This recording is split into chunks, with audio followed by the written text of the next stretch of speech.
I didn't expect the military to be so welcoming and so forthcoming of esports. So esports is becoming more pertinent now as we move towards a digital future. We only have to look at current conflicts to see that it is all about drones and AI. The future of esports in the RAF is winning.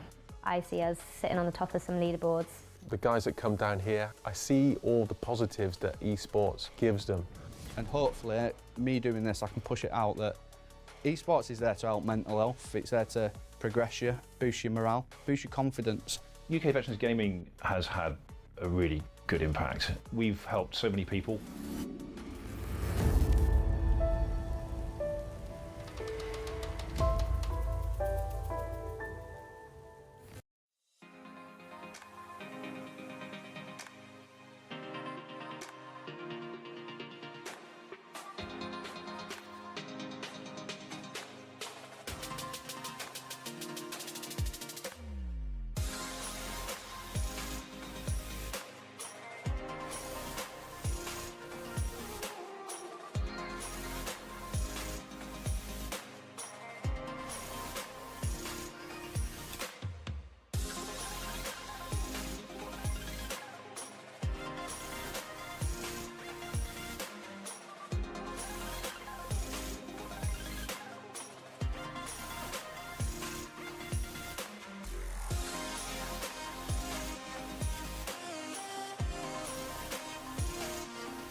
Good morning, ladies and gentlemen, and everyone watching from across the world / UK.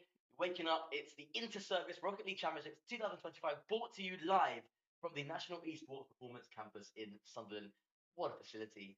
What a bunch of people who also helped us bring the event. Massive shout out again to BFBS Esports. We would not be here without them.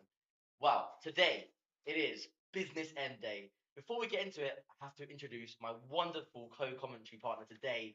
For this first series of 7, it is none other than Rocket League legend, Cypher.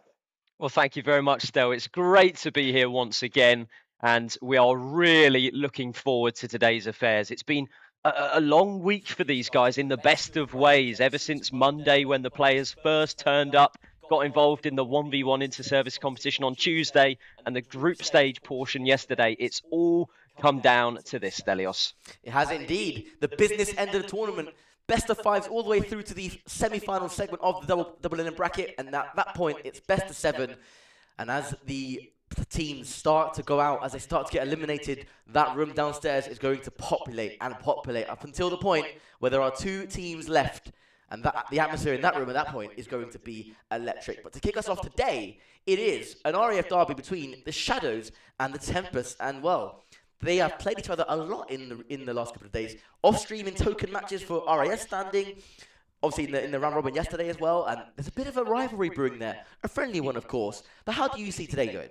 Yeah, so Shadows and Tempest especially, we had the pleasure of looking at yesterday through the group stage. And there was a bit of calamity for the RAF teams, namely the British Army teams who were troubling them and tripping them up yesterday. If I look back towards that final series of the day, the electric finale between the British Army Esports Merlins, I believe, and the Shadows, which was the British Army 3rd team and the RAF 2nd team, respectively, coming into today.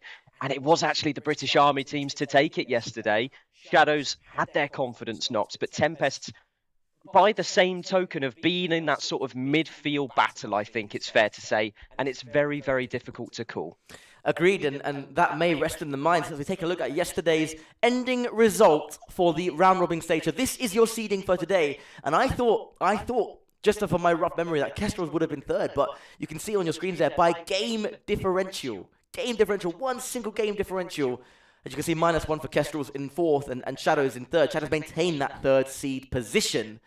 And it's Falcons and Storm Shadows in 1st and 2nd. That Falcons side again, 7-0.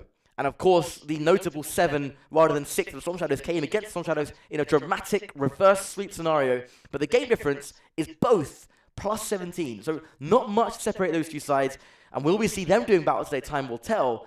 And in the bottom half, it is the Merlins, Tempest, Orcas, and Hammerheads who are all fighting for their double elim lives straight from the off with some very tough matchups. I wonder what we'll see them. I wonder the battles that we'll see through their games in the potential lower bracket. Time will tell, Owen, but it's going to be a fantastic bracket ahead.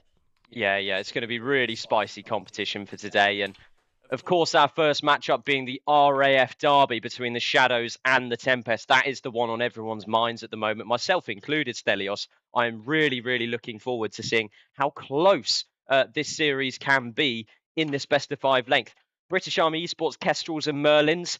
I do think it's going to be favouring the second Army team in the Kestrels for that particular matchup, and undoubtable favourites in your sort of first and fourth matches being the Falcons and Storm Shadows against their Royal Navy counterparts. I think as well, another thing today we have for you is hopefully nice walkouts. So we've got players doing a little bit of choreography. The players are also in lobby and set to go, and it can't be much longer now. The Shadows, I wonder how they're going to respond after that dramatic defeat yesterday to the Merlins. I mean, what a series that was to end the day.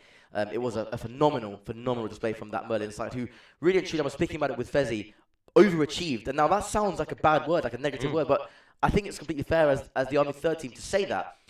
They have been phenomenal. And I want to highlight as well, I know this is not in the series, but Lord Padius, I mean, he's becoming a fan favourite for me. But the Shadows will have to contend and play their first series with that in the back of their minds. The Tempest, I think they're going to be playing with, hopefully, free spirit, to be free-spirited today. And without so much pressure. They'll know they've got 2 lives. They've got a lot of history with the Shadows. They'll know what their strengths are. They'll know what their weaknesses are. And interesting again, Owen, is the Shadow side that we'll see. A Shadow side that we'll see starting, because they do change as we see the players begin their walkouts. Absolutely, and this is our wonderful room camera live in Sunderland, the British Esports Performance Campus. And to Romas, handshaking a bit of thin air there, of course, coming into this particular matchup as the coach, as the supporter, as the substitute in what is a 4-man Shadows roster, and I'm sure that's going to be rotating thick and fast throughout today's events. The venue looking good. The pitch is ready. The players are in lobby. You can see them going through their final comms checks and just rough warm-ups and all that.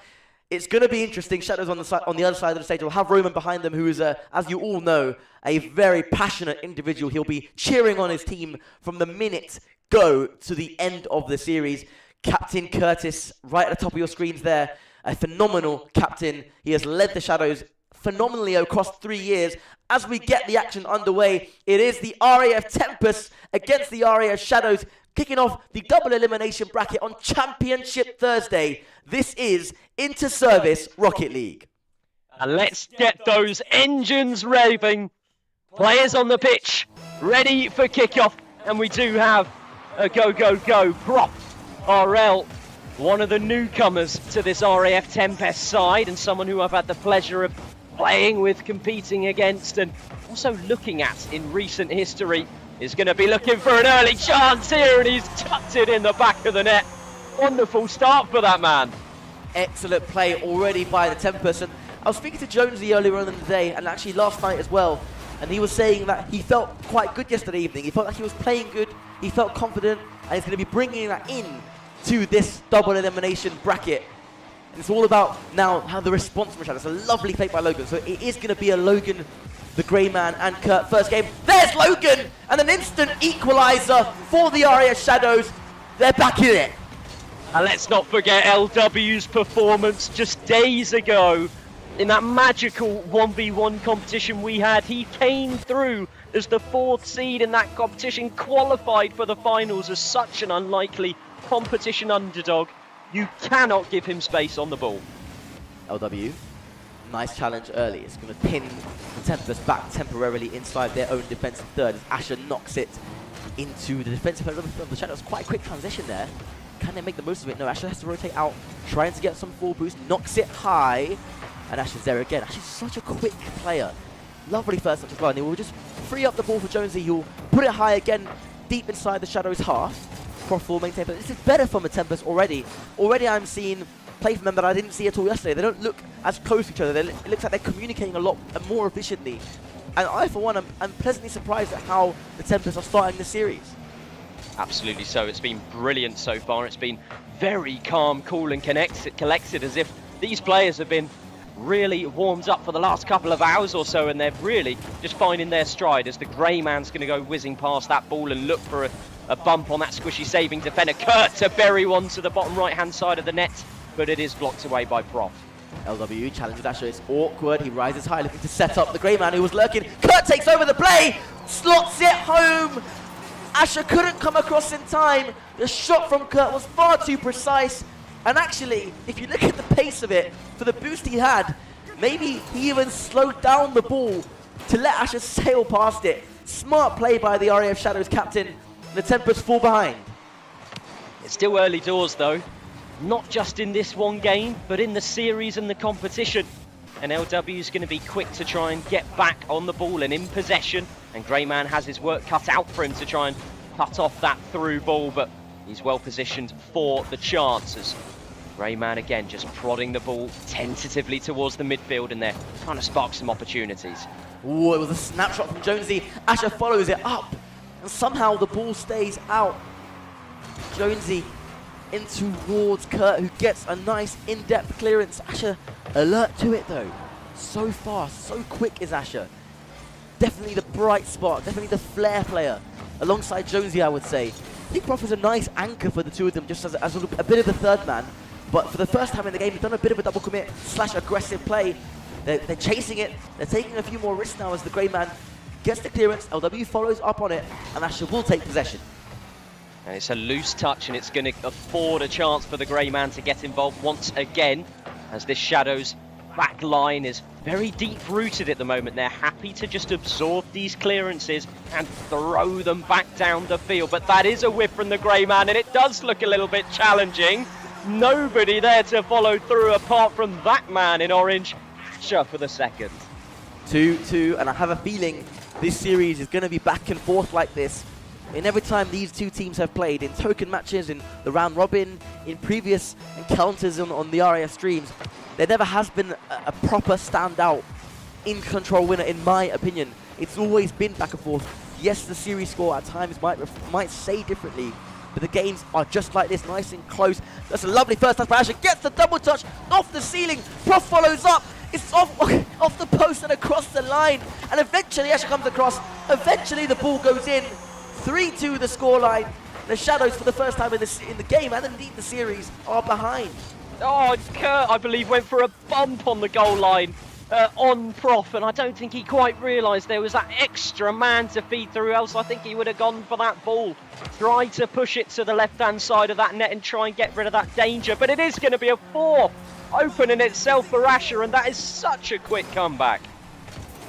That is the power of momentum, and a good kick-off as well from Asher. He forced Logan into making a ridiculously awkward save. He had to try. He had to try and go for that ball. But in the end, he missed. And it fell to the Tempest player, Asher. He puts it away. LW looks downfield. It's goal bound. Gets a really disgusting angle, really. I mean, he had no right to try and cut it from there, but did just that. And on the counter, Prof combining with Jonesy. Wonderful combination play between the two of them. Asher follows up into the top right. And I tell you what, the Tempests are looking different today. The brilliant setup as well from Jonesy. He had all the space and time to work with, and he chose to pick that pocket of space on the backboard just past that final defender, making it really, really difficult for any significant touch to come through. And in fact, there just was none at all there. I'm seeing such an improvement from Tempest, across this week. They started off around Robin, looking shaky, double committing every now and then, playing so close together, almost right behind each other at times. But all of a sudden, they look a different team. They're rising to the challenge. There's Jonesy in towards Prof, and Prof RL into the right side corner of the net. 6-2 the lead now for the RAF Tempests. And if you said to me at the beginning of the day that the game 1 scoreline would be as it is right now, I would have called you crazy. I think I would be laughing as well, but 6-2 to the good now for Tempests, and they are just repeating that formula of just smack it over to the backboard and exploit the high options.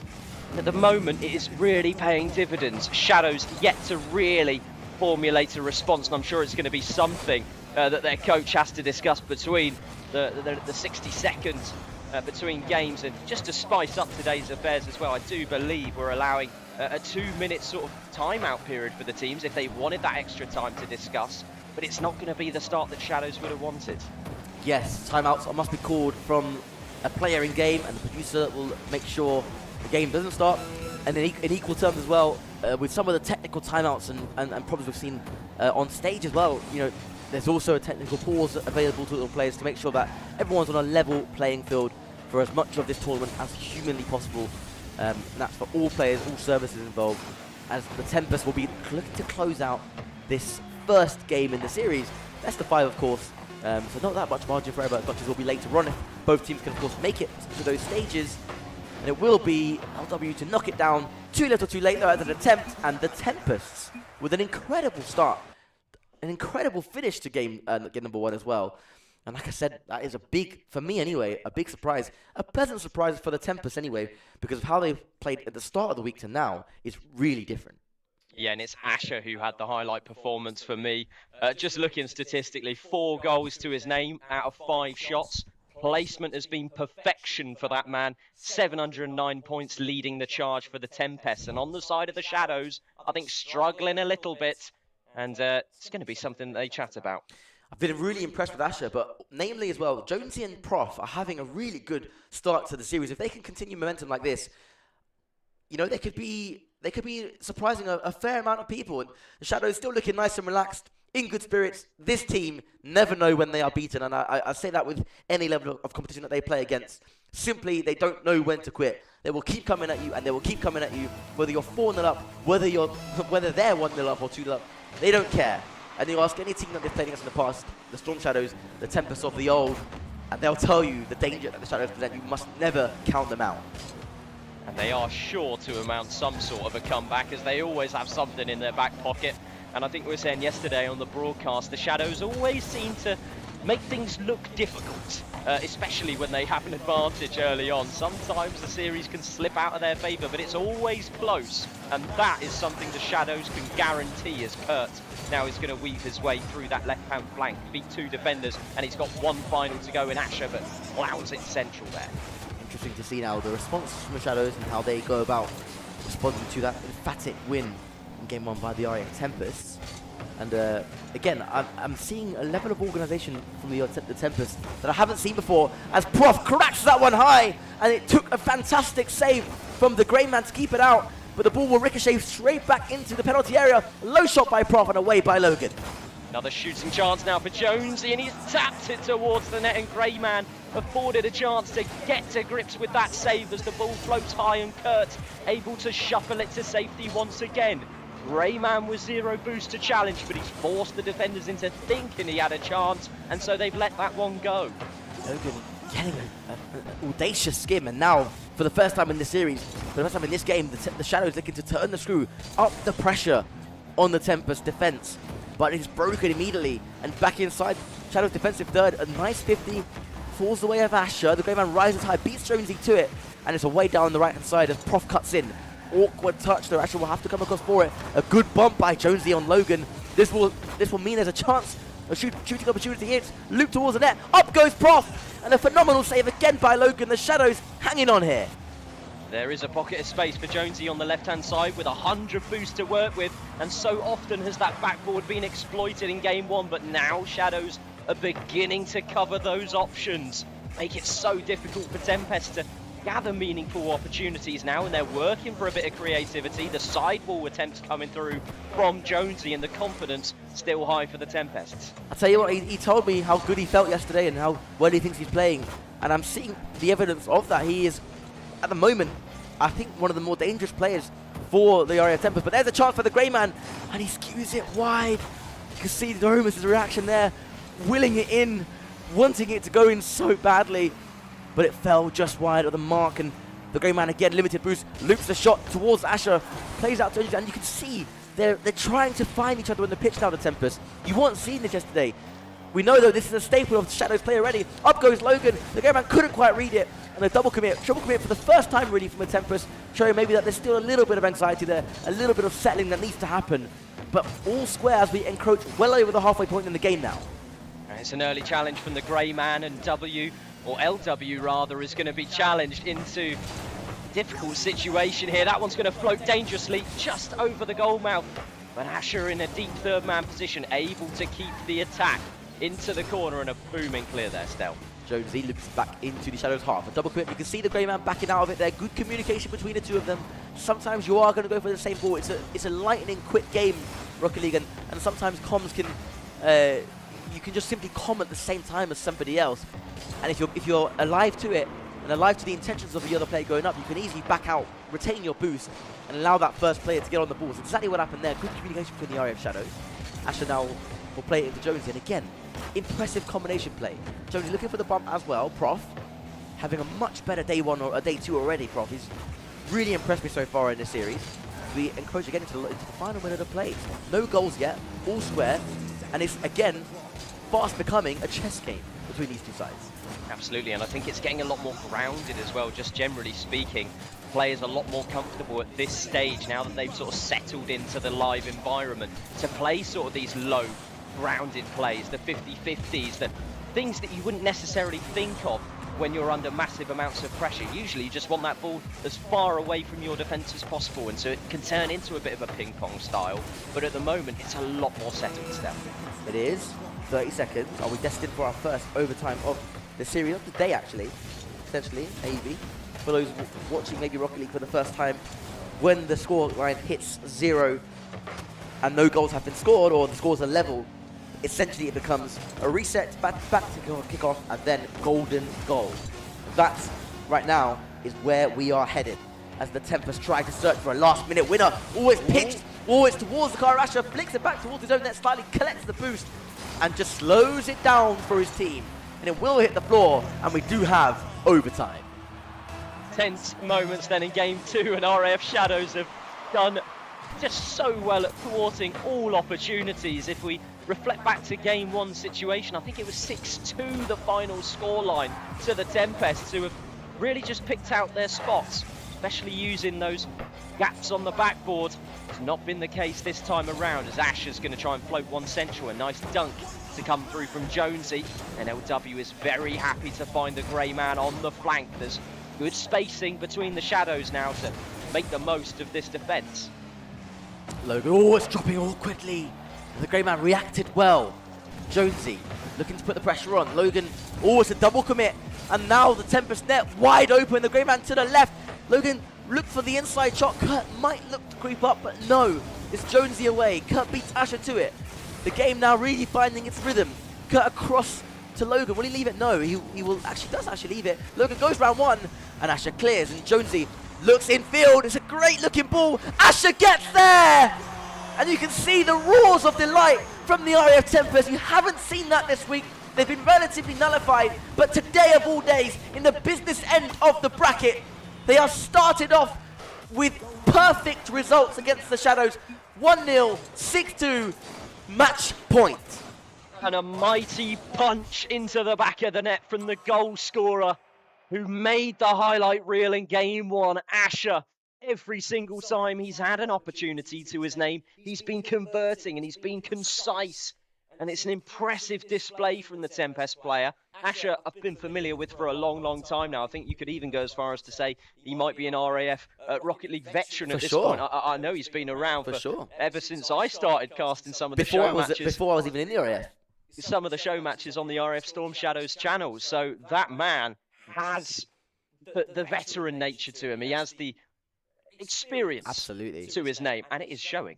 I mean, a fun fact for those watching at home as well, Asher was involved in the very birth of RAF esports for Rocket League, 5-6 years ago, before I was even in the Royal Air Force. And actually I watched him play with a man who played for the Storm Shadows, actually, called Pierce, or P as you may well know him, in a virtual air tattoo esports show back when COVID meant that there was no air shows going on and stuff like that.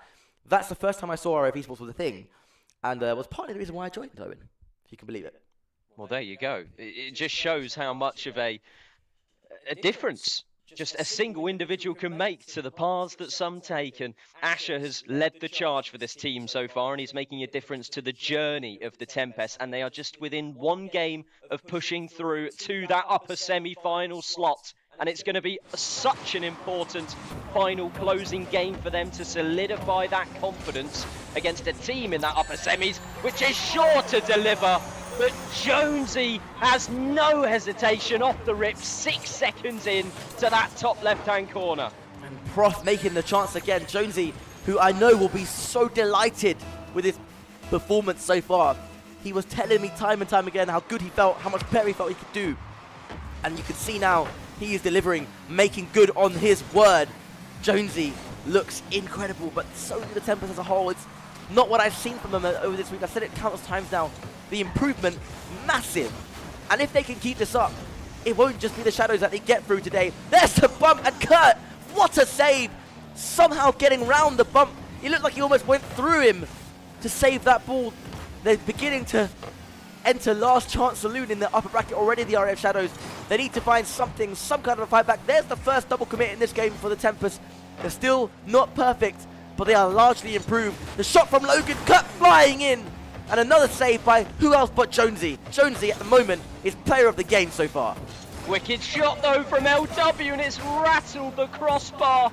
And Shadows wish they would have been able to take that one again. They have another chance here for another shot on target, but Asher very quick to block as the ball ricochets dangerously in front of the goal mouth. It's a massive whiff from the final defender, and it's just seeped on in from the corner.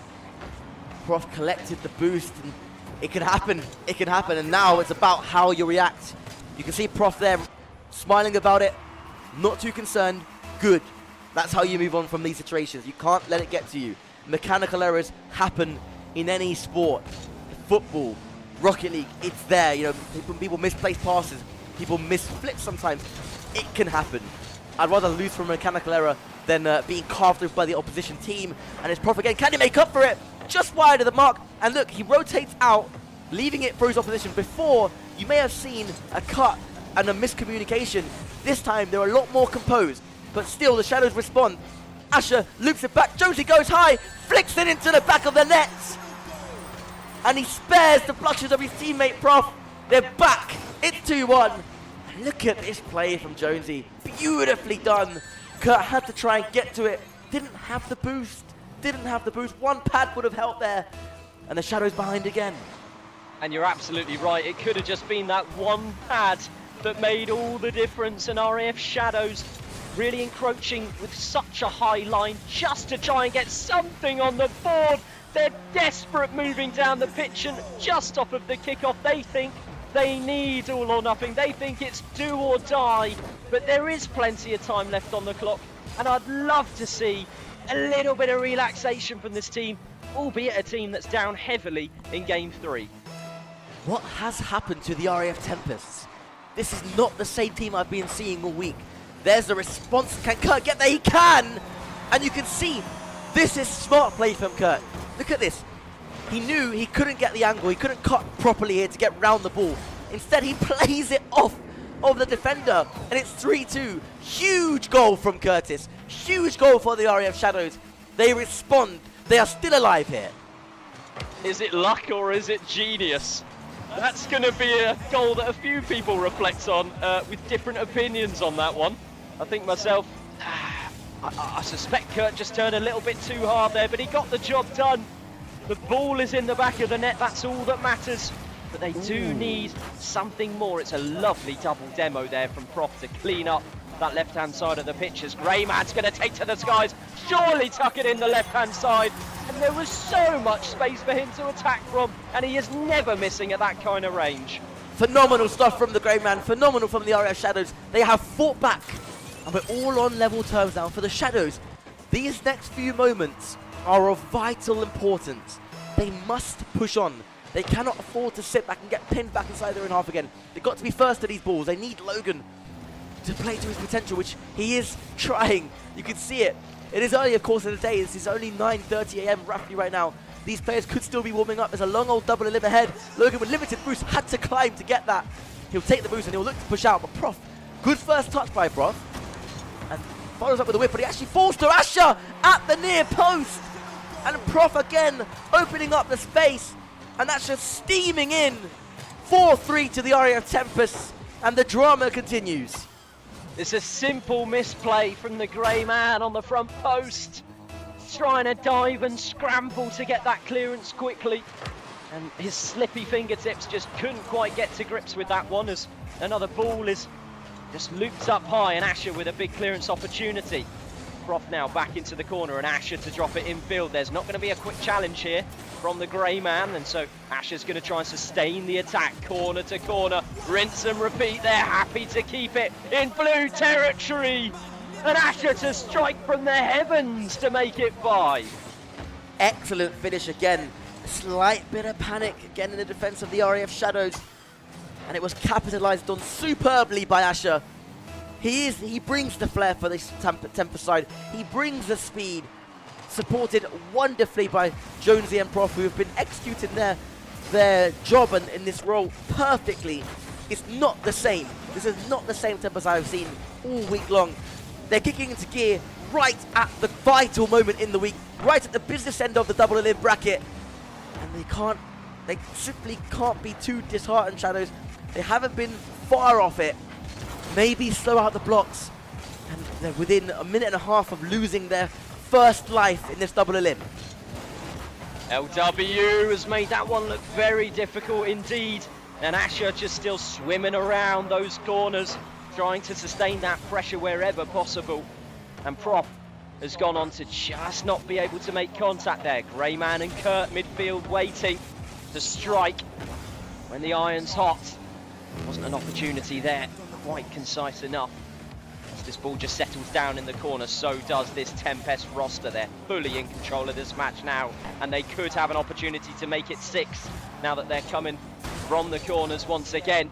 It's going to be a big clear from the grey man surely here. Just so surprised with the difference in composure levels. That's going to creep towards the back of the net. It will be Temper 6, Shadows 3. The second time that they've scored 6 past the RAF Shadows. It just simply hasn't happened for them this series. On the other side of the stage, they are elated, smiles all round, and I can't help but notice the difference. I mean, do you see it as well? Like this isn't the same Temper side. It's a confident Tempest, and it's a Tempest who are putting their strongest foot forward when it matters most, and Shadows are going to know that they've under-delivered on this game, but they can't be too disheartened. They're not out of the competition, and they have a chance to look forward to the next matches to come in that lower bracket end of the competition. And they're going to have that sort of fourth man on the team that they can swap around. DeRomus lurking in the flanks for the Shadows, I'm sure a valuable asset to come forward for the Shadows if changes are required. It'll be up to that captain, I believe in Kurt, to call those final shots. But RAF Tempests 6-3 in the final game, come out with a massive result on their end, a sweep against the second seed from the RAF Shadows coming in to this Interservice Championships. Wow, wow, wow. Genuinely a massive surprise for me. That Tempest side, different gravy to what I've seen from them this whole week. They have found their form. They have found their mojo. I barely saw any double commits. I saw a couple here and there, but largely so much more improved. There seems to be a game plan with their play now. They seem to be finding each other on the pitch as well, and for them, it's come at the perfect time. For the Shadows, it's back to the drawing board. They're still alive in the double elim bracket. And for them, it's about recovery now. How does Kurt manage the next couple of series, or the next series? They've got to take it game by game, goal by goal. The Shadows, beaten now, but they won't be giving up. They are a dangerous animal when kicked. And right now, they have been just that, kicked. It's been an absolutely brilliant performance, and I have to again give credit to who I believe has been the star man all series long in Asher. Unbelievable performance in that final game, converting another 4 goals to his tally. He's on double digits, and it's only been 1 series so far today, Stelios. It's such an impressive feat. Indeed, and the bracket takes shape. Other games playing off stream, which we'll bring to you when we come back from a commercial break very shortly. But I mean, oh my God! I mean, what a way to do it! What a way for the Tempest to announce themselves in the double elim bracket. And for them, they must kick on. They must continue this momentum. I wonder who they'll face. But anyway, Series 1 of the day is done. We are going to head to a shortish commercial break whilst we set up the next series for you all. And for now, take care, and we'll see you very shortly.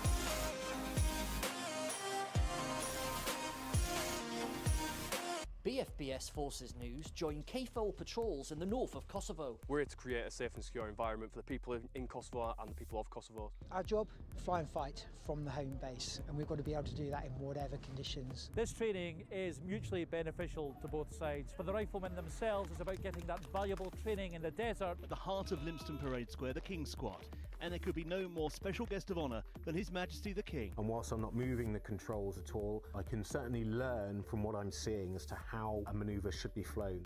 This year, 337 recruits have completed training. That's a first-time pass rate of 99.7%, which is incredibly high. So we have a philosophy on this ship called the Way of the Warrior Sailor. It argues that in order to create morale, you must love and value everybody. This beam here came from HMS Indefatigable.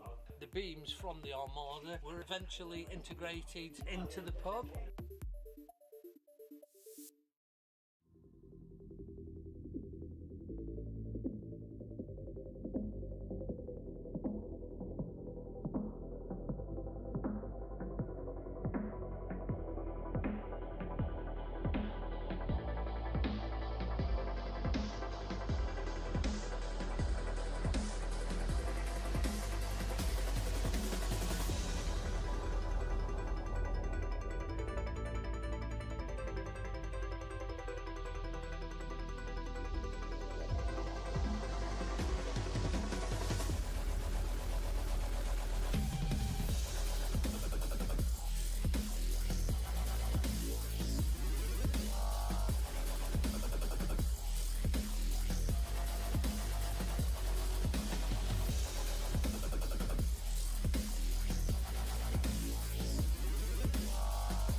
At BFBS Creative, we are creative storytellers. We are specialists in unravelling the untold, even from the most difficult locations. We help you reach the audiences you need to reach. From documentary interviews to addressing communication hurdles and crafting your content strategy, we can do it all. We thrive in the toughest environments, ensuring your stories are told brilliantly.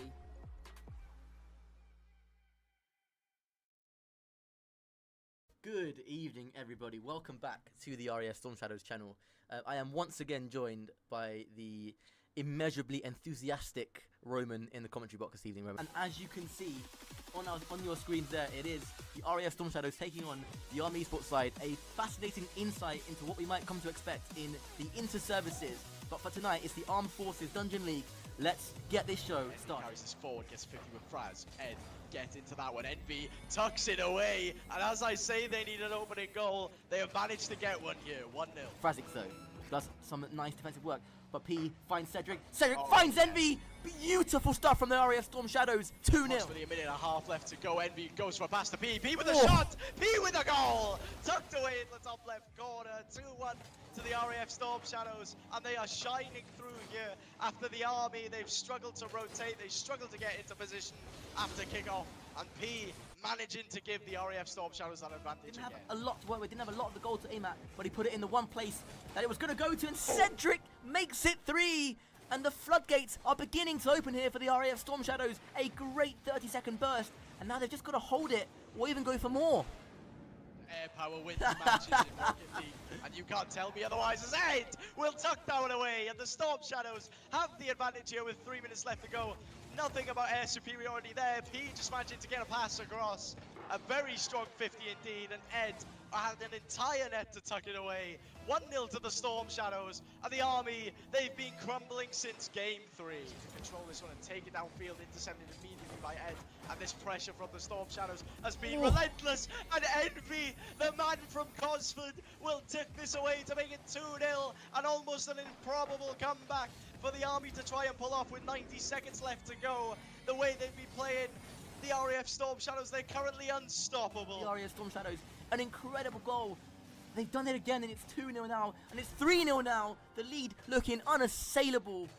Gives Ed some time here on the sidewall, gets it up. P is on the backboard lurking. Is Ed going to get this one away? No, but Envy's going to be there. Envy's going to tuck it away. It's 4-1 to the RAF Storm Shadows. Rose-tinted glasses are on, and I don't care. It is game over. The RAF have trampled the Army. 4-1, could be 5-1. I don't care what the scoreline is. It's going to be game over with 1:06 left to go. You're going to have me in the commentary box. I'm going to be hyping the boys the entire time, not just the Storm Shadows, the Sentinels and the Shadows as well, as this game comes to a close with almost P tucking away a very nice shot there, just drops at the death. Storm Shadows 3, the Army Sparrows 1, and well, the Storm Shadows did it in fashion late on. Hi, I'm AS1T Stelios Elia. In-game, I am known as SE1997. Corporal Elliot Greenwood, and in-game I'm known as G-Wood. My name is AS1 Tech Edward Nussey-Waite, otherwise known as Cedric in-game. It's already looking like they've upped the bar from last year, which is a really tough job to even do that. We are looking forward, not just myself, but as a team, to going out on that stage and representing the Royal Air Force as best as we can. Playing up on a stage like this is the first time. We had a thing called Rank A, where it was all the top players played against each other, and then we picked our teams. I've finally made it into the first team after a lot of hard work. Both my teammates are really talented. We gel super well. Really looking forward to playing with them on stage and seeing what we can do. From my end, the leadership were outstanding, no issues at all. Not just from my own personal line management, but also the Royal Air Force Esports Association backed us very well, I should say, and made sure we had all the support we needed to get here, and they're always a phone call away if we do need them for anything. Really excited to play Coast Guard. It'll be closer than everyone thinks after playing them. We think we stand a bit of a fighting chance. The second Air Force team, emphasis on second there. We're a solid team, three really good players who could do some damage for sure. Although we are in different forces across NATO, we are colleagues, so it's nice to meet them in person and just to have a laugh and play against them and hopefully beat them as well. You ready? AFG, you're washed. Coast Guard, you ain't as good as you think you are. We're coming for you. Space Force, stick to mini golf. We're going to win it.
I didn't expect the military to be so welcoming and so forthcoming of esports. So esports is becoming more pertinent now as we move towards a digital future. We only have to look at current conflicts to see that it is all about drones and AI. The future of esports in the RAF is winning. I see us sitting on the top of some leaderboards. The guys that come down here, I see all the positives that esports gives them. And hopefully, me doing this, I can push it out that esports is there to help mental health. It's there to progress you, boost your morale, boost your confidence. UK Veterans Gaming has had a really good impact. We've helped so many people.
Ladies and gentlemen, welcome back to the Interservices Championship 2025. You join us live from Sunderland in the British Esports Performance Campus.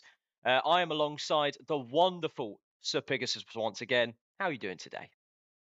Oh, it's an absolute pleasure to return. It's the final day. It's the big one. I believe the last best of 5 as well of the bracket. And with the 2 teams that we have got ahead of us as well, what isn't there to be excited about? Yeah, it's a really exciting time for all of the players, all of the management, and everyone who's been involved. And we are slowly beginning to whittle down the competition. Of course, day 1 was just a group stage for seeding purposes moving forward to today. And I think it's important we have a quick look about the results as they stand. Here we are with the bracket. The upper bracket semis is where we find ourselves now. The British Army Esports Falcons, top seed from the group stage, taking on the RAF Tempest underdogs in that first round matchup. But the one we're here to watch, Pig, is the British Army Esports Kestrels and the RAF Storm Shadows. Do you have any sort of inkling as to how this might go?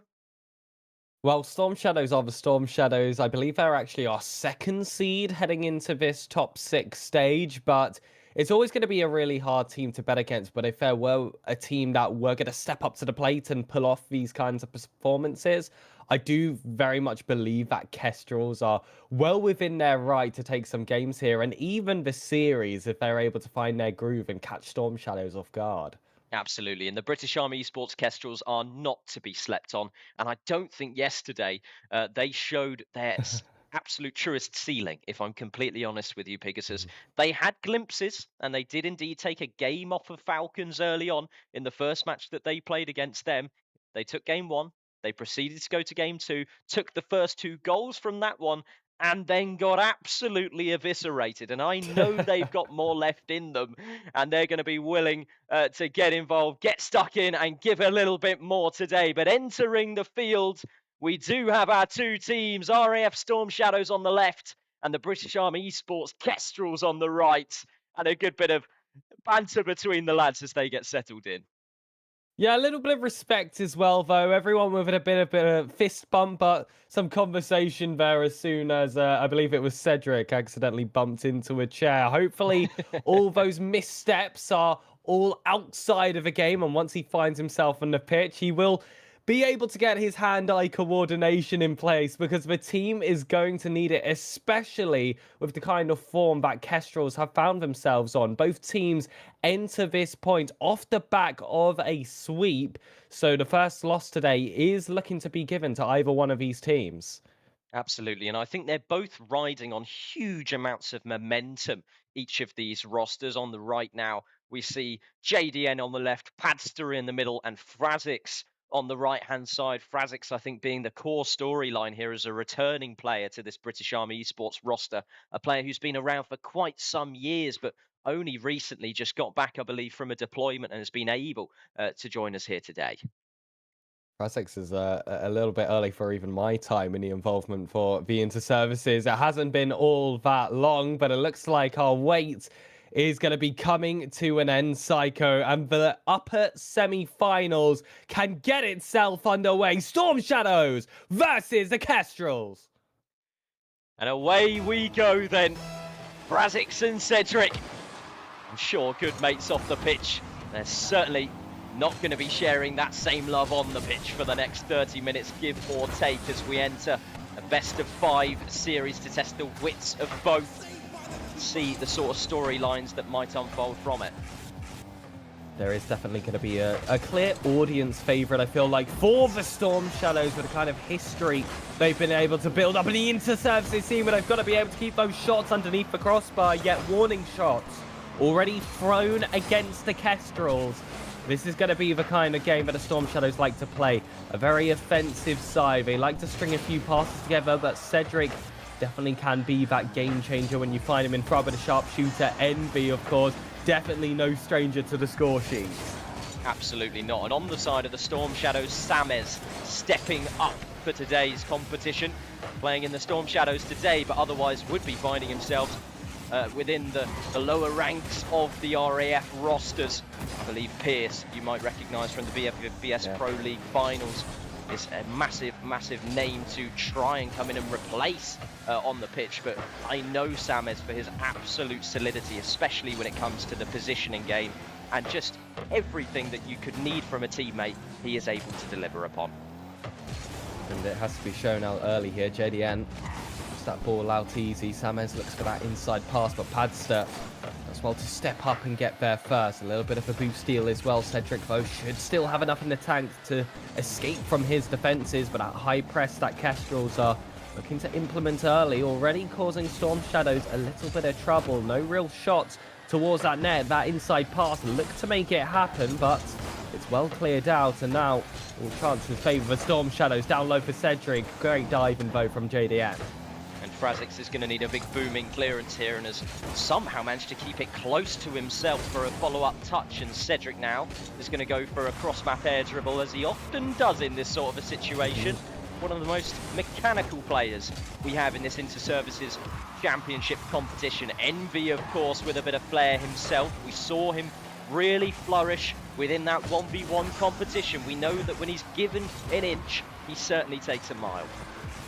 Absolutely, Padster though, just a few centimetres to play off that pass. Padster's going to follow again on that backboard, but Envy gets there first, gets that catch with a flip reset, just uses it to recover himself and looks for that bump as well. If JDN was cleared, that would have been space opened up for the Storm Shadows to potentially grab that first goal. And even when they don't hit early in the game, if you can instill that threat early against your opponents, it just gives them that other facet of the game to worry about in the back of their mind when you already have to play perfect.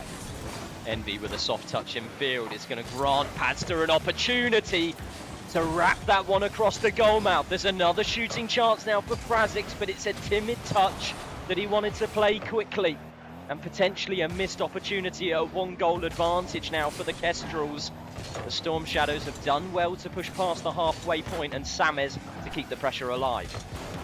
Envy ignores the boost, straight for ball. Cedric, though, jumped a little bit early there and couldn't recover himself in time for a second jump. Sames off his own lines, boom balls forward. Cedric's looking for those redirects, and he scored plenty of those in these Interservices leagues. This time, though, gonna have to be rotating back for that third man position. Sames looks to try and take over. JDN taps into the corner, still goalless, almost 4 minutes having gone, and say it's been a bit of a closed affair quick out the gates here. Storm Shadows definitely had their chances early and are building them up yet again, but for a majority of this game, both teams have done well to shut down any real threats. JDN just able to push that ball to the right-hand side of the field there, past that pre-jumping defender, and RAF Storm Shadows are known for their aggression in those first-man positions. Often you'll see that really, really high dive early on, the pre-jump plays to try and create a little bit of pressure for themselves, but Starman Cedric is able to put across a burst. Oh, and I wish that replay was just a second longer so you could see that catch from Envy, that assist, creating that entire goal on its own. You think he's going to boom it forward, and the defense played as such. You had that first man trying to challenge, and second and third were sitting rather deep behind that back post. But once he got that first control touch, that's when a bit of panic started to settle in. This was against the game plan. This is not what we were expecting. And then, of course, when you do have Cedric available to knock those balls into the bottom corner, it's going to be a fantastic time. It's going to be even better now Sames has added himself on. Stoic expressions from the Storm Shadows as they're going to find themselves a bit more comfortability. 2-0 is the scoreline now, and the British Army Esports Kestrels yet to really challenge. We've seen 1 or 2 opportunities come their way off of the backboard and potentially a little bit of space to work with, but they're going to really need something quickly. Absolutely, coming off this backboard, it was actually on target. Cedric gets that clearance, 5 seconds still stand, and every second increasingly favours the Storm Shadows. This is game 1 secured, and Kestrels, they fought hard for 4 straight minutes, but in the final dying seconds, Storm Shadows showed us what they've done for multiple years now. But you spoke about stoic cams on the side of the RAF. Oh, yeah. I mean, did you see the British Army after those 2 goals? That didn't really seem to shake them whatsoever. Not at all, Pegasus. And I thought you were actually making a reference to yourself. I believe your camera has frozen and you'd look as if you're somewhat in confusion and somewhat in excitement. You're sort of a happy medium. There we go. The glorious locks are back for all to see. It's good to have you back, Pegasus. But the timing on that comment was incredible. You said, I don't know if you've seen the cameras on the British Army esports roster. I was thinking, my co-commentator is frozen here. Did you not know I enlisted? No, of course not. JDN, no. From the top corner. Order 50 with Envy. Frazixvo so fast as that second man. And like I said before, seemingly unfazed from previous performances, but now JDN's on an island, just Cedric to beat, but that is a wonderfully placed flick to just get its way over that final man. And he just saved that perfect amount of boost, had a little bit of a shimmy beforehand as well. I feel like that's when he worked out that his opponent did have 0 boost left in the tank. He stayed still, didn't really try to echo any of those movements, and anyone that's played once for any kind of time knows that's a dead giveaway. Absolutely so, and JDN I think just needed to bite the bullet and go as quickly as possible in that last man position, and that's a brilliant shot from Padster. A mechanical menace on the side of the Kestrels, able to plough home a beautiful shot there. Dust off your shoulders and play on like it's still 0-0. It doesn't matter anymore. The Kestrels respond so fast. Storm Shadows were still celebrating their last goal. Frazix already looking to allow that goal to come in pairs, and that's how quick it changes. Belting yell from Frazix. And it's a gorgeous little flip reset underneath Envy, who thought he was going to go high, maybe play the double touch there. And it's a genius bit of thinking from the Kestrels, and it's not often I get to see that flair from Frazix, and I'm so glad we had an opportunity to there. Well, this is what the playoff stage can bring. It boosts players to another echelon if they can handle the pressure, and so far, both of these teams have proven themselves worthy of the position. JDN looks to try and pass it back to Frazix. That one, though, somewhat wayward. Envy sacrifices his life for the save. Cedric, though, gets that play off the back wall. A pre-flip reset for the assist inside to Samez, but he can't get that shot off. Instead, acting as that dummy for Envy. He'll tap it back down. Samez gets that second chance. It's a wonderful save coming from Frazix.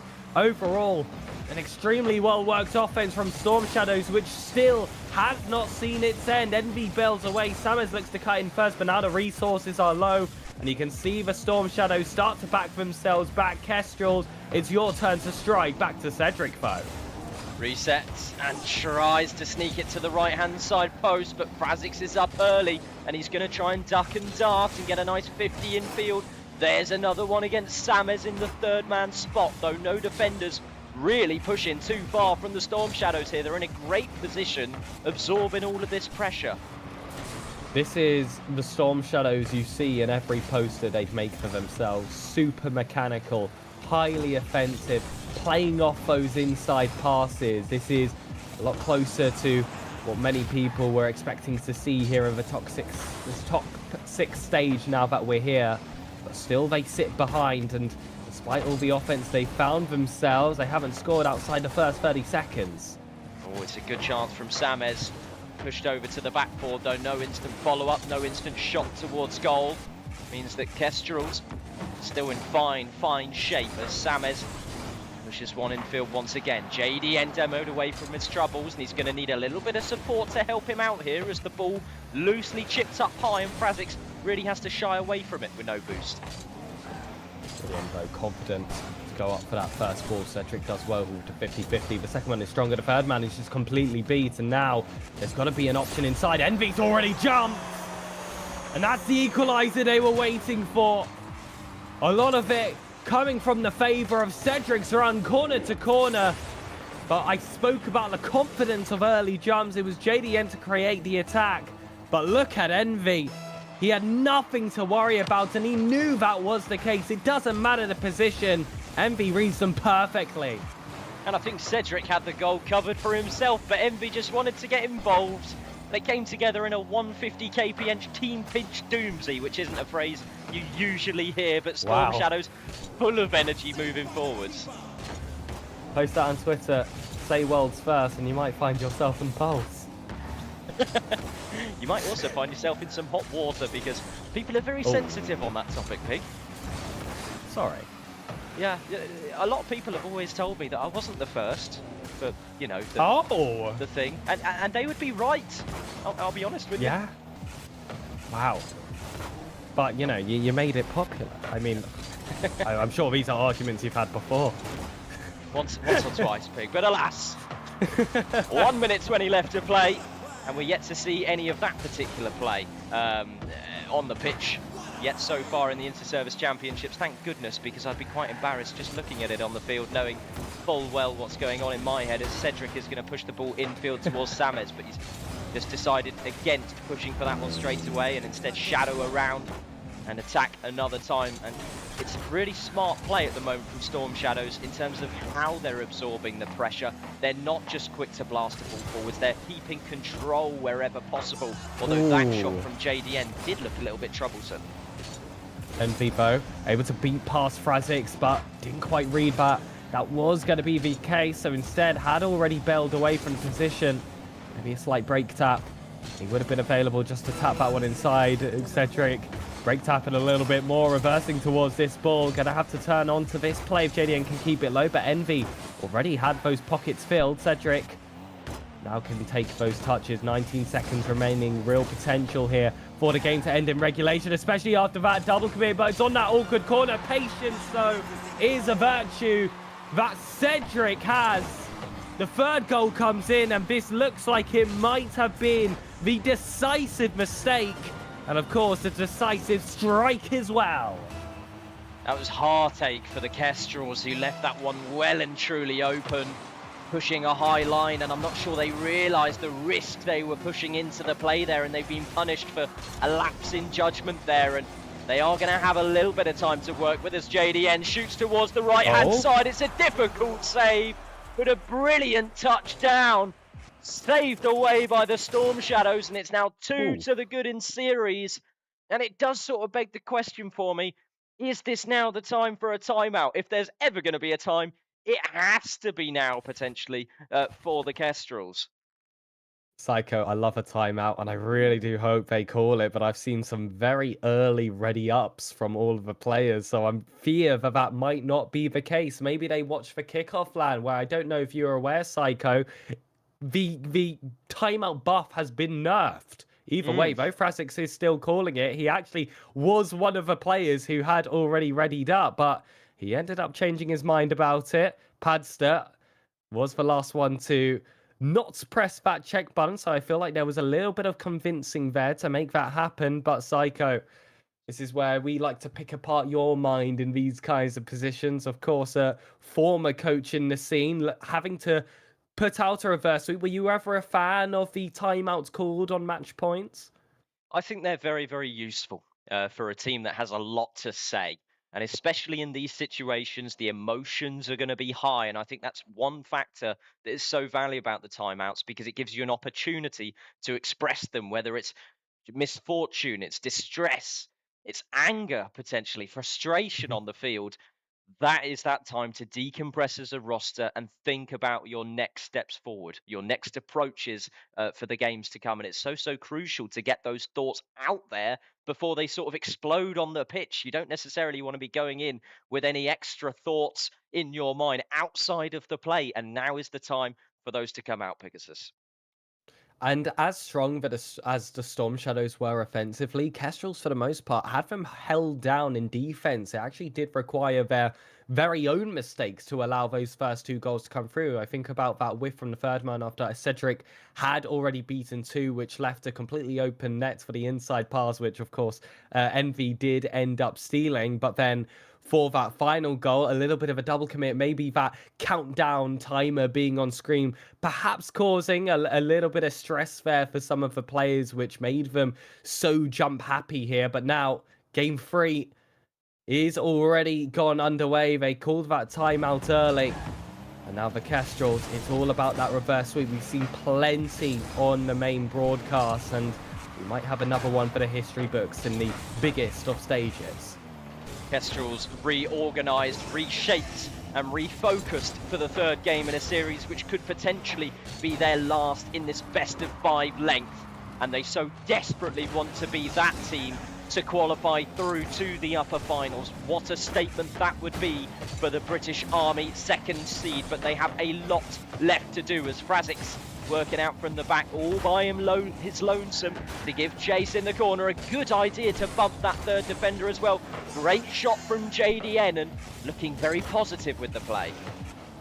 Absolutely, ball back up to that backboard though, and Samez was able to get there first. There was no real high positioning player of Kestrel's that was willing to try and take on that strike, and that feels like a little bit of a difference between these two teams. You can imagine if Storm Shadows had one of those cloud-lifted balls up into the centre, there's always going to be a really tight second man available, but Kestrel's like to play it a little bit more safe. You see them deeper set, and potentially that's just due to their strength of opposition. Yeah, deeper set with the positioning, but it can also cause a couple of problems in itself because Storm Shadows love having a bit of space to play with, especially if they're against a team with a deep third man, and JDN just can't quite get back in time. By the skin of their teeth, Storm Shadows have eked that one through. But this is exactly what I'm talking about. Look at the pace of Cedric. There was a defender ready, available, jumps up early, but still Cedric was just that beat ahead. And Storm Shadows are such a tough team to beat in pace. Envy already well and up for this ball. Bumped off is that player on the backboard, Padster, still able to recover themselves well. We'll have that second chance, but no one wants to commit. And Samez just leaps towards it. At worst, he gets to rotate towards the back post. At best, you double your score sheet and potentially secure your sweep. And it just seemed as if the defence decomposed at that front post. Frazix went a little bit too late, had to bend really awkwardly for a difficult touch, and his teammates beyond the front post couldn't have anything to do with the play. And it looked a little bit clumsy from the Kestrels as now they're hunkered back, and this is when you really start to worry for them. You've got to get a little bit aggressive to get some momentum going as that ball's going to come off the corner. Samez doesn't quite beat the orange defender, and now Cedric back on target. Brilliant save by Padster to keep the Kestrels alive. Frazix gets that clearance as well, has Padster close behind for the second, and he's going to be required, but he's on that awkward back wall. And there's a reason the coaches I talk to call that a dead zone. If you're facing the wrong direction, those kind of mistakes where he just dribbles past you are all too common. Cedric makes it free, and it's a team hat-trick for Storm Shadows. So unfortunate.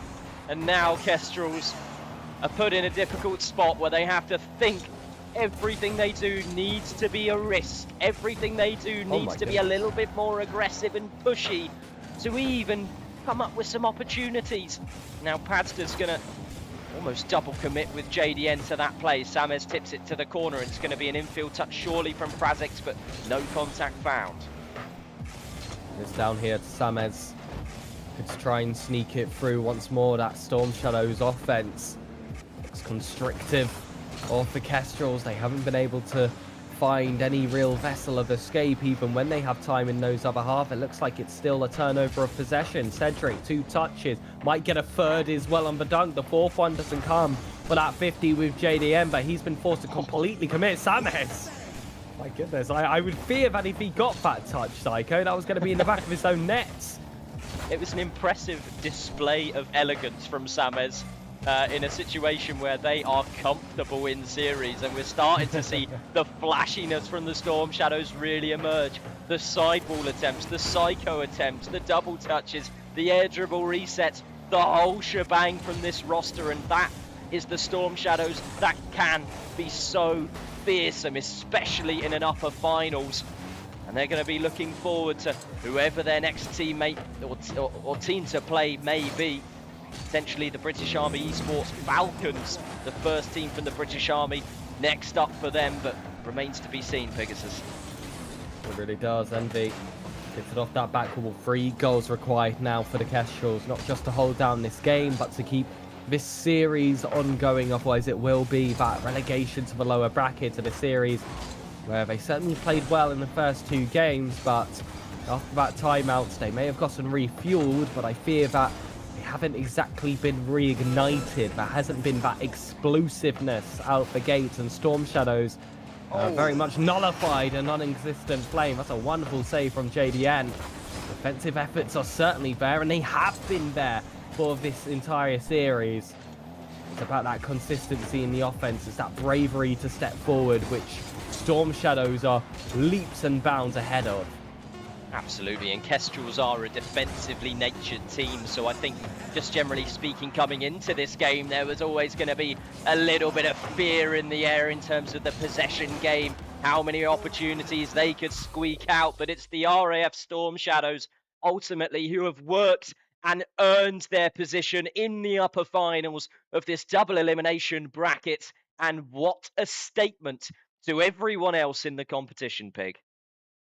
That was a series of pure consistency. They squeezed out those first 2 games by simply not making that final mistake. And Kestrels, a little bit of the inexperience came up in compared to the ever so experienced Storm Shadow side. And that's ultimately what ended up making all the difference. But I feel like it's not all doom and gloom as well for the Kestrels. You can very much say that was a statement for the Storm Shadows, but anyone who was watching the stream and not just checking out the results and challenge would know, especially out of those first 2 games, Kestrels really made them work for it.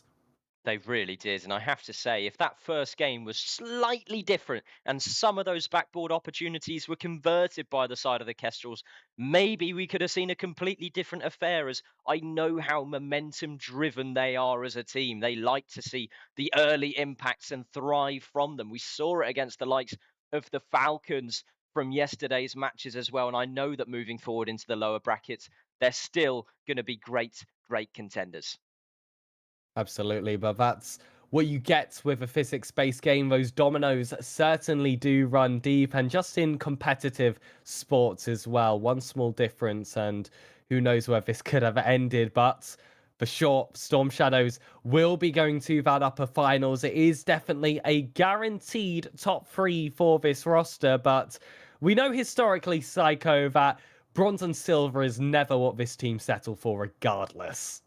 Absolutely not. But whoever lifts that final trophy remains to be seen. We are going to move across to a small break as we prepare for our next series, and we will see you in a little while. See you later.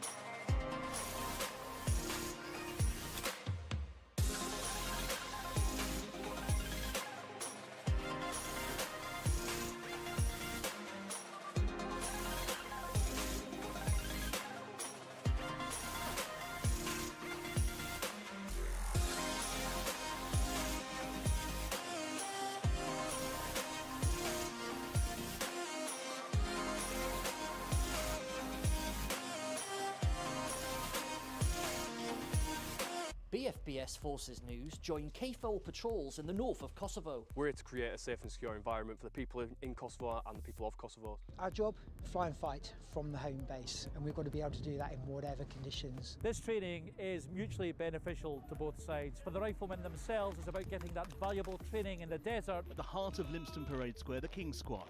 And there could be no more special guest of honour than His Majesty the King. And whilst I'm not moving the controls at all, I can certainly learn from what I'm seeing as to how a manoeuvre should be flown. This year, 337 recruits have completed training. That's a first-time pass rate of 99.7%, which is incredibly high. So we have a philosophy on the ship called the Way of the Warrior Sailor. It argues that in order to create morale, you must love and value everybody. This beam here came from HMS Indefatigable. The beams from the Armada were eventually integrated into the pub.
EFBS Creative, we are creative storytellers. We are specialists in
Ladies and gentlemen, welcome back to this stream. And whilst it's a welcome for all of you guys at home, we unfortunately have already had to say goodbye to some of the competition. Hammerheads and Orcas lost their spots in the losers round 1, and we are unfortunately going to have to say goodbye to another by the end of this series. However, first, allow me to welcome in my co-casters. Myself, Sir Pixels, joined by Fezzy. Good morning. It's great to be with you. Not casted with you yet, so this is a big achievement for me. Yeah, we've got British Army Esports Kestrel, so my second team, against the RAF Shadows. Obviously, we've seen a few losses in this series before. Hoping to see a little bit of a difference from Kestrel's. They've played really well today. We've just seen the game against Storm Shadows. Hoping to carry this momentum into the next one. Yeah, absolutely. There was a lot to be desired out of that last series. They performed so well, but they just about couldn't get it over the line. It was one of those performances that, Fezzy, should they play like that against any other person, except bar maybe the Falcons? Those are the two top dogs at the moment. Surely that was going to be a series victory for Kestrel. So if they keep up the pace here against the Shadows, they could lose to one RAF team and knock out another. But here are the walkouts, ladies and gentlemen. Instant signs of respect here for the Grey Man. Unfortunately, no one to fist bump on this occasion. It is a 4-man roster on the side of the Shadows, which definitely has had its conversational pieces behind it. But it looks like it's going to be the Grey Man rotating out for Daromas. Yeah, it's we seen Shadows in yesterday. Obviously, Greyman was playing. I don't understand why Shadows have done that. The three of them, with Darren Mass on the side, speaking to his team, letting them know what to do. It seemed to be working, but let's see what game plan they've got, and let's see how Kestrels can manage it. And it seems like everyone is in the lobby and they are all good to go. They're raring for this game. It's the British Army Esports Kestrels against the RAF Shadows. Pegasus, I will take it over to you to lead the start.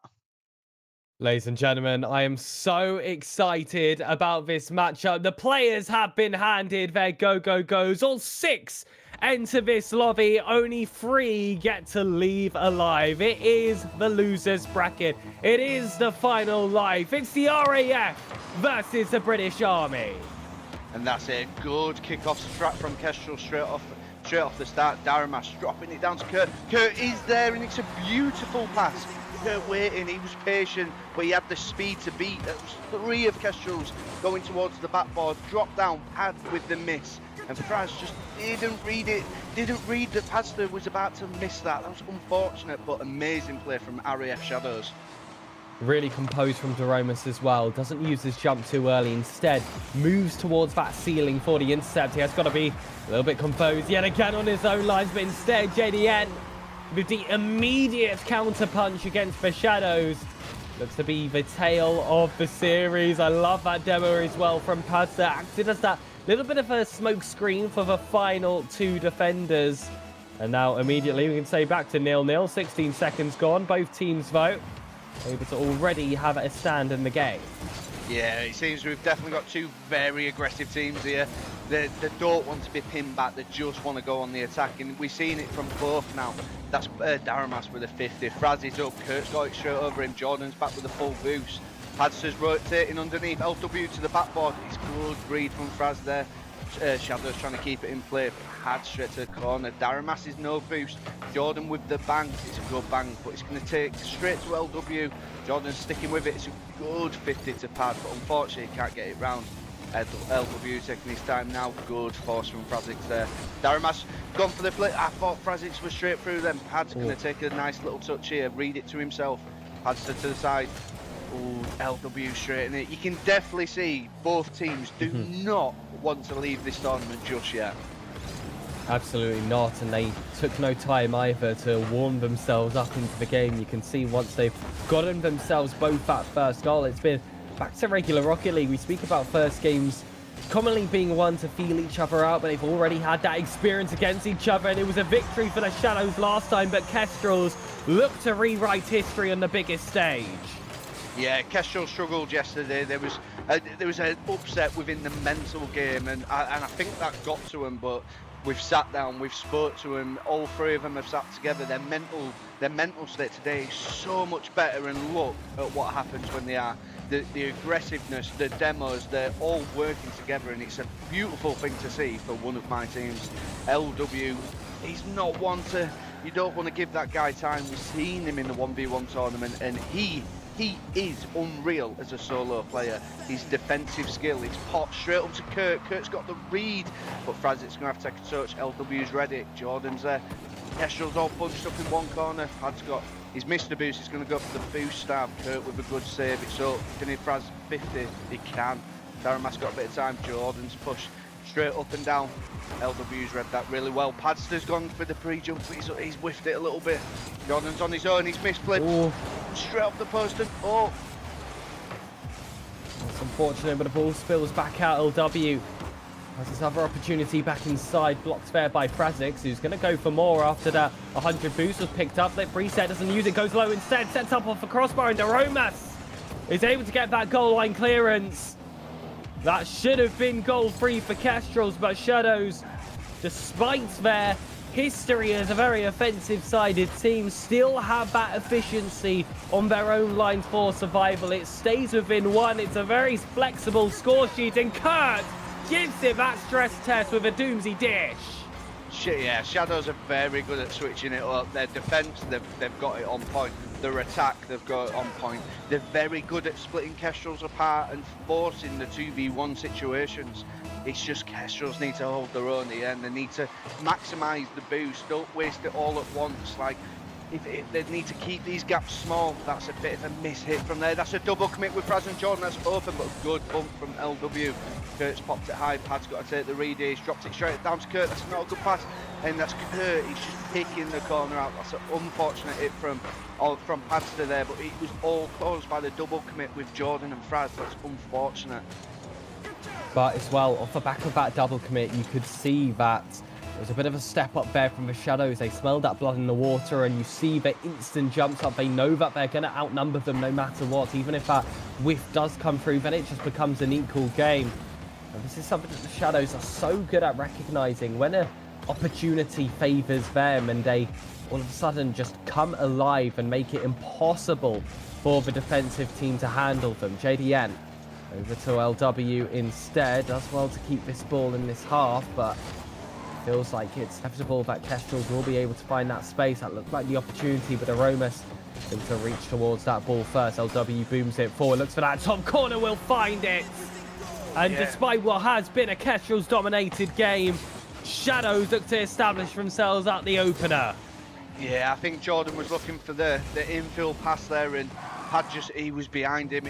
It was a bit of a weird play from the Kestrels there. There was just no one to cover it, and LW, he's just got to slot that home. That's a good kick-off. He's going to let the ball drop. Pad's got a little bit of time. 50s with Daramas. Jordan pops it up. He takes the hit.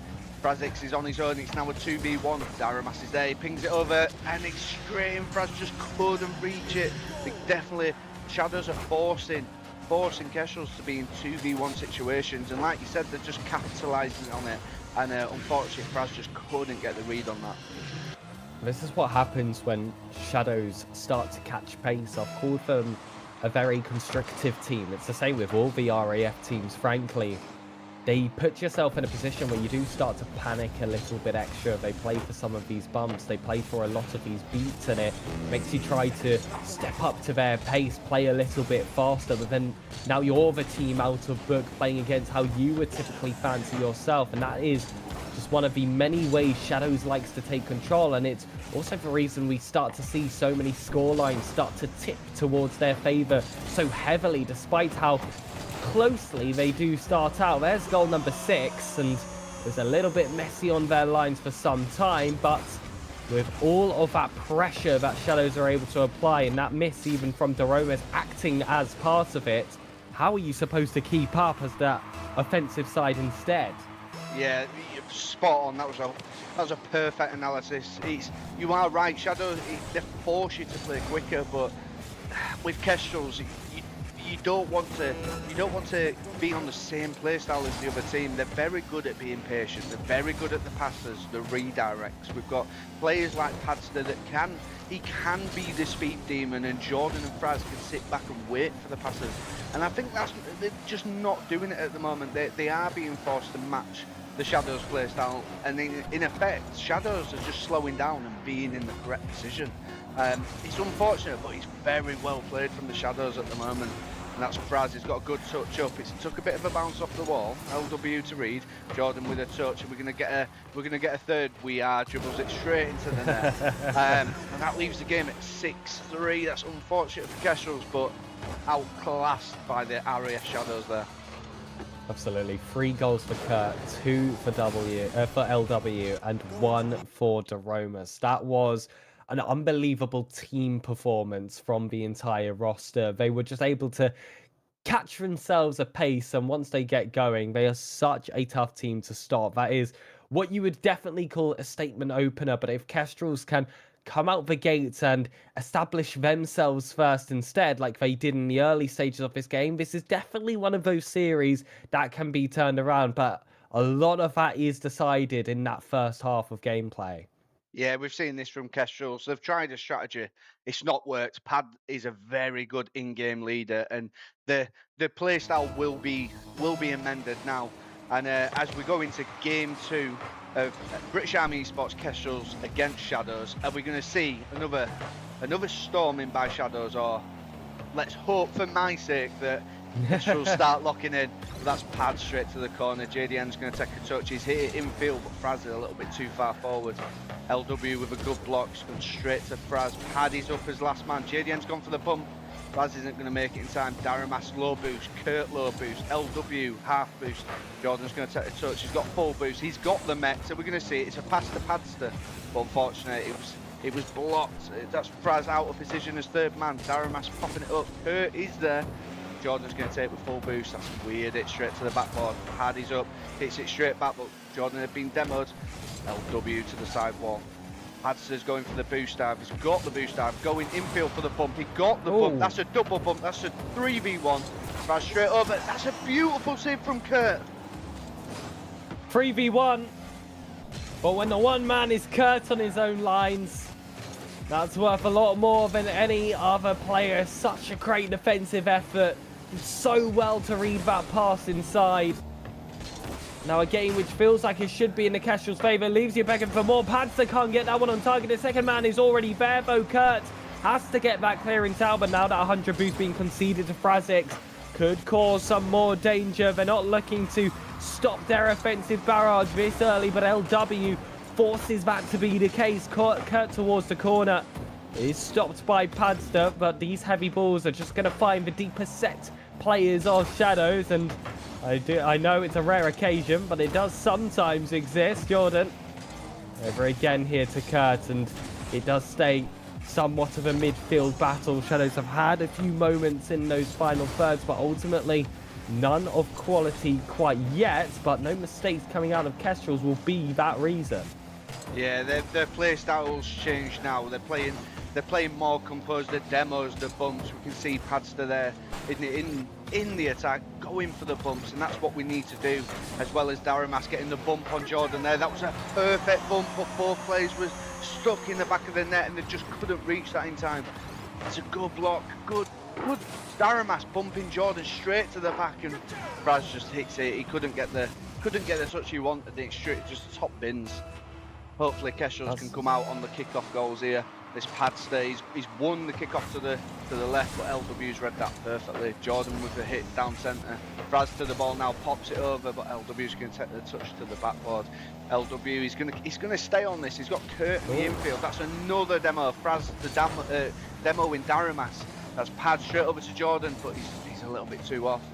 Pad's now in the back. Jordan's going to hit it up. Daramas with the hit, but he's landed straight to Fraz. It's gone to the corner. Fraz is on there for the direct, but he's not gone in. Jordan's there with full boost. He's got to put it back in. Paddy's there straight to the backboard, but he couldn't. Daramas got the bump. W up here to Frazix. He'll get that block off. We'll have a second touch available as well, and I saw a first man hunting for some more bumps and demos on those goal line. It's been a wonderful introduction into their gameplay. But Kestrels are a team that are very used to playing in defence, but I can see their potential as a more front-footed team with a lot of the spaces they have been able to create themselves, but some old habits have definitely formed in their gameplay here with those demos have come through, but as a second and third man are still not available to just tuck away those easy balls that have been provided off the back of them. And that has definitely been the difference between the Shadows and the Kestrels so far, how tight the rotations are for Shadows and how a bit more open it is for Kestrels, but double save coming through. Now made triple, but Jordan doesn't have enough boost to find that bottom corner. It's well placed by Kurt. The scoreline is double. It's actually, and I don't get to say this very often, a rare opportunity for Shadows in this game, completely capitalized.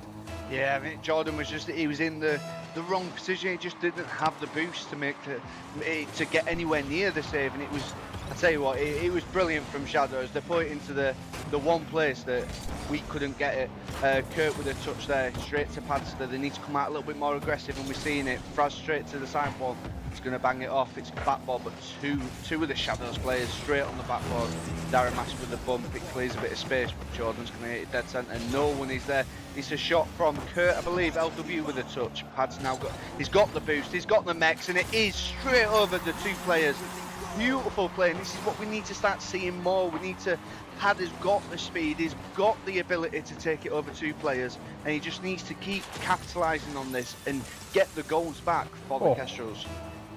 That catch was not easy as well. It was so far forward that it's sometimes tough to get yourself underneath that ball without losing control, but he's done so well to get to that point, and it was instant respect actually shown by Daromas, handing over the nice shot as soon as that one came through. Now this really does keep hopes alive for them. What a save coming from Padster.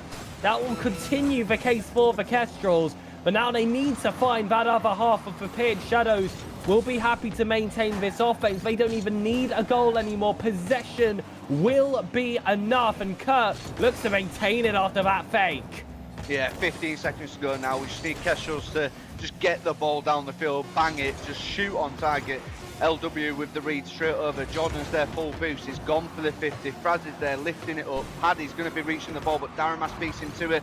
Is anyone going to get there? He's going to drop, and that is 2-1 to the Shadows, taking a 2-game lead in the series. Not looking good for me. Not looking good for Kestrels. I've banged this chair a few times. I tell you what, Kestrels are playing unreal. However, Shadows, they've figured out Kestrel's game plan, and do you know what? They're taking it really well. And I believe Kestrels have done the right thing, and we've gone to a tactical pause. I'm hoping that Padster, as the leader, he's sitting with Jordan, sitting with Fraz, calming down the nerves. There's a lot riding on this pig, we both know. I'm hoping he says the right stuff, and I'm certain that he will. We need to say a little bit more from Jordan, a little bit more from Fraz, and they've both got mechanical skills. They're both very good freeze player, but they're sitting back a little bit too much, and we need them to push. Absolutely, because they were getting it so right until that final product was required. They were getting all of these wonderful demos in the offense. There was no second and third man there, and I pointed that out on numerous occasions. And if they made that small change in their gameplay, that could be it to make all the difference. I mean, Fezzi, there was still a lot to be proud of from that second game. It was certainly better than their first, but I feel like the real fears now for the Kestrels is this pause is not just for them. On the Shadow side, they've got the Grey Man as a fourth right behind them, an experienced player in these regards who will be keeping them in check as well. No, 100%, 100%. I think Shadows, I don't know what game style they're going to use or if they're going to switch the sub in, but right now I think what they're doing is 100% working. What you mentioned about, there's a lot riding on the Kestrel shoulders right now. This game they want to win, they want to stay in. They are the Army second team, and they are good enough to do it. However, Shadows they're putting on a fight with Kestrels, and well, have your water break, have your 2-minute break. Let's see Kestrels fight back. And it is now guaranteed who the winner will play in that losers round 3. We have unfortunately had to see the end of the British Army Merlins. Oh no, I'm so sorry to say, Fezzy, but the Tempest did deal with them in a sweep. And it would just be cruel if we had you here on the broadcast not witnessing something here for the British Army. There has also been a tech pause called now by the players. So they're getting all the time in the world right now, and I would definitely take it for the sake of the Army survival. Yeah, I think I need to go take a pause as well, because I didn't realise Merlins had just been knocked out. But I tell you what, Merlins, an incredible run. Upset three teams.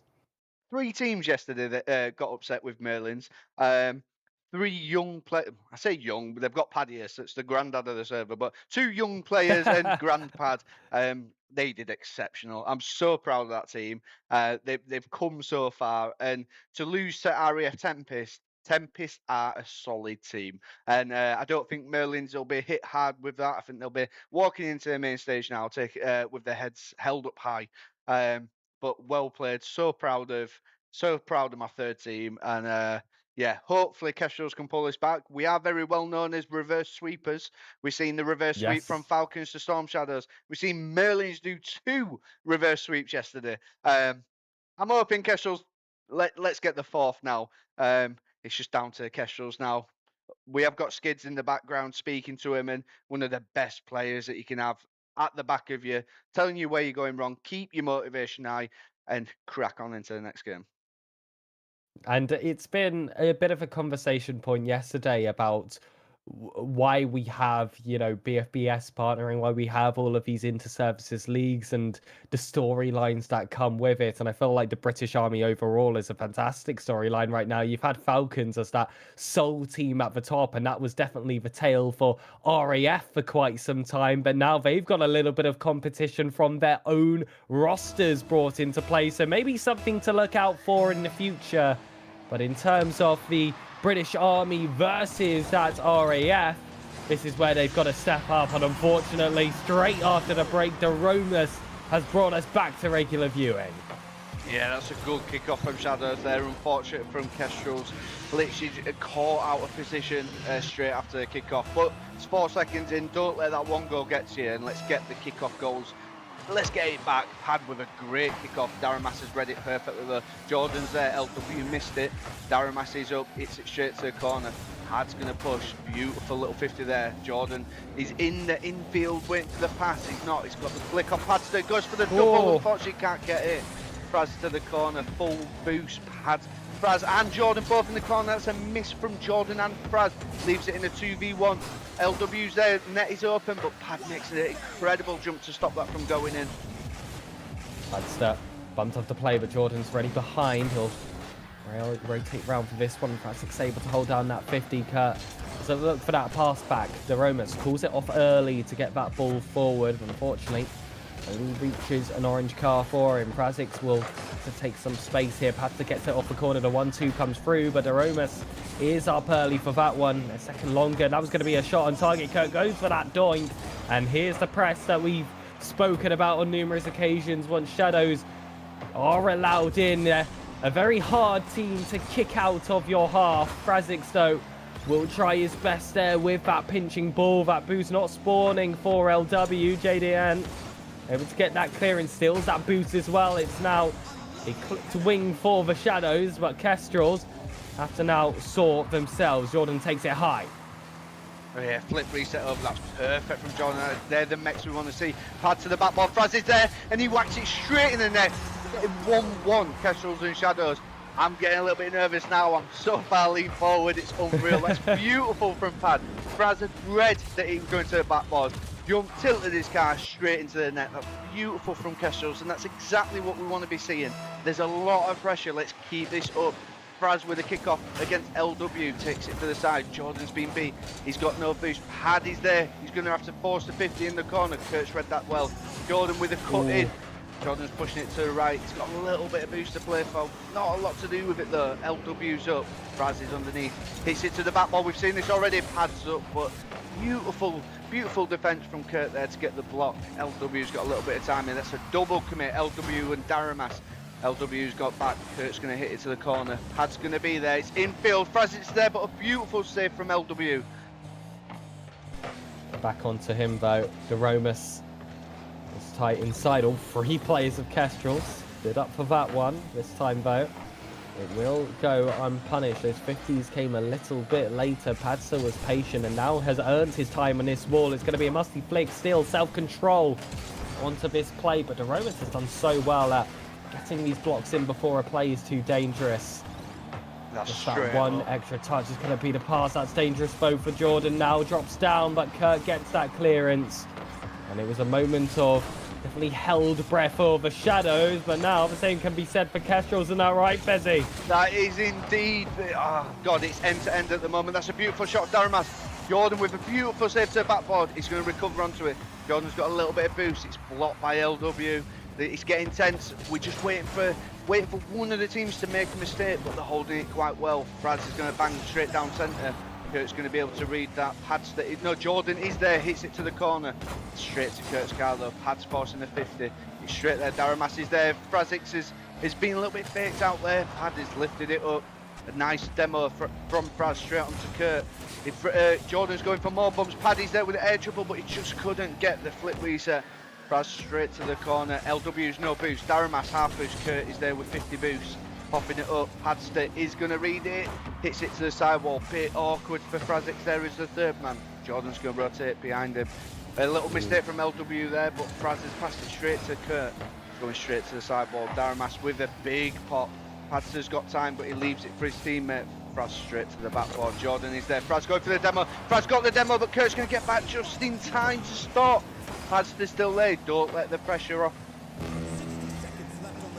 Frazix. Here's that 60-second call. It could be the final 60 seconds of their tournament if Shadows are able to pick up a goal in regulation, though currently very much favouring the Kestrels. This is the offense that we've called for. Frazix felt called off by Jordan, but Jordan bailed away as well. That's a chance gonna arrive, and a double commit on the side of Shadows will open up the space. That bump does as well, but a post will deny the first play. DeRomus denies the second. How have Kestrels not scored? LW somewhat stabilises the position for the Shadows, but that 50 still goes against them. It's pure chaos, but a lead still gained for the British Army. How Kestrels did not score then. That was either horrendous from Kestrels or amazing defence from Shadows. But what Kestrels didn't do, they didn't let off the pressure, and Pad had to come in. And luckily enough, he forced it into the net. Shadows just couldn't defend that anymore, and they've just got to hold it off for the last 15. Daramas goes for the block, couldn't get it. Jordan challenges LW. Kurt's got a little bit of time. He's already faked one out. He's up to the sidewall. Fraz is going to jump it. It's over Fraz. It's going to drop straight down for Daramas. Oh! It's complete heartbreak. But when it comes to these final seconds, a team like Shadows never lets off. I spoke about them being that team that is so good at that punishment, at weaving their way into those little gaps that their opponents let out. Kestrels did in that occasion. And from celebrations to overtime, how is your bottle? Kestrels have got to lock in now. Shadows are playing amazingly, but we need this to take it in. We need to start getting the wins, getting the motivation, take it into the next game. It's just how quick is someone going to score? Are we going to see a bit of a long overtime because they're playing defensive, or is the team's just going to go all out? Shadows is going to want to finish this, but Kestrels want to stay in it. This is where it all comes down to. Jordan's with a pop. LW with a touch, drops it straight to Pad. Pad has got full boost. We've seen him. He's got the mechs. He goes for the flip. Unfortunately, LW's out. Fraz! Oh! Straight into the bottom corner. That's a brilliant force from Fraz. That was unlucky. He jumped straight to the ceiling. He got the flip. LW with a save. Fraz said no. It's going in. Let's take it to a next game. And we have Kestrels take victory 2-1 with Padster. With Padster forcing that goal and Frazic's taking the shot. That's beautiful from Kestrels. And a moment which you believe should be full of jubilation was just a complete lock-in for the Kestrels. Did you see their cameras, Fezzy? They were completely unfazed about that final goal. They know the job's not finished, and Shadows actually have called a timeout after that game, Fezzy. So how do you feel like the emotions are on that side of the pitch? I know how they are for you at the moment, but that was a huge game from the Kestrels. Yeah, I'm glad they've called a timeout. My voice hurts. Do you know what? Shadows held that together, but Kestrel, they wanted it. Kestrels wanted that more. The moment they had 4 or 5 shots in, Shadows, how did they keep that ball out the net? Fortunately enough, it went up, and Padster was there to get that ball in the net, get the winner, and unreal from Kestrels. I think Shadows have done the right thing to take the time out. It's a 2-game series to them. It's 1 to Kestrels. All it is 1 more, and we take it to the final game. And I think Shadows want to get this over with, but they don't need to be forced to make the wrong decision. And I'm hoping that, well, for Kestrels, I'm hoping they come into the next game. They've got the motivation. They've got Onza, who's is our best player in the server. They've got Onza behind him. They've got the information. They just need to perform. They need to carry on and do it, Pig. They had 12 shots in that last game, which is rather uncharacteristic of this Kestrels roster, which is so known for their counterattacks, especially against the likes of the Shadows. They've been able to find themselves some control. They've got their first win against them for this tournament, and you said it during the last time out, Fezzy. Doesn't the British Army have a reputation for these reverse sweeps? Is it going to happen again? I did. We love it. I don't know why we do it. We just put ourselves under all this pressure just for the fun of it. I think they just want me to get my heart pumping. I think that's what it is. No, we have got it in us to reverse sweep. We've proven it, and I hope to God the boys do. But with how Shadows are performing, it's gonna be hard. They are on form. LW in the defense. His 1v1 game sense, bringing that over to the 3v3 is holding their defense line together. And let's not forget about Kurt's speed. How quick is that guy being in the air? And it's just hard for the Kestrels to match that speed. And as we take it into the next game, Kestrels trying to stay in it. They've already shown us a good performance, and is this one going to be another great victory from the Kestrels, or is Shadows, can they take the win and knock the British Army Esports Kestrels out of this tournament? Padster takes that first touch. Kurt has to make the work from his own lines. The Romus will pick this ball back up, and speed is definitely the name of the game of the Shadows. It's what they do better than most teams in the Interservices. There's very few that I could definitely put ahead in that regard. But still a little bit of a lack of efficiency, struggling to break through the brick wall that has been the Kestrels, but the Shadows definitely fancying themselves in that own regard as well. It has been some end-to-end action, and of course it would be a shame for it to end this early. But that's all up to the gameplay on the pitch, and Shadows, after this timeout, are going to be looking for their own buff. Yeah, I wonder what's being said on that timeout, because Shadows are playing very, very defensive here, and they're thinking about what to do with the ball instead of just hitting it straight to the Kestrels, and it seems to be working quite well. The game is slowing down a little bit, but that's Padster with a pop.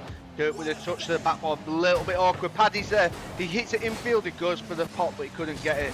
Fraz is going to call it for his ball, he pops it over.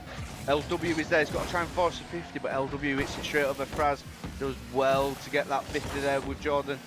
Padster with the ball, he's got the touch, he hits it straight up to Curtis. It's going to be an awkward touch for the Shadows here. LW leaves it straight for Kurt. Now Padster with full boost, force a 50. Jordan sat in net with full boost.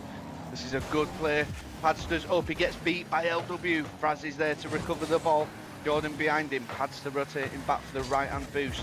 But that's going to drop for the Kestrels. However, Jordan hits it in the backfield, but Kurt is always there on the backboard to get it. That's brilliant defence from the Shadows. Has a pop over from Kurt. Padster there with a great save. Kurt's going to keep it in the Kestrels half. He's going to force it through with him. Fraz up, Hits it. He's got the mechs. He's got the boost. He goes for the flip reset. He goes for the fake. LW out of position. Jordan has pushed it, but he's faked. It's an open net. He's gone wide. Padster with a no boost though. Daramas with a following shot, and it's a beautiful block from Frazic there. And that could have been it. That could have been the first goal for the Shadows. And like we've mentioned before, a team that when they catch pace are so tough to stop. Daromas goes for the inside pass. LW is lurking, and that's ingenious. All Castrol's players camps down in their own line. Daromas notices that that's going to be space outside the 6-yard box. And of course, there's always a player prepared for Shadows. A deserved first goal in game 4. Yeah, that was clever of Daramas there to realise that his teammate was to the right, and all he had to do is not be selfish, take the pass, and you let the teammate have the better shot, and that's exactly what Shadows did, and it caught Kestrels out massively. However, Kestrels are coming back with a little bit more aggression. Braz's third man, no boost. Daramas takes it off Kurt, he pops it over to the sidewall, he didn't get the read, it leaves it bouncing. Padster's there with a shot, LW couldn't reach it, that was unlucky. LW was just a little bit too back, but Padster, he read that the ball was bouncing there, he read that Kurt didn't have it. Braz with the bump and he hits it just enough that LW just couldn't reach it. And you can see on the cams there, Pad is happy with that, he's locked in. His team just wants to carry this momentum and kick off and just get the other goal. And you saw on the other side of the cams, shake of the head there from LW. He'll be looking to shake that one off, but Frazic is not going to make that easy. Lead goes to the Castrals. It is a gorgeous setup again from Jordan. This is not going to be a series won by individuals. It's that extra effort in amongst the rosters, and Shadows have got that 4-man roster, which has definitely been a point of conversation, but still having that chemistry. But the established 3-man side of Castrals have really been able to prove themselves this tournament. Stes free, no! Crossbar hit, and LW have to make a save instead. I was so sure on that one, Fezzy. That one, though, will make sure that that scoreline is added. My goodness. Yeah, they're taking a trick out of Daramas's, but they've said, you pass to your play, I'll tell you what, we'll pass to ours. That's Padster straight down. He sees Jordan's there, puts it perfectly so Jordan can get the right amount of power, and there was nothing that the Shadows could do there. That was great play from the Kestrels. Kick-off shot with Shadows though, he takes it straight left. Kurt's there, Fraz with a great read, but it's going to drop to Daramas. Bit of an awkward one to the sidewall, but Kestrels are going to reach it. Jordan's there, goes for the fake. Kurt's read that perfectly. That's Fraz and Pad reaching for the backboard. He's got it, pops it up, he's got 74 boosts. He's going to try and force the 50 with Daramas. Daramas whiffs it a little bit. Fraz is going backwards. Get out of that reverse gear, Fraz. LW with the ball. Fraz has cleared it to the right. Beautiful positioning from Jordan there. Forces Pad for the shot. Jordan's going to keep this aggressive. Fraz straight back to Jordan. Jordan's no boost. He's going to try and 50 it in. Potentially go for the boost half. Let's keep Shadows on minimum boost, and I think it's working for Kestrels here. Pad with a shot. It's saved by Daramas. It's a really good save. Daramas is definitely being more aggressive, especially in the defence. He's trying to clear the ball and allow the team to get a little bit more boost. You can see on the camera that every player is locked in, but Kestrels are locked in a little bit more with Jordan coming in for the shot. That was he tried to force a 50, had followed it up, and he just left an open net for Jordan. Beautiful play. He takes the Kestrels 4-1 lead with 22 seconds to go, Pig. And that's got to be the one. That's got to be the ticket stamp to Game 5.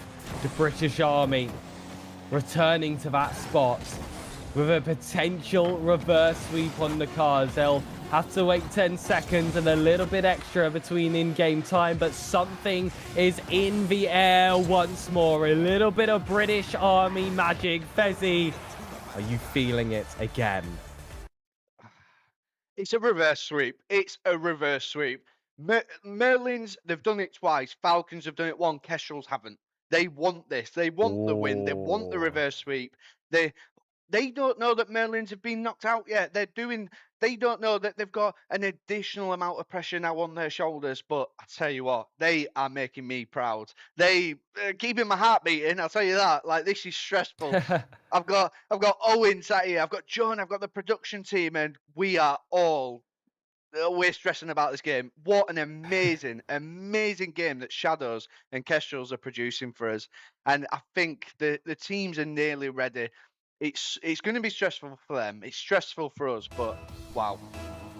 Brilliant. And we move into the final pick, the final game. And that last game was 12 shots to 2. It's not very often that I see the Shadows reduced to so low of a shot list. Of course, they were able to pick up a goal with one of those opportunities they gave themselves. That goes to show you the efficiency that they have if they are allowed that space. The Kestrels did not allow that in the previous affair. They also proved that they could come back from behind. It was an early lead from the Shadows, so that should be every single test passed bar one. The test of Champions Field. Jordan, though, looking for that shot. A double commit comes in, but it's enough to get that save from LW. Keeps it high onto this wide wall. Wants that extra touch. Aromas, though, has proven that he's typically faster in those kind of positions. LW sends it to Frazix, and that should fall once more to a Shadows man. And we've seen passes from Daromas. That's not going to be the player he was looking for, though.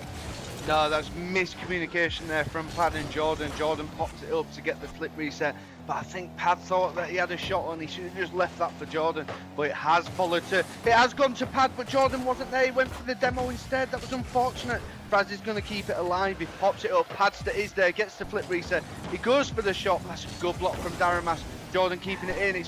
It's came off someone's car at speed, and somehow Kestrels have managed to keep it into the Shadows half. Fraz with the infield pass. Jordan with the shot, and he's bottom left. That's a beautiful pass from Fraz. The eyesight to have to know that Jordan was there, and Jordan with the accuracy from that shot was fantastic. That is beautiful play from Kestrel to take him a 1-0 lead in the final. The dream lives on. The British Army might do it again. The last team that was left off that magical curse against their opponents looks to inflict that damage in the playoff stages on their final life. All stress against them, and such a tough team to beat as well. But it's still 3 more minutes to hold on to, and Shadows are going to throw the kitchen sink at them. Frazix throws the simple pass instead. A bump comes through, though. The first man completely wiped away from the play. Daromas gets that save, and LW hasn't found that target, but he's progressed that ball forward. Shadows are looking to try and tighten that vice, but Kestrels just have not given them that privilege. This is not the 3 men locked down of a goal line team that we've been so used to seeing during that group stage. But this is what we're used to seeing from the Shadows, Fezzy. It's never going to be that easy. No, it was a good 50 there from LW to cause the ball to just sit dead, and obviously Jordan, he had to pre-jump that shot, and he did, but unfortunately it was just behind him. But this is, Kestrels are not letting off the pressure, and this is what they need to keep doing to win. But the Shadows are just, they're defending amazingly and counter-attacking perfectly, and they're matching the aggressiveness of Kestrel's shooting ability, and it's working. It's 1-1 in the grand final as Pad pushes that up to the sideboard. Jordan hits it back up. It's going to hit the backboard and drop down, but Pad's couldn't read it. The boost dive is there from Pad. He's going to force the 50. Fraz was behind it, but Daramas hits it forward towards him. Jordan is sitting in the... He's sat in the net. Kurt shoots. Daramas pops it back up. Passes to the sideboard. He's got no boost. His teammate needs to take this. He's gone in field. Jordan has faked it. Fraz hit it up. LW to the side. Fraz has got time now. He can drop it down.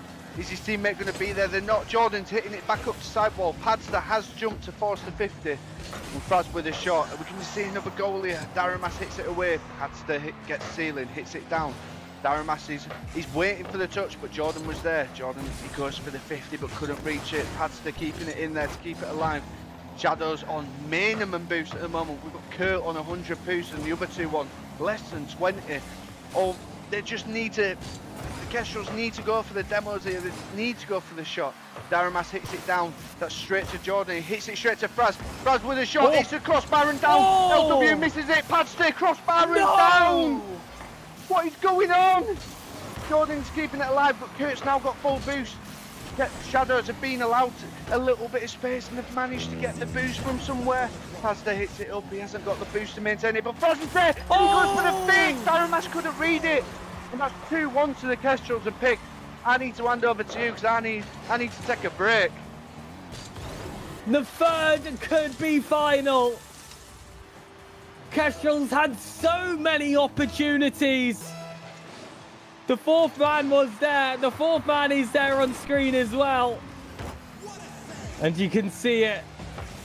Players lean forward, all locked in. 45 seconds left to stand. The Shadows need this.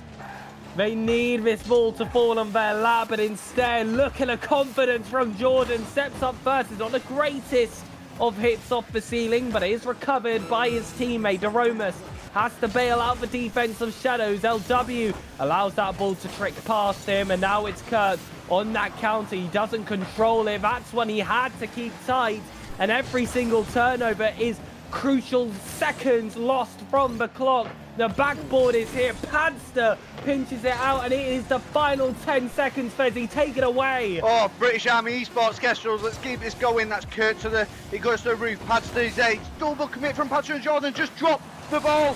Kurt's go. He's dropped. Kestrels reverse sweep. Fourth reverse sweep from the British Army. Fourth reverse sweep. That is unfortunate from Shadows. They played that so well. But Kestrels, what a series. What an absolute fantastic play from each player. That was unreal from the British Army Kestrels. That was unbelievable. I have never seen so many reverse sweeps come from one sect before. The British Army, there's just something about them. They've got it locked down, and the Shadows were a team that I expected, frankly, to go further. I saw them as winning this series. I saw those first two games going in their favour, and I thought that, yes, this looks to be the series that many people would come here to expect. But the Kestrels, third game and onwards, even through a timeout of their opponents, were able to get themselves back in the action. And you've given a very professional opinions on the game at the end of that, Fezzy. But come on, let it all out. These are your boys. Let the broadcast honestly, know what this means. That's unreal. Like, for Merlins to be knocked out, it was unfortunate for Merlins, but they knew they performed to the best of their ability. Kestrels have had it a bit rough. They've struggled, and they've come together as a team, and they've just managed to sweep RAF Shadows. Unreal from the Kestrels. They'll be absolutely excited with that. They'll probably be outside getting a bit of fresh air because I bet they're sweating as much as me. But I'm so proud of my teams. And when picking the Army first team, when picking the second and third, it's hard, and it's clear that, God, I picked three strong players that do not want to give up, and it's unreal. And I'm over the moon for them. Over the moon. Well, there is some good news for you, Fezzy. Of course, the Merlins did get knocked out, but now you don't have a British Army derby in that losers semi-finals. You can just support your Kestrels because they will be taking on the Tempests with that final life once more. You're running the RAF gauntlet somewhat at this point. You lost to the Storm Shadows. You've beaten the Shadows. Tempests now are that final test. What a storyline to be able to witness. I'm not too sure what the results were in that semi-final between Falcons and Storm Shadows, or if that is upcoming. But ladies and gentlemen, that was an unbelievable series of Rocket League, and that is not even the end. We're going to be cutting to a break very shortly. Thank you so much for watching, and be back for the next round.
I didn't expect the military to be so welcoming and so forthcoming of esports. So esports is becoming more pertinent now as we move towards a digital future.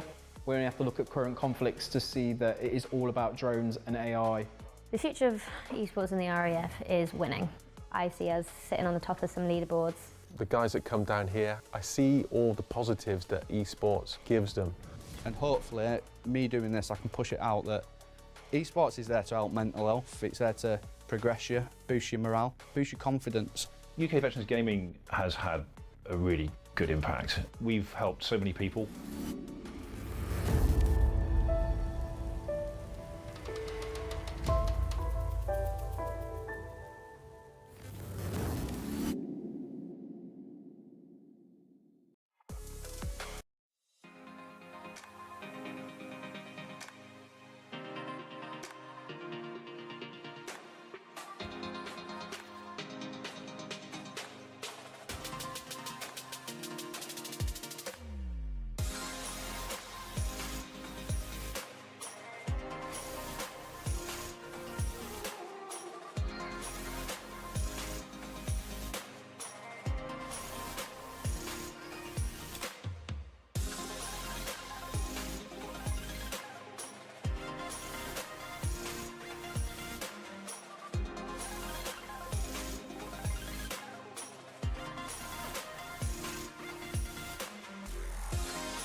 BFBS Forces News join KFOR patrols in the north of Kosovo. We're here to create a safe and secure environment for the people in Kosovo and the people of Kosovo. Our job, fly and fight from the home base, and we've got to be able to do that in whatever conditions. This training is mutually beneficial to both sides. For the riflemen themselves, it's about getting that valuable training in the desert. At the heart of Lympstone Parade Square, the King's Squad.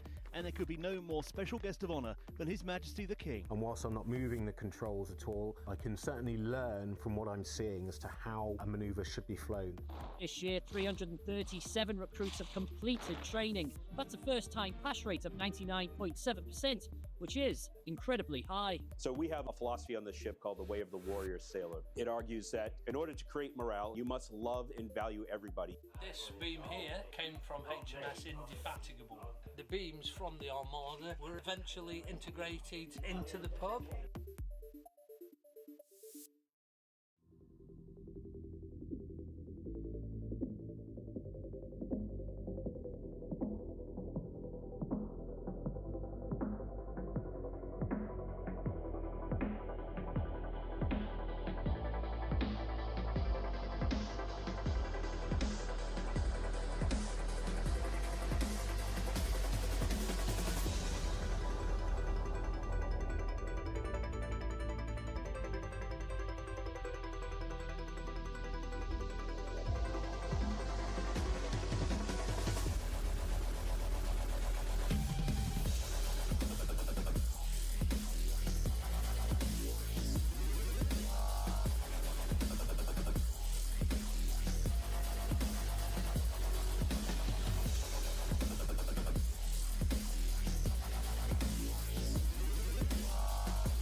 At BFBS Creative, we are creative storytellers. We are specialists in unravelling the untold, even from the most difficult locations. We help you reach the audiences you need to reach. From documentary interviews to addressing communication hurdles and crafting your content strategy, we can do it all. We thrive in the toughest environments, ensuring your stories are told brilliantly.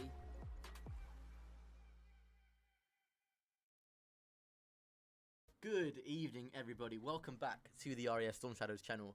I am once again joined by the immeasurably enthusiastic Roman in the commentary box this evening, Roman. And as you can see on your screens there, it is the RAF Storm Shadows taking on the Army Esports side, a fascinating insight into what we might come to expect in the Interservices. But for tonight, it's the Armed Forces Dungeon League Let's get this show started. Carries this forward, gets 50 with Fraz. Ed gets into that one. Envy tucks it away. And as I say, they need an opening goal. They have managed to get one here. 1-0. Frazic though does some nice defensive work, but P finds Cedric. Cedric finds Envy.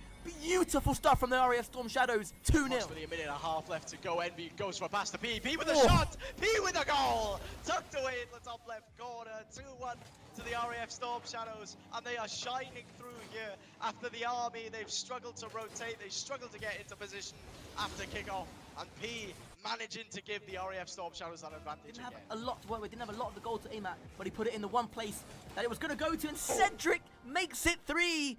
And the floodgates are beginning to open here for the RAF Storm Shadows. A great 30-second burst, and now they've just got to hold it or even go for more. Air power wins matches in Rocket League, and you can't tell me otherwise, as Ed will tuck that one away, and the Storm Shadows have the advantage here with 3 minutes left to go. Nothing about air superiority there. P just managing to get a pass across. A very strong 50 indeed, and Ed had an entire net to tuck it away. 1-0 to the Storm Shadows, and the Army, they've been crumbling since game 3. To control this one and take it downfield, intercepted immediately by Ed, and this pressure from the Storm Shadows has been relentless, and Envy, the man from Cosford, will tip this away to make it 2-0, and almost an improbable comeback for the Army to try and pull off with 90 seconds left to go. The way they've been playing, the RAF Storm Shadows, they're currently unstoppable. The RAF Storm Shadows, an incredible goal. They've done it again, and it's 2-0 now, and it's 3-0 now. The lead looking unassailable.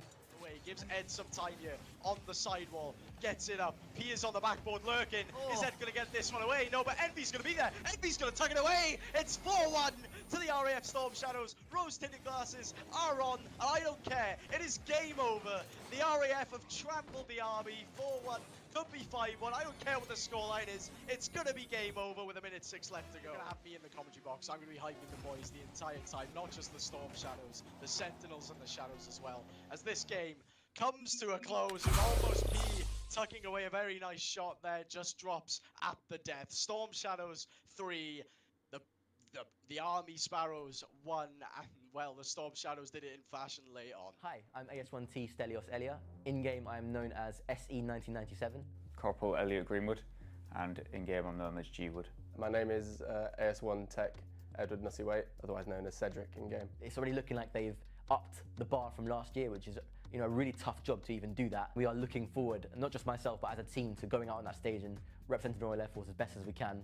Playing up on a stage like this is the first time. We had a thing called Rank A, where it was all the top players played against each other, and then we picked our teams. I've finally made it into the first team after a lot of hard work. Both my teammates are really talented. We gel super well. Really looking forward to playing with them on stage and seeing what we can do.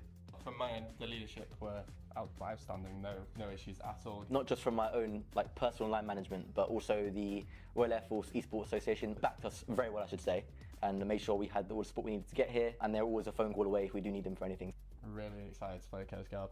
It'll be closer than everyone thinks after playing them. We think we stand a bit of a fighting chance. The second Air Force team, emphasis on second there. We're a solid team, 3 really good players who could do some damage for sure. Although we are in different forces across NATO, we are colleagues, so it's nice to meet them in person and just have a laugh and play against them and hopefully beat them as well. You ready? AFG, you're washed. Coast Guard, you ain't as good as you think you are. We're coming for you. Space Force, stick to mini golf. We're going to win it. No, we're not. We're going to win it. We're going all the way. I thought it was good until I saw them play. The Americans will never hear the end of it if we end up winning somehow. Look, I'll shake on it. You know me, I don't drink. I will drink heavily if we win. That the pressure put down. Stelios with no boost thrown into corner will be wildly out of position. G-Wood needs to put the don't go towards net on this one. Instead, Cedric go for the double touch. It's a beautiful finisher.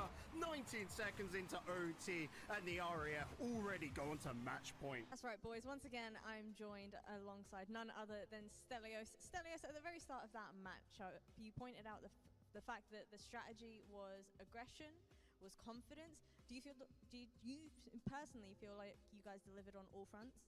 Yeah, it was a series that we just stuck to the plan and executed it to perfection. I felt really good myself. I felt the other boys also played their part individually, and then we executed the plan as a team together. It was almost perfection. which means we've got to live up to that in the next round as well. So we can't just rest on our laurels. We've got to take it forward. Well, for you, Pat. Good afternoon, and we are back once again across multiple streaming platforms for the Interservice Rocket League Championships 2025. We, Psycho, are almost there. An excellent week of action across 3 services, across 8 teams, has all come down to this. 4 series left, 4 teams left. Who will come out on top? Right now, we're about to find out which team, I think is this for a place in the grand final? Potentially so. In the lower bracket final will be where this either one of the teams progresses to after this match. So you're absolutely right. We are getting very, very close to the culmination of this tournament now. And honestly, that's a bit sad because I've been absolutely loving it today, Stel. It's gone rapid, and as has this double elimination bracket that you can see on your screens right now, courtesy of our wonderful producer, Jonah. Let's start off then with one half of it. The Kestrels started off their journey today beating the Merlins and then falling short against the RAF Storm Shadows. And then they had a dramatic series with the RAF Shadows before progressing through that in a dramatic game. I think it was game 5 it was. They've done it countless times again. It was another Army reverse sweep. I think that's 4. I believe that is 4 reverse sweeps that they've pulled off now across this tournament. And finally, they're in the lower bracket semis now against the RAF Tempests. Well, it is very much business time for both of these two sides. No more chances. Last chance saloon. I wonder what you make. Yeah, so I do believe, Stelios, we have a couple of technical difficulties regarding microphones at the moment, which we'll be able to hear you soon, although I do think you're actually coming through mine at the moment, which is fantastic. But either way, yes, we are absolutely at the business end of the competition now. The BAEs, Kestrels, and the RAF Tempests shaped up for this next series, and the Kestrels had an absolute resurgence in the previous series. They had an incredible performance to reverse sweep the favourites of that matchup in the RAF Shadows. It was a monumental performance, and well, we could see the crowd reaction from those Army teams. It was fantastic stuff, and the RAF Tempests are here to continue the legacy of the RAF teams. And of course, we have the Storm Shadows in the upper bracket finals kicking around still. They're going to be here until the grand finals. You could only assume with how they performed across the course of this weekend. But I do believe it'd be appropriate for us to go to a very short break just to give us a little bit of time to investigate this issue. So we'll be back in just a second. See you then.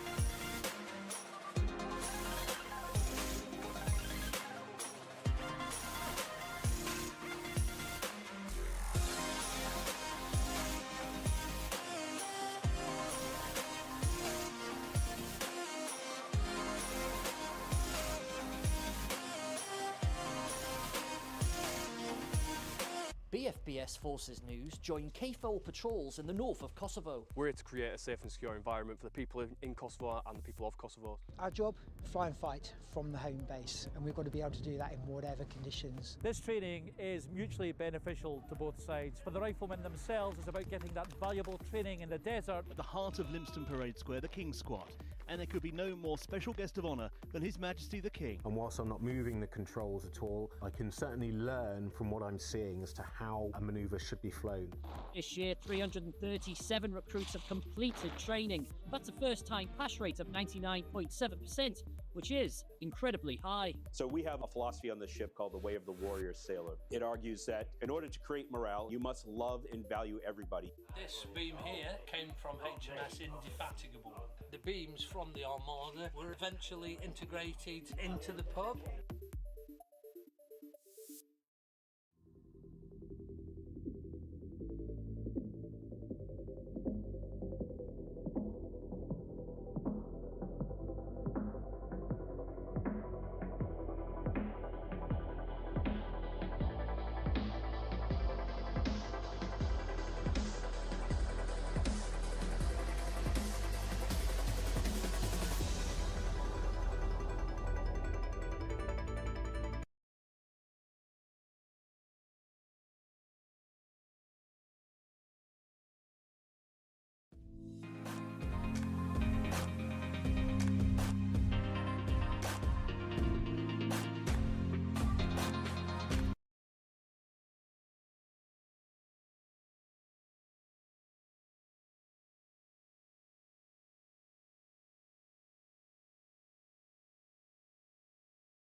Alright, we're good. Hi.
Welcome back then to the National Esports Performance Campus. We are down to our final 4 teams.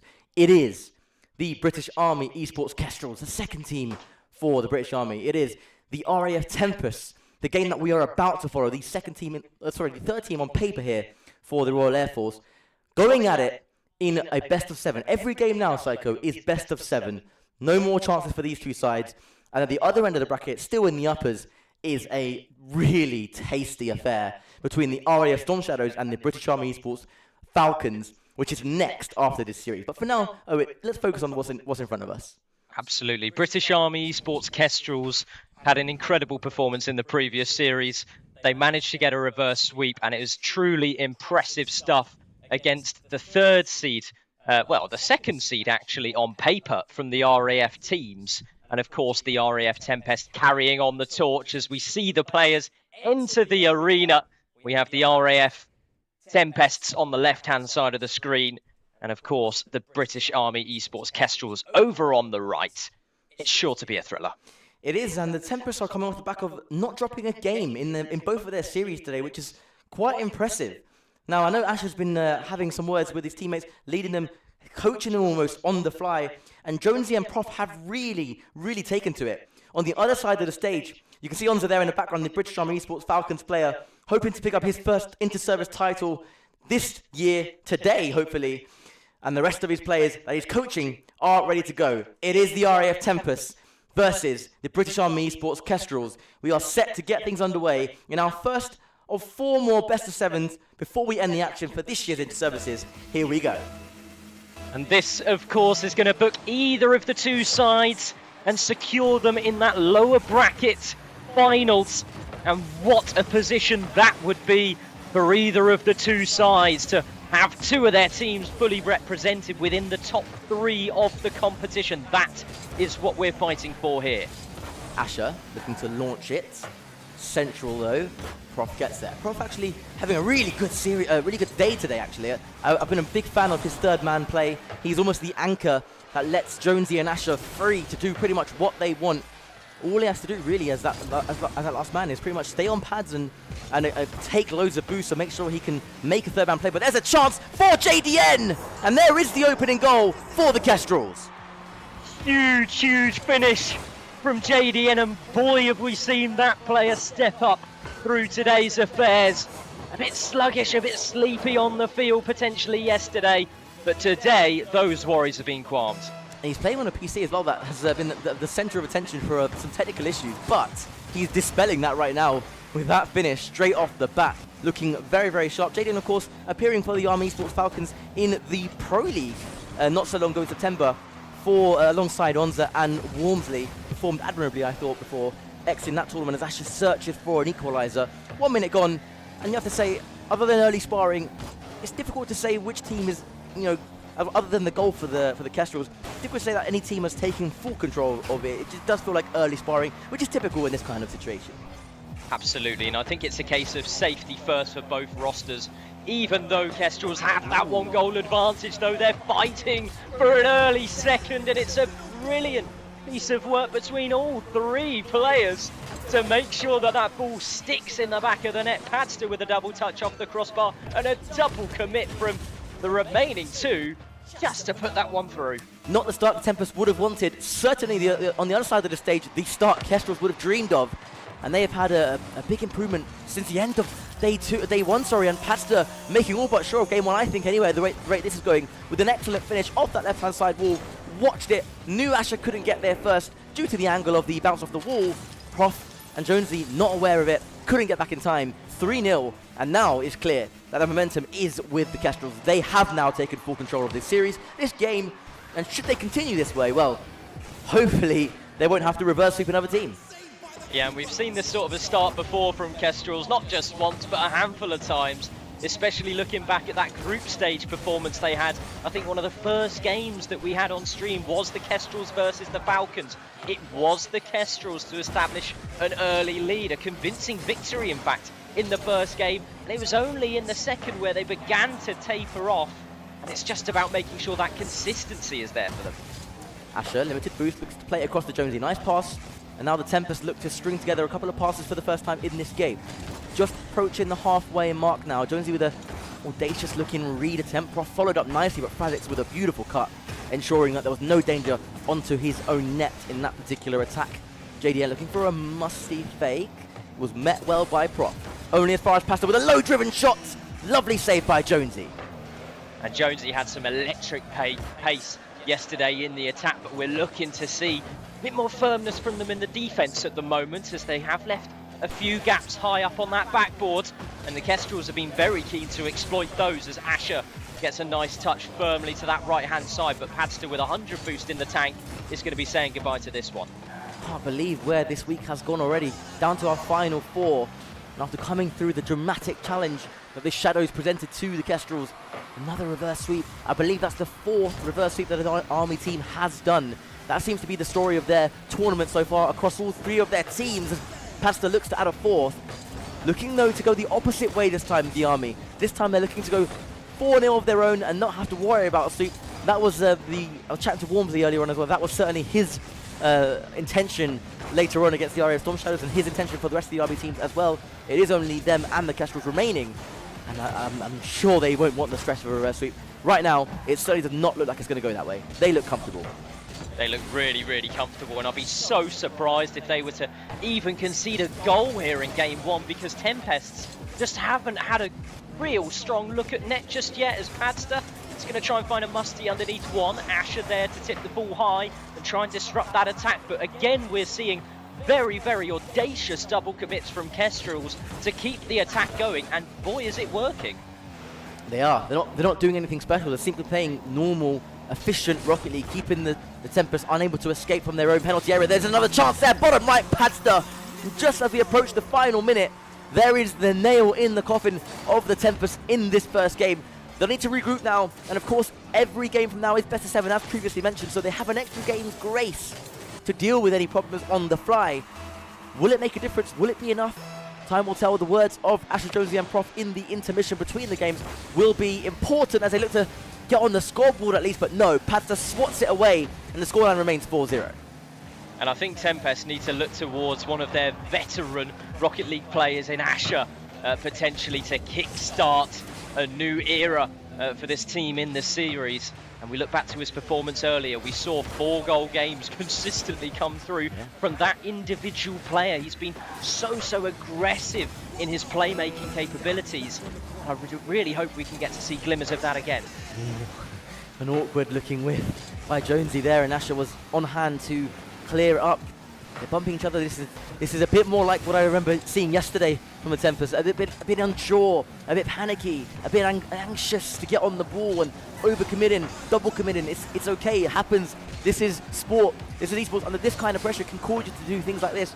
But they have a minute. They also have a timeout if needed as well to settle themselves. But for the Kestrels, they are in full control. Onza behind the Kestrels there, applauding the team. He knows what he's seen there is pretty convincing. And if they can retain that kind of level, I cannot see a Tempest fight back. Yeah, and that's the scary thing that we're saying that so early on in the series. We're worried there might not be a chance for a comeback. It's only game 1 of a best of 7, and we can see complete nonchalance on the faces of the Army Esports players who are very, very content with their performance so far. JDN on the left, Padster in the middle, the dynamic playmaker, and Frazix, the veteran from this side on the right-hand side. Pastor and Jonesy doing battle then as we get game 2 underway.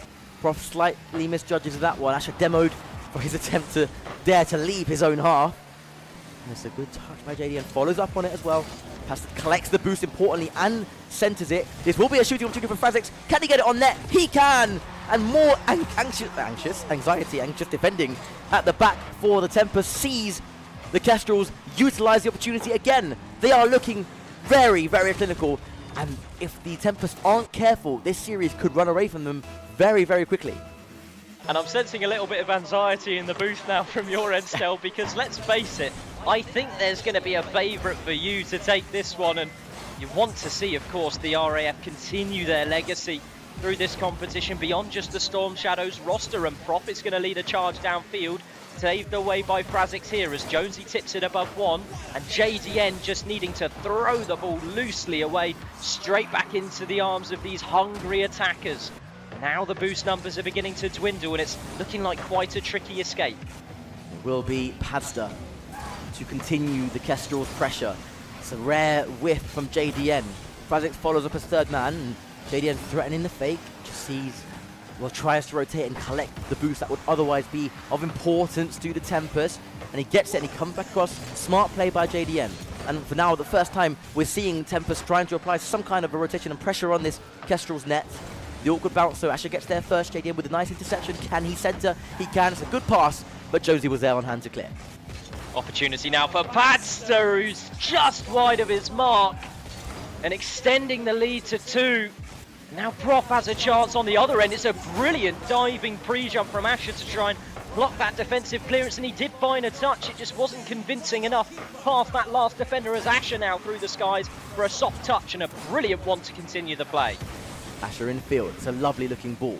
Jonesy will control it, and a nice smart soft touch there to set himself up to collect the boost, which he does, but he was beaten to the second touch by Padster. Asher again, away to his right hand side. Jonesy looking in field, misses again, and Prof now left in a 2 versus 1. JDN comes across, great effort into the bottom left, and the Kestrels 2-0 to the good. They are looking really clinical. They are looking almost unstoppable at the moment. And it's just such a high line at the moment from Kestrels compared to every game we saw from them earlier today. In that last series, they were still struggling when it came to moving out of the defensive area and making sure that they had the confidence to step forward down the pitch.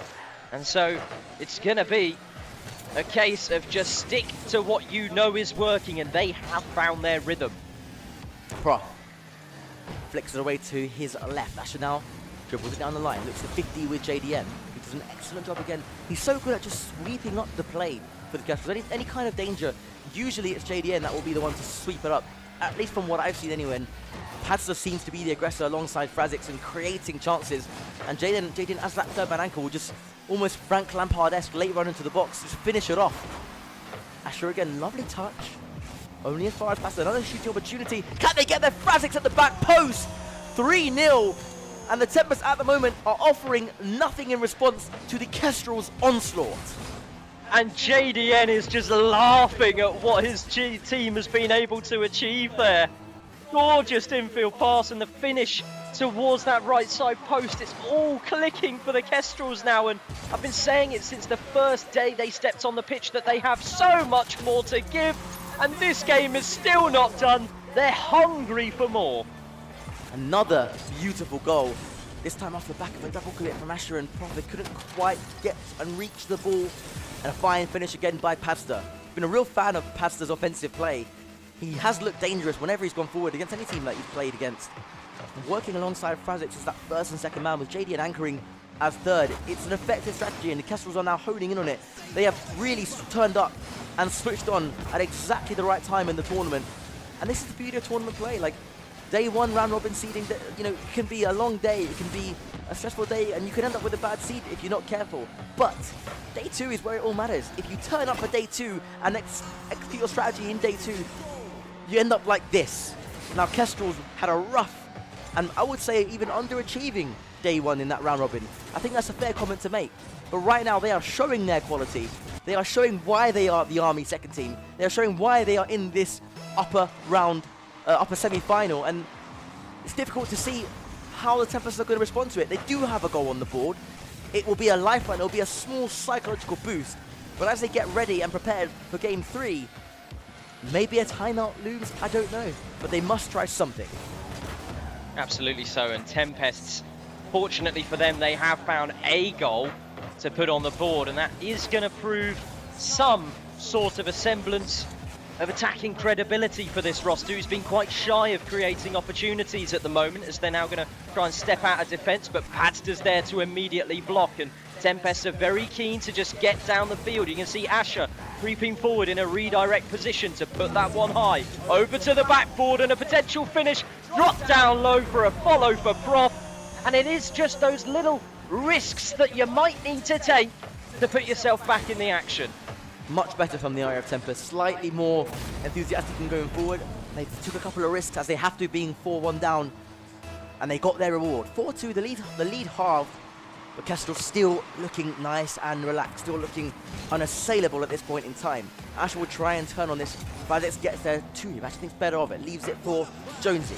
Jonesy knocks it behind JDN, but Padsta calls onto the play really well and took control of it for the clear. And now Prof linking up nicely with Jonesy. Back to Asher, and I tell you what, that was a wonderfully worked attacking opportunity by the Tempest, and it didn't pay off, but that will offer them some kind of encouragement.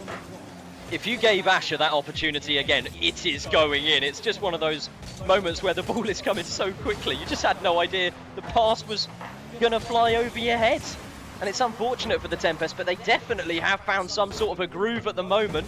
And even Prof now has a chance to push this ball to space, potentially forge a chance from the sideball, as Jonesy's just going to go straight for net, and I think very wisely so. So little time left on the clock, but ultimately the British Army Esports Kestrels are here to play. They're here with 2 games now on the board, and this is a team who historically we've looked at for those resurgent performances, those reverse sweeps we've seen so often, but they want to get this one done quickly. They do, and that's exactly what they're going for. They've had enough of reverse sweeping everybody. They don't want the stress, they don't want the heart rate spikes, they don't want all the problems that come with having to reverse sweep. I think you can see Jeromus there in the background trying to, I guess, cheer on and slightly coach the RAF Tempest. And it's all about now how they respond. They have time to work with. They have the 1-minute intermission. And I think if they can get back to their formula of communicating well and taking a bit more risk and being a bit more firm in their challenge, a bit more aggressive, a bit more faster, like they were in the opening 2 series of their day today, they might have a lot more success. Over on the other side of the stage, though, for the Army Esports Kestrels, for me, more of the same. I mean, yes, they leaked a couple of goals there, but in the main story of the game, for me, they controlled it so well and they never looked like losing. Absolutely, and I completely forgot that I'd muted my microphone there, and I love the fact that you all got the glory of seeing that there, but Jeromus we could see in the RAF Shadows ranks, just behind the players, I'm sure, giving some assertive but reassuring words to steer them back on the right track. And as they move forward to this next game, they are coming into it with a bit more momentum now. They know they are capable, especially given the last three minutes of the previous game still. Yeah, they finished that game off the stronger of the 2 teams with a couple of goals in response. But it's all on the start now. If they can start better than before, and if they can attack the Kestrels better and more fast, that's a great effort across the face of goal. Frazix, how on earth has he snuck that across into the bottom left? It looked for all the will in the world that Asher had done enough to cover the angle, but it was smart, calculated play by Frazix. That's the experience he offers, a long-time player for the British Army, showing his quality. It's just such a piece of brilliance from Frazix. It's one of my favourite goals I've seen all day, to be frank with you, and it was just a little flick, but to have the knowledge that that defender has momentum going across goal and to sneak it into that far post, even though the angle is so slim, is really, really impressive stuff. And now Tempests, again are faced with a goal deficit. They really want to step things up here. How will they respond? You feel that if the Kestrels get this game on the board, you just can't see at the moment anyway a reverse sweep happening for the Tempest. They've got to come out fighting here. They've got to give everything they've got. Leave nothing on the pitch. That is the story for both sides. That's an awkward looking flick. Will there be a Tempest player following up? Asher eventually gets to the ball. Crossbar and down, away by Frazix. Super defending by the Kestrels. They are not to be beaten yet in this game.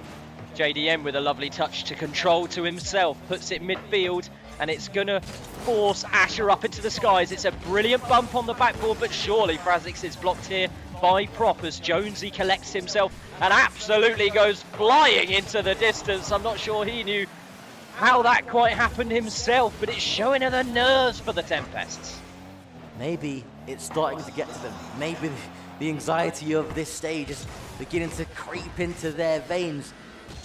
However, the scoreline does importantly remain at 1-0. It's already an improvement over the last games for the Tempest. If they can keep it stabilized, if they can keep it calm and sneak a goal here or there, you never know what can happen. But again, the Kestrels delivering on their strategy. They are so well synced up right now. It's coming off of that fantastic win against the Shadows. You can see what it's done for their confidence. They are firing off of all cylinders. And as we are just encroaching now into the 3rd minute of play, Frazix almost back in, arguably could have been goal of the day. And Patster collects the pass from JDN, I believe it was, and they are combining superbly. 2-0 the scoreline. Beautiful work from the Army, and they are looking good for this. Whatever words have been exchanged from the first half of today's tournament to now, for the Kestrels to have this sort of a performance compared to what they showed us earlier is ridiculous, quite frankly. Probably the best improvement we've seen from a team all tournament long comfortably, and the Kestrels are finding their own. And to be completely honest with you, coming into this competition, I would have probably ranked the Kestrels as 3rd seed overall in the competition. That's how strong I know they can be as individuals and as a team, but it's just making sure everything clicks at the same time. And here we are, showing that off. It's happened at the right time for them. They've chosen their moment. They've chosen the time to turn up. And they are playing like a team possessed at the moment. 2 goals to the good. Not really suffering any kind of real pressure from the RAF Tempest, as that one loops dangerously though towards that Kestrel's there. But it's dealt with again by Pastor. Asher plays it inside to Jonesy, beaten to it by JDN, and it will go into the... Oh, I thought it was going to the empty RAF Tempest net, but it somehow stayed out. And had that gone in, for me, that's 3 goals and 4 series points right there and then. They survive for now, but the Tempest must try. There is a good shot from Jonesy. Pastor just swats it away. They are really not having it. They don't even like conceding at this point. This is a new Kestrels. They found their momentum, and they don't look like losing it even for a second. And this last 1 minute 30 is do or die now for the Tempest. I don't want to see them go forward to another game and have a reverse sweep opportunity in a best of 7. It's just such an unlikely occurrence for them to come back from this. So this next 1 minute is crucial as Prop has no boost to try and escape the defense. Another swarming orange player in Frazix to tip it over to the backboard, and such a supple touch from Padster to just pour the salt in the wound. The Tempest at the moment are being hunted. There's no better word for it. They're being demoed. They're being hassled and harried out of their defense. They don't have time to breathe. They don't have time to get boost. That is the sign of a team that can put such a chokehold of boost and pressure on the Tempest, and it's really hard to break. And what a pre-jump! That is absolutely outrageous by Fraz. It's coming off the right-hand side wall, following his own touch. Knew Jonesy had to get a touch on the ball, and Patster was right behind him as well, in case Frazix missed it somehow. And the 4th goal, I mean, it is just a demolition at this point. And it's so nice for me to be able to see the Kestrels look at their own performance at the moment with a beaming smile on their faces, because I don't think they could be playing this any better if they tried. I can't see any flaws in their approach at the moment, bar maybe a tiny bit of overconfidence at the back as Frazix with a pre-jumping save. It's just going to be there to block any sort of momentum rolling into a potential game number 4 as JDM with another giant pre-jump to add a little bit of pressure, and Tempest staying grounded as ever are just getting harassed here on the ball. Nice save by Pro. And you can just see how aggressive the Kestrels are. They know they're 4 goals to the good. They can take a bit more risk. They can play a bit more aggression. And it ain't going to matter. Not one bit right now. They are set for 4 series points to take them into the lower final. And they will await the loser of the RAF Storm Shadows against the RAF Falcons. Well, that's an interesting name. The Army Esports Falcons. That one set to come to you live next after this series. There is a goal back again for the Tempest. They do find something on the board, but with 30 seconds to play, you just can't. If this happens, I might just knee slide across this commentary box if we get 3 goals here. I'd love to see it, and you're very famous for your big "soo" when everything goes your way. So we're still waiting for one of those, maybe plus a knee slide. That'd be a wicked combo. Fantastic performance from the Army Esports Kestrels. It will be 4 match points for them to work with now. And the Tempests, they have it all to do. JDN players. JDN, for me anyway, third man, he has really led that team well. He's almost the anchor for me that brings it all together for them. He lets Pasta and Frazix push up and play way more aggressive. He does it well, to the point where Frazix and Pasta can start taking a bit more risks, knowing that right behind them is JDN, waiting to sweep anything up, waiting to make sure that nothing goes into the back of their own net. They've done it well, they've got their formula, and they need to stick to it now. The Kestrels are headed for the lower final, not unless there is a drastic change for the Tempests. Yeah, and that drastic change is going to be almost an impossible feat at this stage. Surely you have to think, and looking back at the stats in the last game, RAF Tempest weren't without opportunities. 6 shots registered in that last game, and that's sometimes enough for a team to come out on top. It's just a simple fact of Kestrels are approaching the game with confidence. Every single attacking play that they are going for, it's fully committed. Yeah. You have to say that much. We're seeing pre-jumps across half the field, not just by one player, but 2 at any given point in time to try and dunk out defenders.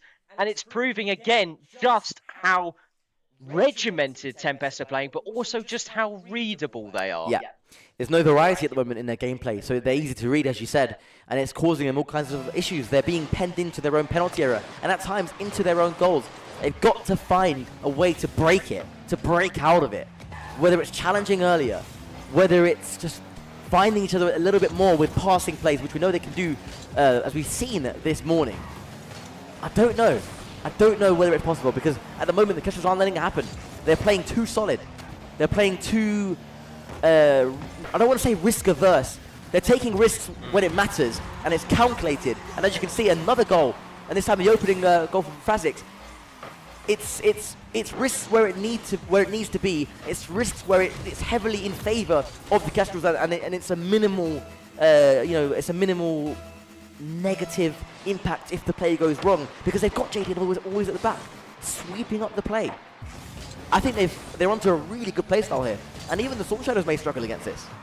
Yeah, definitely so, and I've seen the BAE's Kestrels take it to even the BAE's Falcons in the past, and I'm sure that they really would have a fun time playing the Storm Shadows if they were to approach that game in this level of form. And I know that's going to be sending shivers down your spine, Stelios, but ultimately we still want to see that knee slide from you, so we're just going to have to wait and see what happens. But there's 4 minutes to play now. BAE's Kestrels still with that advantage. Well, we do have a knee slide cam on the bottom right. I don't think we'll see it, if I'm honest. I don't think we'll see it. We'll see. If there is a drastic reverse sweep, maybe you'll get it, maybe you won't. But for now, Frazix will be challenging Josie. Dusts him again. Asher comes across. Can't beat Padster. That's going to loop dangerously across the face of the Tempest net. Prof doing really nicely there to actually get it away and clear the lines. Limited Booster has to get away from the ball. Pasta, beautiful 50-50. It will be awkward for Asher. Doesn't quite get there. Falls to Frazix into the back of the net. 2-0 Kestrels. And if it continues like this, it is game, set, and match. I think one more goal and the damage is done. And it was a routine clearance for Asher, and unfortunately he just couldn't make contact there to push the ball into space, and you would back him to strike that touch 90% of the time, but right now they're clinging on to any remaining shadow of a hope in this series, and Prof is going to step forwards here. He's committed as a third man quite heavily, and it's going to give space for Frazix once again. And I think all of these risks that Tempest are playing are from the back. It's just letting Kestrels come and encroach forwards even more than they already have been. Asher, off the right side, will get the boost and a nice centre. Passer looking a little bit awkward, but he gets there somehow. JDN waiting on the backboard. Smart play by him. Asher's got to turn around and leave the play. A couple of players on the same side there. Croft plays it to the right. Passer again. Sorry, Fraz again that time. Intercepting. Straight back down the other end. And a pinched effort off the ground. Not quite sure how he's met the ball like that. As we take a look here, look. Off the left-hand side, we'll wait for it to land. And somehow meets it perfectly as it's touched the floor. And if you don't already know, it kind of pinches the ball and it rifles it into the back of the empty net again. And the Kestrels have 1 foot firmly now in the lower final. And Padster's there, it's gonna be 4! Who could have predicted a result like this in the lower bracket finals? The lower bracket semi-finals rather, to progress a team forward to that later stage of the competition. You're not expecting a team to step forwards with this much confidence. Not when it's an elimination match in a tournament like this, Del. Absolutely not, and usually it can play havoc with you, especially mentally. And if you're not on top of it, it can result in things like this. For the Tempest seems to have just collapsed at the moment, and Kestrels are opening them up for fun, finding space for fun, and 3 players coming off the backboard. It was never going to end well for the Tempest. 5 goals the lead now, and at this point the Kestrels are having fun with it. Absolutely, and they cannot go home disappointed after a showing like this. And maybe, every time you step away from a high-level end competition, there's always things in the back of your mind that you think, that could have been a little bit better. But Kestrels have something to be really proud of, and I know that the mental game has been a challenge for this team. And this is going to be sort of that boost to them that they really so desperately needed. And for RAF Tempest's sake, I hope this isn't too damaging to their confidence. Of course, with the likes of Jonesy and Broth rounding out that roster, relatively new players to the RAF teams of recent. And this is just the start of their journeys, and it's been a pleasure to see them so far, Stel. They've had a good run either way, making a top 4 in their first inter-service land. Not anything to be sniffed at, but it will be the Kestrels to progress on to the lower final to await the loser of Storm Shadows and Falcons. And that is one that we can now begin to turn our attention towards as Pasta makes it 6. And what do you make of that, the upcoming game? Because they'll be watching closely. The Kestrels will be watching it very, very closely. They can stay warm, they can sit in the car and watch. The choice is theirs. And as a player of your level of experience, Psycho, what would you do in the position of the Kestrels right now? Well, I think the best thing they can do after a series like this is just take some time to gather your thoughts as a team, chat it out and have a bit of fun with it, because they're in a brilliant position now where they're going to recognise there is nothing that needs to be changed, and I hope that they don't take a result like this almost too seriously. I believe what you can do as a player is just think, okay, let's get straight back into it, play our game in ranks perhaps, play our game in scrims back just to keep ourselves warm. But then they might be psyching themselves out, and I just want them to appear in the next series as if it's entirely fresh for them. That would be the way to go, a hard reset, because you can't really afford to assume the same kind of time and respect and space that you're going to get against the Storm Shadows or the Falcons. They just won't let you have it. They won't let you have this freedom. So you have to approach it, as you said, exactly right, with a fresh mind and an openness and adaptability to change with your opponent. And if you can do that, any team stands a chance against any team. And the Kestrels will fancy their chances as they go 7 goals to the good against the RAF Tempest. The Kestrels have been glorious in this series, almost perfect. Unbelievable for a team who I think I was seeing 10-2 scorelines against just about 24 hours ago. Kestrels were being absolutely hammered at points in time when they needed strong results for the sake of their seeding coming forwards to today, but here they are, stepping up with a fresh mindset, a fresh attitude to play, and they've come away with 7 goals in this match. And I think it's just been a well-rounded performance as well. There's not any particular player who you can say has absolutely stepped up. It has been all 3 of them leading the charge from the very get-go, and the British Army Esports Kestrels have danced their way through to a lower bracket finals against pretty much everyone's predictions. And what a feat. The plan was clear from the start for the Kestrels. Play clean, play effective, be aggressive when it mattered. And do you know what? They executed it to perfection. That is a clinical performance from the Kestrels as they book their place in the lower final. And for the Tempest, they bid farewell to the Interservices of 2025 with a top 4 finish. Massive congratulations to them. And the Kestrels now, well, they have it all to do. They can reflect on what's just happened and how good it went. They can make their plans for the next fixture. Will they be watching closely? I'm sure they will. But wow, I mean, JDN for me was so impressive that game. So impressive. Sweeping everything up and allowing the aggression from Padster and Frazix. That is a trio to be very scared of. Absolutely, and I'm fully in agreement with you. I think JDN has had a massive personal step up over the last 24 hours or so, but also Frazix as well. His involvement downfield in playmaking is a completely different factor. Agreed. We saw him almost hunker down yesterday and be a little bit timid in his approach. Today, in that final game alone, he scored 5 goals for himself. He's taken every single opportunity just by the scruff of its neck and just going for it. And I love to see that level of confidence. Throughout history in RLCS, there's very rarely been teams to win a championship, to win a major, who go through as the more defensive of the pairing. Usually it's the attacking teams who get the more opportunities on the board, who see themselves through. And honestly, Kestrels could take it to the top dogs here today. They absolutely can. And they'll be looking to do that, I'm sure, as they go away and celebrate a phenomenal victory. But for now, we'll take a very short break as we set up and prepare for you the upper final. It's going to be good.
BFBS Forces news, join KFOR patrols in the north of Kosovo. We're here to create a safe and secure environment for the people in Kosovo and the people of Kosovo. Our job, fly and fight from the home base, and we've got to be able to do that in whatever conditions. This training is mutually beneficial to both sides. For the riflemen themselves, it's about getting that valuable training in the desert. At the heart of Lympstone Parade Square, the King's Squad, and there could be no more special guest of honour than His Majesty the King. And whilst I'm not moving the controls at all, I can certainly learn from what I'm seeing as to how a manoeuvre should be flown. This year, 337 recruits have completed training. That's a first-time pass rate of 99.7%, which is incredibly high. So we have a philosophy on the ship called the Way of the Warrior Sailor. It argues that in order to create morale, you must love and value everybody. This beam here came from HMS Indefatigable. The beams from the Armada were eventually integrated into the pub.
At BFBS Creative, we are creative storytellers.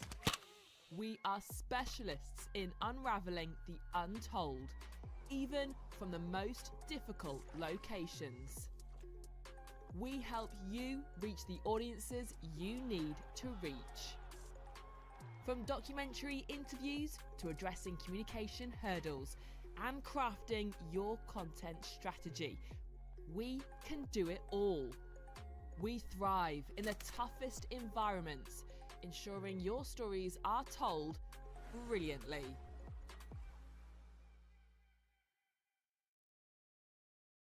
Good evening, everybody. Welcome back to the RAF Storm Shadows channel.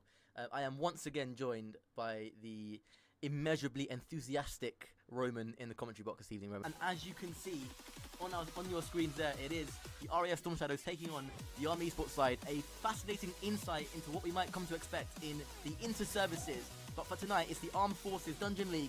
Let's get this show started. Carries this forward, gets 50 with Fraz. Ed, get into that one. NB tucks it away. And as I say, they need an opening goal. They have managed to get one here, 1-0.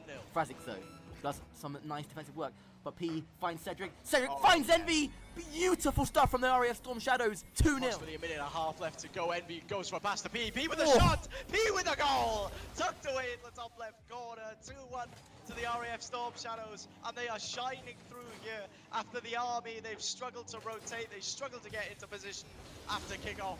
And P managing to give the RAF Storm Shadows that advantage Didn't again. have a lot to work with, didn't have a lot of the goal to aim at, but he put it in the one place that it was going to go to, and Cedric makes it 3!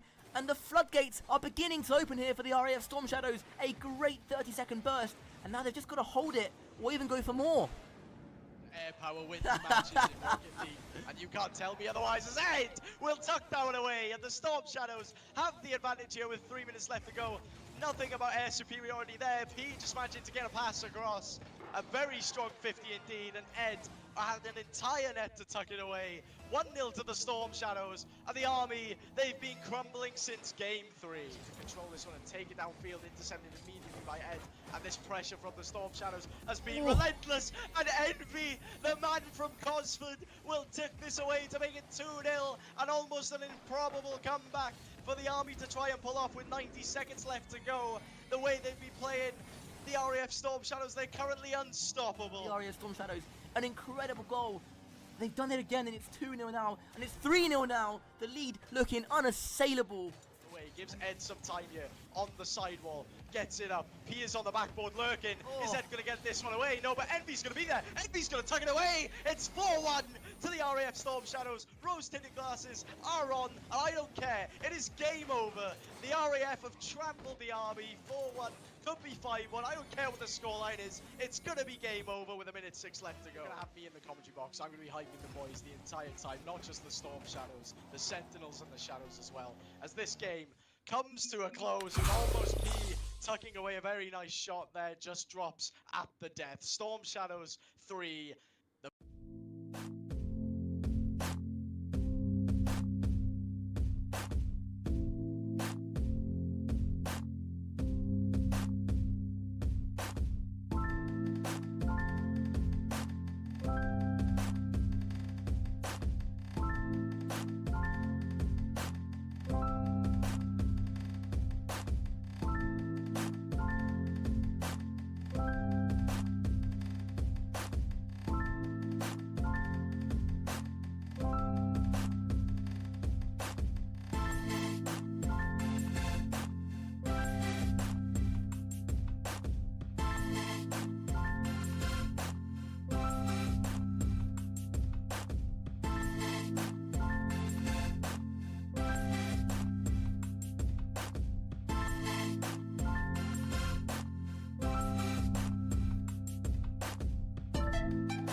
Good afternoon, ladies and gentlemen, and welcome back to the Interservice Championship 2025. I'm your host, Aromas. Alongside me is Psycho for the upper final, where we have the RAF Storm Shadows versus the BAES Falcons.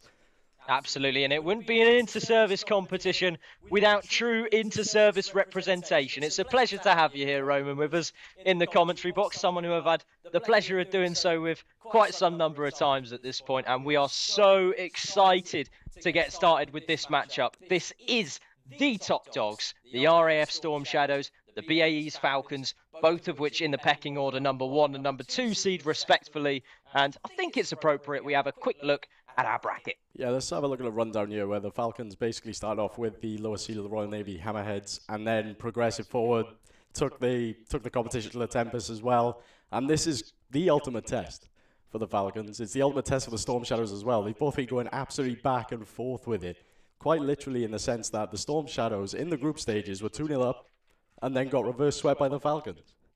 Yeah, it's a bit brutal how some of these results have unfolded, and it has been a story of reverse sweeps typically for the British Army teams, aside from the Kestrels in that previous matchup, who really did have a quick victory there. But I think it's appropriate that we get ourselves close to being underway. I do believe we got some players to come through the tunnels and potentially deliver a little bit of a walkout, if possible. And we're just going to wait a touch as they come forward onto the stage. Here they are, ladies and gentlemen. On your left side of the screen, the Royal Air Force Storm Shadows and the BAE's Falcons on the right-hand side. What a journey they have had through the group stage and through today's bracket. Undefeated so far in this competition. Yeah, absolutely undefeated, but they have dropped games, and they are quite weak in certain areas as well. The Storm Shadows need to capitalise on. There they are then, all three of them, the mighty RAF3 of Envy, Cedric and Samez. Samez coming in as a substitute, but proving his worth quite well here. Yeah, he's done a fantastic job, and I think he's lived up to my expectations of him personally, as now we see Gids on the left-hand side, Walmsley in the middle, and Onza on that right-hand side, and backing them all up is the professional commentator himself, Fezzi. It's been a pleasure having you alongside, but it's going to be a great, great series for him to back up the boys. Yeah, absolutely, and every bit of words of wisdom he can cook up here for the Army to get their momentum started as we head into the hype chamber then. The RAF Storm Shadows versus the British Army Falcons, looking to get the first result and head to the grand final. It is best of 7, game number 1. Let's get it started then. Onza at the back lines is going to be first to contest a challenge which has gone in favour of the Storm Shadows. And for the RAF Storm Shadows, they've been rolling with every piece of momentum they've been given so far this competition, although we haven't seen too much of them. We, of course, got to see them in the semi-finals today, but we didn't get to catch any of their group stage matchups, and so this one's going to be a treat for the eyes. Yeah, absolutely, and you've got literally the best two teams on the pitch looking to try and capitalise on each other, and I would have very much loved to have seen the group stage yesterday to see how the players shaked up their performances as the series went on, and that's quite an uncharacteristic miss there by Cedric, but they don't get punished for it. It's cleared away as Envy now on the sidewall. Passed up, Onza has boost, leaves it for Gids, and Cedric quick onto that one to send it clear. And Walmsley for a big thrash of a hit downfield, and Gids with an important demo on Envy to clear up a little pocket of space as the Falcons are now just encroaching out of defence with low boost numbers, but Onza is ever present in those defensive positions to strike forwards as he taps that one to the backboard. A difficult read for who I referred to yesterday as Edric. He's going to be very, very upset with himself here.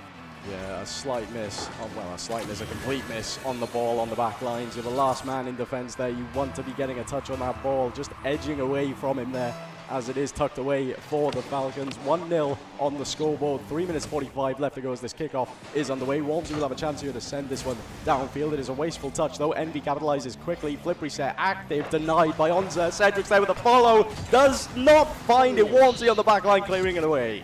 That's a clutch save, but the ball was rolling pretty slowly, so it was comfortable in some strange way to see that ball away. As now Cedric with a demo midfield. He's going to be allowed, well, not much reprieve as Envy's bumped out the way. And Onza has somehow found a bump in such tight quarters here. A 1v1 repeat from what we saw yesterday.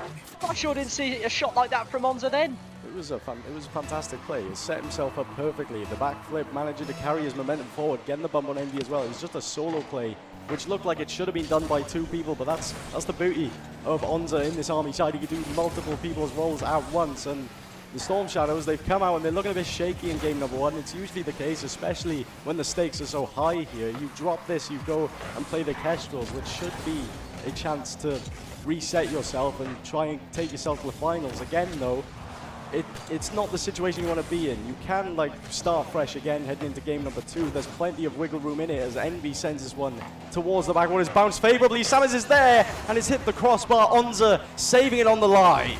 That's such tight margins. But it really should be 1 goal to the Storm Shadows right now as Sames is going to go for a diving challenge and allow Envy to come forwards. As he tips it infield. What a great pass that is. But Gids, very, very aggressive player in his own right. Quick navigating around the pitch, and he's sort of an offensive powerhouse in his own right as he strikes down to that left-hand post. Yeah, perfectly slotted in the top left there, and the Falcons running away with game number 1 at the moment. The Storm Shadows need to find a bit of composure. Envy again with a miss. It's all very uncharacteristic from the RAF Storm Shadows. They need to find their footing. They need to get something on the scoreboard just to change their mentality. It was the same when we were playing in the Shadows, right? You were sat there, you have to gain momentum, and that first goal means everything for you because then you can start picking up the pieces and moving forward. But right now, the Falcons looking ever so comfortable in this game, and Wormsley now with a pass inside, Onza with a miss, and Envy with a 50. Sames picks up a boost and has a chance to carry this one forward. And Sames has a chance to try and drop it in field, couldn't quite make contact with that touch, but Cedric with 0 boost is able to deliver across, and Sames to try and feed back in field, but Envy is there, and BAE's Falcons now a very different approach. All 3 huddled up at the back, and they're trying to just solidify a victory here. And we saw the approach from the Kestrels earlier was relentless, even in sort of a favourable position. Right now, Falcons are trying to play to the game state, and I like that from them.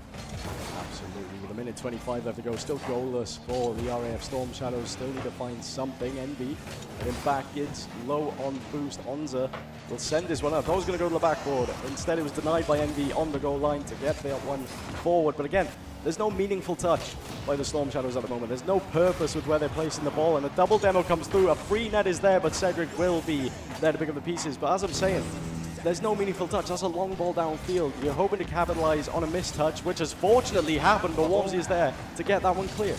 Envy back in field. It's a double commit from Wormsley and Onza, and Gids is going to give chase down that left-hand flank. He's got time and space to pop it middle, but he's been dunked out by a very eager Envy who's able to read it off the post and put home a goal at an important time in game 1 that gives them enough, crucially, to potentially get some more. Yeah, absolutely, and there was that confidence. There was a little bit of confidence shining through the Storm Shadows there, going for that challenge, getting the win, and then Envy, of course, positioned himself perfectly for that post bounce. Now, arguably, you kind of just want that one to fall in. It relieves a little bit more pressure than going for the follow-up and waiting behind. But Sam is looking to capitalize quickly off the kickoff, and Cedric with a shot saved away by Wormsley in spectacular fashion, and is sent towards the backboard. Counter-attack enabled by the Falcons, and Onza's found it after a redirect. It's the wrong net. You're in the colour blue. And sometimes it's just so difficult to do anything about a touch, and Samus was just caught in the wrong place, in the wrong time, and it's smiles exchange between Samus and Onza there, as I think they both realised just how unfortunate that really was. Samus can't quite tuck it in by that left-hand side. Cedric with an almighty bouncer to put in a second. A bit scruffy though. I mean, Samus looked to redeem himself immediately on that kickoff, bouncing up, and Cedric thought he was just going to roll up high, had to recover quickly and does well, so in that process. 2-4 to the Falcons now at the moment. 20 seconds left. It might very well be a done game at this point, but we never know. This kickoff underway. Wormsley then has a full tank, but Envy's looking to challenge quick. Gets beat out on that one. It might be a solo play by Wormsley. It's a miss by Sames, and Cedric has to send that one clear to the corner. Gids with a quick read back, and Sames now with a 50 out. Cedric back towards his own goal mouth as well, and Storm Shadows, I don't think they can be too disappointed actually with game 1 after how they were able to reshape themselves, especially on the attacking front, and British Army Esports Falcons arguably only deserved a 1-goal lead out of this game, and you know, statistically relatively close. The play, it looks relatively close. The first 2 minutes were convincing for me for Falcons, but I'm not too worried for the Storm Shadows yet. No, absolutely not. They share 9 shots each, 3 saves to 4. It's been a very similar game with both sides. Well, the Falcons were capitalizing their opportunities early. The Storm Shadows, they were struggling to really get anything forward in the first 2 minutes. Yeah, and it's all about that sort of tempered aggression downfield. You've got to make sure that if you're in those first man or second man positions, you're taking the opportunities when they're there, or at least trying to create something. That is often your role in those situations, but also make sure it's stable at the back and you have that platform to build from, importantly. And for the Storm Shadows at the moment, I wouldn't be surprised if this game is a change of pace for them. Absolutely. We head into the second game then. Sammers will kick us off. Onza will pick up the ball. But Envy with a quick response on the mid-line. 50 through. Sammers sends that with the corner up high. Looks for a pass inside or potentially a shot of his own. Onza clears that one away and Walmsley now has a chance with some boost. Doesn't go for any flick, but it will fall to Kids. Shot towards the top right. Doesn't find it. Onza with the follow. Cedric with the save. Low on boost. And it's another fantastic save by Envy. The defense at the moment in the first couple of seconds here for the Storm Shadows held up pretty strong. Very convincing defense in what was such a difficult circumstance, but that's a chance for Walmsley to sneak a negative angle redirect towards that back post, and he almost connected with it, as now Walmsley on 0 boost is baiting forwards these blue players, trying to force some aggression and leave a gap to exploit behind, but Onza is going to be quick into this challenge. There goes the dive, and Gids to filter forward. BAE's Falcons taking every bit of space they can. You can see the method already from the Storm Shadows. They're trying to slow the play down. They're trying to keep possession of the ball, but again, the Falcons just relentless on the pressure as Onza try to find a cheeky little one there. Cedric denied that one without any sort of second thought. But again, the Storm Shadows are trying to play a slower game because we know the aggression can catch the Falcons off guard. One long ball, if they can get that long ball, you've all of a sudden disrupted the phase of play, and the Falcons struggle to really cope with that. But at the moment, Walmsley will take it by himself, and Envy saved once again on the goal line. Well prepared from the first Tuesday's 1v1 championship. He's going to deal with those threats pretty comfortably now that his mind is shaped up for those situations. He's dealt with a lot from Onza personally, but also now Walmsley almost made that one work for himself. But out of defence now, he's going to carry that ball infield. No options in Onza as he shied away from that one, and Envy with 100 boost and plenty of space. In the corner, it's not really too threatening just yet. 50 through by Walmsley. We'll get that one to Onza, and Onza misplaying the ball here, a little bit uncomfortable. Does manage to get control, beats out Envy, but Cedric is there with a quick follow. Now Envy's upfield after that miss. Didn't make connection, but it's through into the middle. Sam is up for this. Yes, he is. Into the corner it goes, and Onza now has to get this clear. Leaves it for Walmsley. Gids in 2 minds to go for that ball. It's an opportunity for the Storm Shadows. They find it after a perfect pass by Envy, and Cedric in the middle slams it home at 144 kph. Great response from the Storm Shadows, and I'm loving their indirect play at the moment. Completely selfless in nature. And a lot of the time when we see the RF Storm Shadows at their weakest, they're relying on that sort of crutch of solo plays, and Envy to put home a lovely flick to just extend that lead a little bit more, but the team is operating at full capacity now. I have noticed a lot. The Falcons at the moment in this series, their kickoff game is weak. They're losing possession a lot early on, and it's allowing the Storm Shadows to come forward. But what happens after that is a quick pressure from the Falcons, and it allows them to push forward. But here we are again. The kickoff given the way of the Storm Shadows. It's a misflip by Walmsley, and it is 3-0 to the RAF Storm Shadows. How quickly can the script flip? It was 3-0 in game 1, the complete opposite direction, and Falcons asserted themselves as the favourites comfortably. Storm Shadows had something to say in those final few minutes, and maybe it's time Falcons do now. It's the first time we've seen a bit of discomfort from the Falcons, a bit of a major error, it has to be said, because now you're clawing back a 3-0 lead with 2 minutes 20 left to go. It's a tough ask against any of these two sides to come back with that much of a margin. but they are going to try. They're going to try and push forward, but what we see now is confidence from the Storm Shadows. You're seeing a higher press from them. They're trying to limit their mistakes, and that is a fantastic 50 by Samus to get onto that one.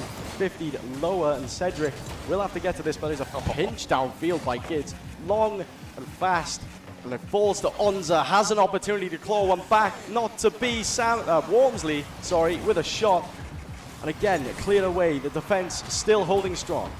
And the blue numbers rushing downfield to attack. There's another bump from Cedric, and he's trying to find one at the back post on Gids, as Sames is quite forward in his line as well and can only retreat to his back corner, but has safety behind him. And a big clearance afforded to Sames. Wormsley back in field. This should be a 4 for Onza, but he's played with his food just a little bit too much, but it doesn't matter for a team with this much of an advantage. Yeah, really solid there to get to that ball, but it's a weird mistake by Cedric in that corner. A backflip. Again, just need to be a bit more patient with themselves. It just drove well past the ball, and it was just a mistouch completely. Gids finding the center of the net. So 3-1, it will not be a clean sheet to the RF Storm Shadows in game number 2. But however, there's still now, all of a sudden, a little inkling in the back of your mind that you think the Falcons can come back here. There's still time left on the clock for 2 goals to fall in.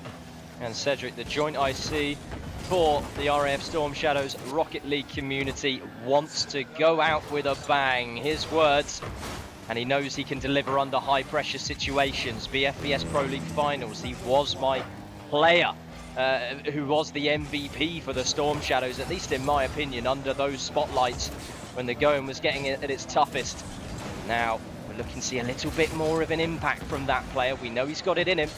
Sames is going to try and take this ball out of defence, pushes as far as Wormsley, and as this clock burns down, BAE's Falcons still trying to push. I'm going to be clinical here about that. Still feel like there was a wasteful touch by Sames in their own corner. Plenty of time on that ball and plenty of space. And now this attack has been thwarted by the Falcons, but the envy will go again here for Storm Shadows. Tucks into the corner. No real opportunity there. Zonza will pick that one up. Sames left a bit awkward as 3 players of the Falcons are in that same corner. Envy now has to trail back as a full tank. Will charge forward. Cedric catches it, and it's completely open, but no way, it doesn't find its own goal by Wormsley. Wormsley! That's not how you want to end a game, is it? But there isn't too much he can do to change the tides of this game. Not with 5 seconds left, so that one's not going to be damaging to the confidence one bit. But BAE's Falcons have been forced to play a bit more of a tactical game in this one and play from the back. In that first game, they were given all the space and freedom and luxury they could possibly want, but Storm Shadows have been a lot more tenacious this match. Yeah, absolutely, and it's a completely different, a complete change in dynamics, in this game as it was in the first. The Falcons, they came out strong and aggressive, and the Storm Shadows, they have been preparing with Stelios. Yesterday, they were talking about their game plans. I was sat in the kitchen, and I was just listening along. I knew this conversation was going to be quite important. And Stelios, to be fair, managing to get the minds of all 3 players together and strategize and formulate something. Ed was in somewhat of a twisted mind, in a bit all over the place with his thinking. Rocket League scene. Basically what I'm doing now. A bit hesitant with the ideas that were coming up, but eventually he did agree. And there's 3 different ways the Falcons play. I'm not going to say them out loud because I don't want Fezzy to hear this.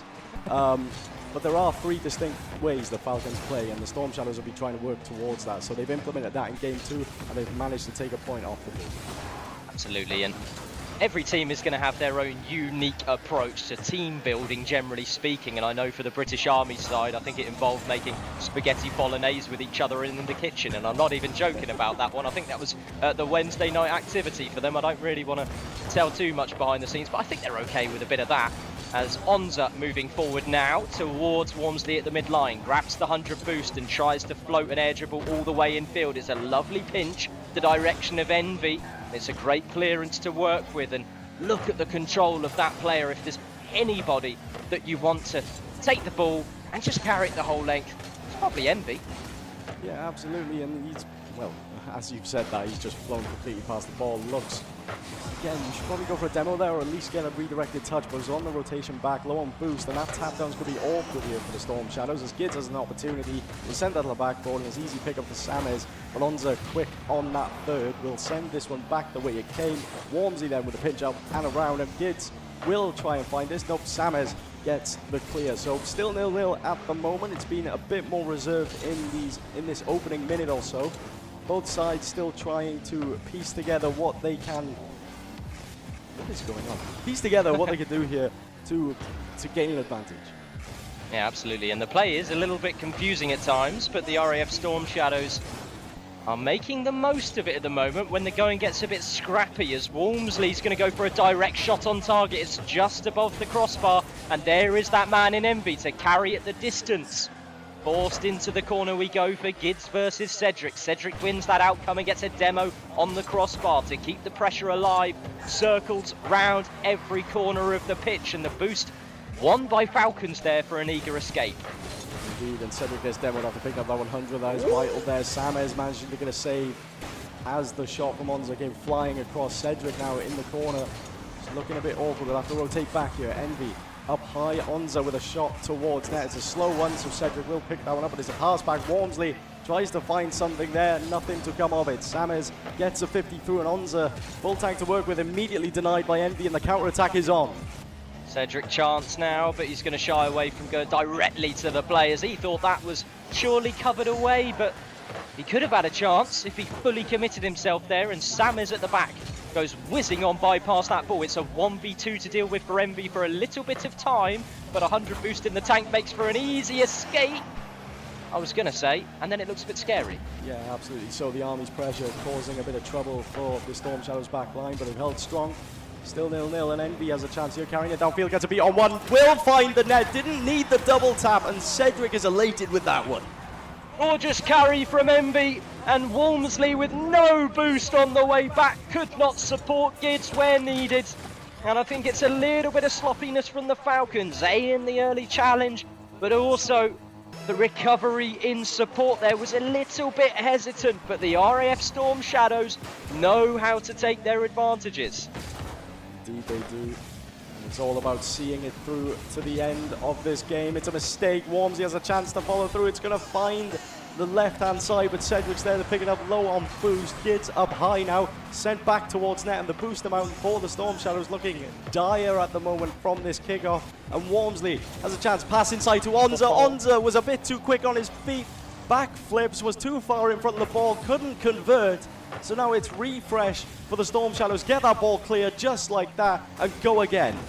Gids to hoof it downfield, and Cedric with a quick response and a soft touch to follow from. There goes Wormsley, drawn out of the play, and these first man challenges are becoming so desperate from both sides, it seems. It's just a case of throw yourself up and see what dart will stick. And at the moment, RAF Storm Shadows have landed a lot of those opportunities coming from that individual aggression that we know them so well for, as Cedric makes a very nice read there. And a pass to Cedric will allow him to send this one downfield. Onza was ready for it. Gids will return the favour with another booming clear back down, but Cedric waiting for it in the corner. Will continue going forward. Wormsy on the ceiling, looks for a challenge. Does get a 50. Who's there to get the ball first? It'll be Envy and Samez following with another 50. A mega midfield battle here, and you know whoever comes out on top of this one has a clear-cut opportunity. Wormsley up high. Envy reads the ball and will look to get another.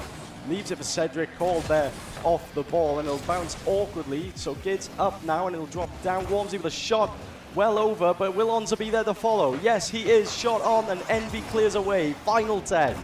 That could have been the last opportunity for the Falcons, and I think they know that this is surely game done and dusted, if not for one final attack. Onza infield towards Gids, and Envy running back as quick as he dares is able to tip that to the side. And it was incredibly small margins, but BA's Falcons almost had a piece of genius come together at the end of that final game. And I just hope for the Falcons' sake that this isn't a knock to their confidence. They need to remain level-headed because they did have a strong finish there.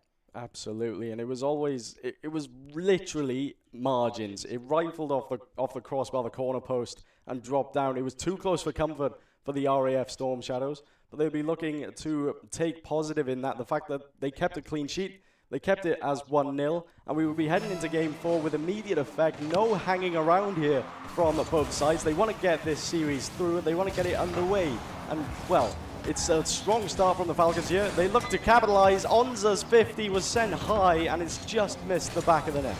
Quick start from the Falcons as they launch their next attack. Onza to play a fake there, and I think it was intentional to leave for Gids, as Walmsley's now through with a pinch. Gids chasing and hounding Cedric, but a demo found eventually. It's Envy with the solo play out of defense. We've complimented him all week long on just how much that player has improved in recent times. Of course, the RAF Storm Shadows' brightest spark in the eyes of many, the player of the Interservices, and he's putting up a good showing here. Again, first minute, all neutral, a lot of back and forth. There's not a lot of control from both sides. It's just trying to find the space to play the ball. And Onza with a pop-up to Gids, and it's a miscommunication in the corners. That ball will get cleared. Onza and Gids were both going for that same ball, but now Envy has a chance to pass inside. Sammers is there. Can they find it? Not quite, but Cedric with the quick follow finds the top left. And the RAF Storm Shadows have advantage once more. Envy was bullying them at the side of the field there, and it was a mistake that came early on for the British Army Falcons, but ultimately the RAF Storm Shadows, they worked hard for that opportunity. There was that push down the field, there was the bump on the backboard, the pass in field, all of the pieces connecting in this puzzle for the RAF Storm Shadows, and we've just been wondering when that's going to happen. Well, here it is. Here it is, and what a time to come in the upper final against your arch rivals in this tournament. And Onza, though, will find the back. Surely no Cedric with a quick rotation back. I was wondering why Envy went for that ball, but it was clearly communicated, and Gids carried that ball. Probably wanted a bit more of a worthy touch to head towards net. Unfortunately, not the case for them. So Cedric fakes it out. And it's a good play because Envy was waiting behind, ready to pick it up. But Onza quick onto that one. Sammers to the side wall. And again, it wasn't the most convincing of touches, so the Falcons will look to capitalize here. Walmsley has a free backboard and will find it. The Falcons equalize. Walmsley with maybe the best shot of the series so far, and it's a simple goal for a player of his caliber. He would do that 10 times out of 10. Maybe if I'm watching 9 times out of 10. I know he gets a little spooked sometimes, but that was a good shot, buddy. Yeah, really well composed there, especially when you are one behind. Just, again, you see a free backboard, your eyes light up, and that was almost a second for the Falcons. They're not converting the chances just yet perfectly. So Cedric has a chance here. Lack of boost, though. We'll just play it slow. 50 inside, and Sammers back into the mid. Envy with a shot, and Gids with a save. Again, it's good offensive pressure from the Storm Shadows, but again, it's just uncomfortable from both sides. They're both still trying really hard to get the ball into open space. And Envy's going to do exactly that on command from Doromus himself. How could you say no as Sammers to the left-hand side of the post, and it's just gone wide. And now Cedric's going to have to bash this off of the wall, maybe a double touch opportunity, and both teams are getting really creative with their offensive opportunities now. It's not one-dimensional in the slightest. It's really high-level stuff. It is. Onza with a 50. Envy quick to that one. Gids will be up high, and it's a race between Sammers and him. Sammers out the winner, and Walmsley will send this one downfield. It's a wasteful touch. There was no one back, so this is dangerous now. If the ball falls favorably, which it did not at all, it flew straight up and back down, but Envy has control. Wasted it, really, and Onza can clear this one away. Sammers to keep the pressure going, though. It's just a small touch in the corner, but it's going to try and just unpiece this defence at the moment, who have remained very solid and grounded for the Falcons. So we do have Walmsley up on the backboard to prevent the high option. Gids covering low, pushes it to the side, and Walmsley very deep in third man support. It's structurally really impressive from the Falcons, and they've gotten away with a massive clearance, and Cedric a very equal touch to it. Envy manages to pop this one up. Cedric follows through and continues to go with this ball. Onza facing backwards, does get a touch, but Sammers is quick to that one. Walmsley with a full tank will send this one upfield, waiting for Onza's presence there. Touches it towards the backboard, and Cedric bumped off the play. Gids with a misplay again. Their nerve, you can see the mistakes. You see the minor errors in the plays, and it's because Yeah, words. Words, Owen. Words. I don't know many. I need a dictionary or a thesaurus or an encyclopedia. I'm not sure which one it's called, but you need one of them.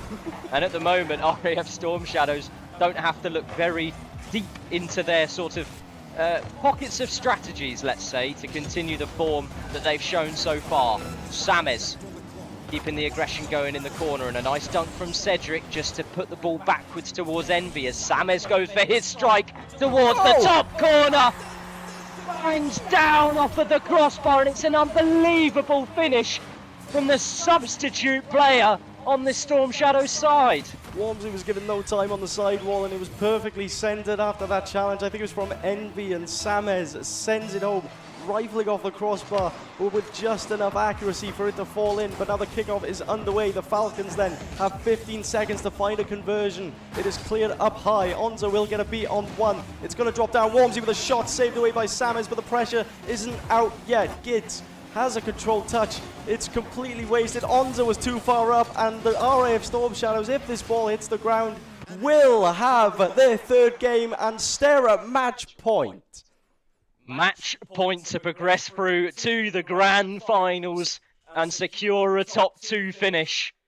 And I know that it's not over, but the Kestrels lying in the 3rd place position at the moment, down in that lower bracket, they're going to be eagerly licking their lips for whatever opponent comes down, because they owe themselves the confidence after their last performance.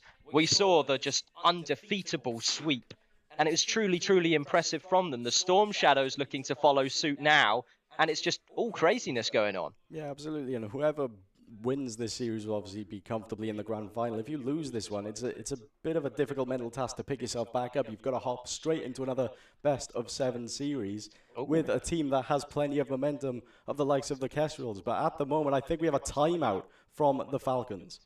Yeah, absolutely. And it's the best time to do it and sort of get that energy out there, get the venting over and done with if there is any between the guys. But I know that they're going to be very much focused on what is next to come. Of course, they have Captain Fezzi in the background, I'm sure, reassuring them of just what they're capable of achieving, and maybe some of the little things that are slipping them up at the moment. And moving forwards to this next game, I think Falcons, they're going to keep that aggression going. They're going to keep up the demos, keep up the disruptions, keep up the heavy pace in the final third of the RAF Storm Shadows. But the big question on everyone's mind is, can they convert?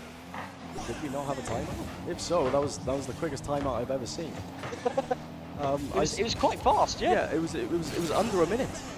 Yeah, under a minute. 57 seconds that timeout was. In fact, they could have just sat in the lobby, but it doesn't matter. Sames gets goal number 1 after 19 seconds. That timeout, maybe you should have had a bit more to think about. Maybe so. And Storm Shadows, they don't need to think about too much. It's monkey see, monkey do when the ball is in front of the net like that. And it's very, very simple stuff. It couldn't have been a more routine goal for the RAF Storm Shadows, and they're going to be extremely happy. Indeed, as Envy doubles the advantage in their match point game. Gids not with the best kickoff, and Envy another simple flick, a fast flick on Onza. Remember, that was a Sorry, ladies and gentlemen, a bit of composure in the commentary box needs to be had as Jonah again just giggling in the background, which set off Psycho here as we get the third kickoff underway.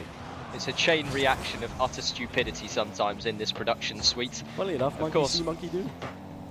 Yeah, it's the way it is, really.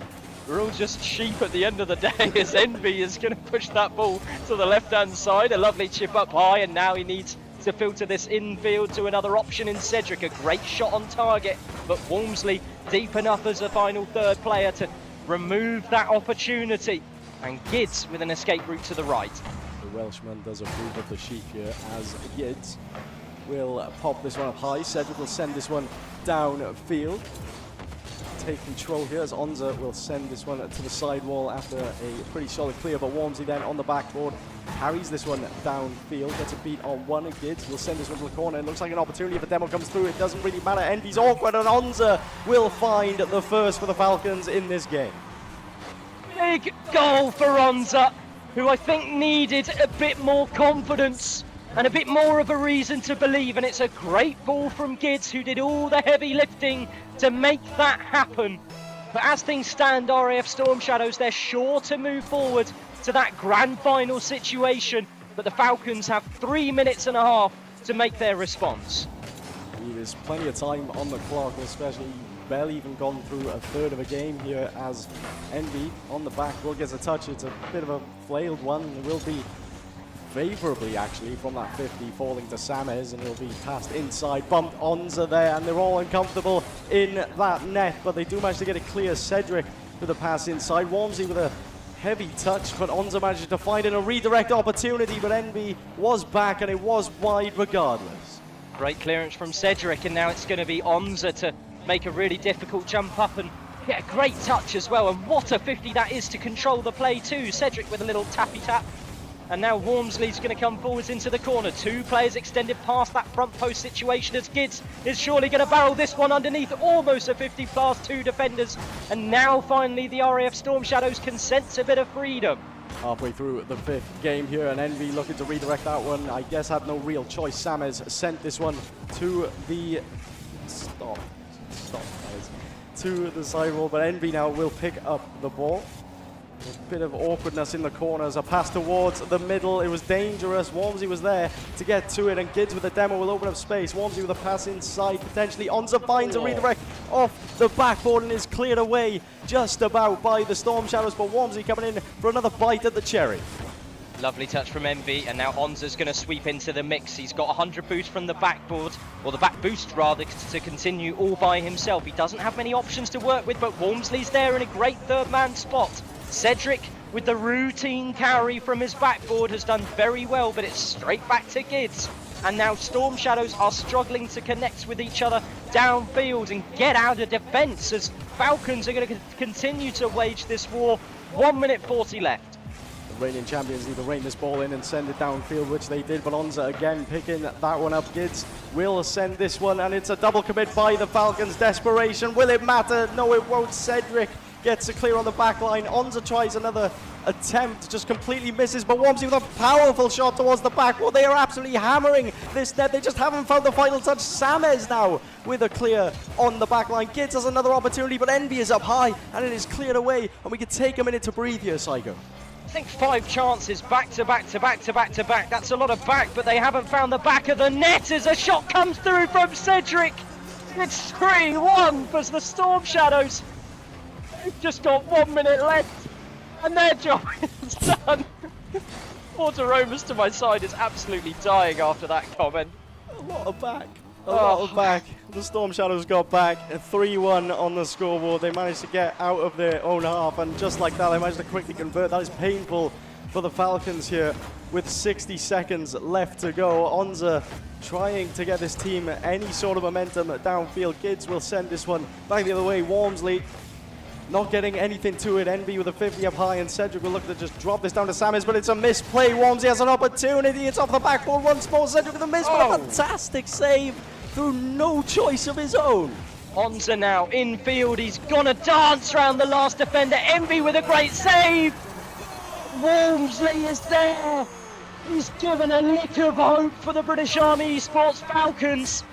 They might not have time on their side, but they have some momentum coming into the final 30. 30 seconds remain then. RAF Storm Shadows, how are your nerves? Gids fakes out their kickoff. It is a calculated play by the Falcons. Will it be a quickly executed one as Envy manages to get a save, and it's a crucial one at that, and will continue knocking this one forward. And with 20 left, they're on the attack now. A pass inside. Samez looking to pick it up, drops it down, and Cedric with a 50 through. 10 seconds left. Envy's there. Envy doesn't find the target.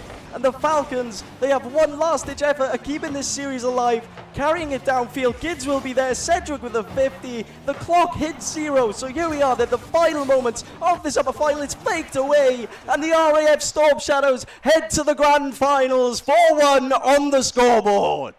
Oh, it was tense. Really, really tense in those dying seconds. We saw the Falcons come up with so many opportunities at the end there, but the Storm Shadows, they held their nerve, they held their structure that they maintained so early on in that series, and it was such a impressive display from them.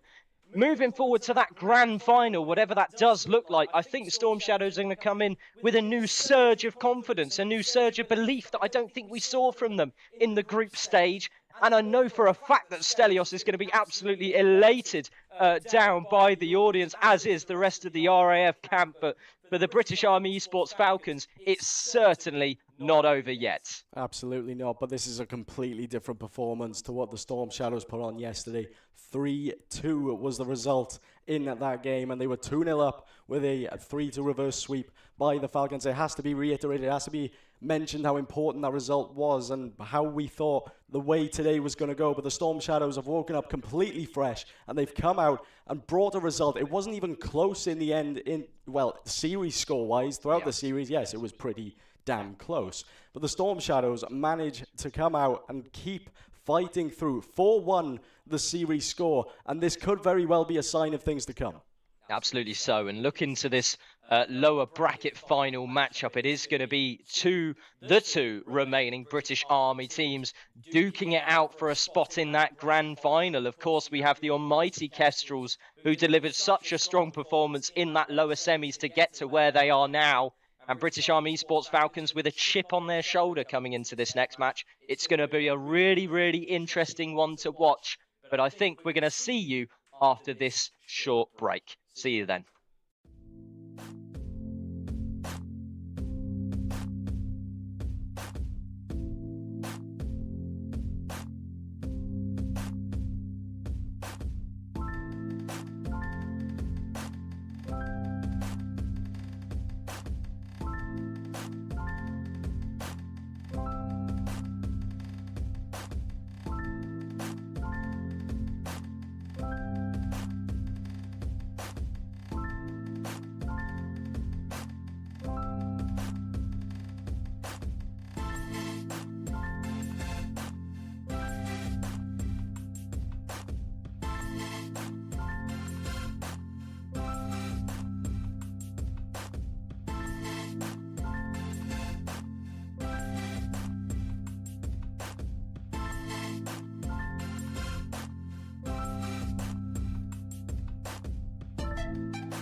I didn't expect the military to be so welcoming and so forthcoming of esports. So esports is becoming more pertinent now as we move towards a digital future.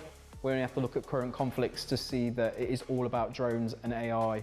The future of esports in the RAF is winning. I see us sitting on the top of some leaderboards. The guys that come down here, I see all the positives that esports gives them. And hopefully, me doing this, I can push it out that esports is there to help mental health, it's there to progress you, boost your morale, boost your confidence. UK Veterans Gaming has had a really good impact. We've helped so many people.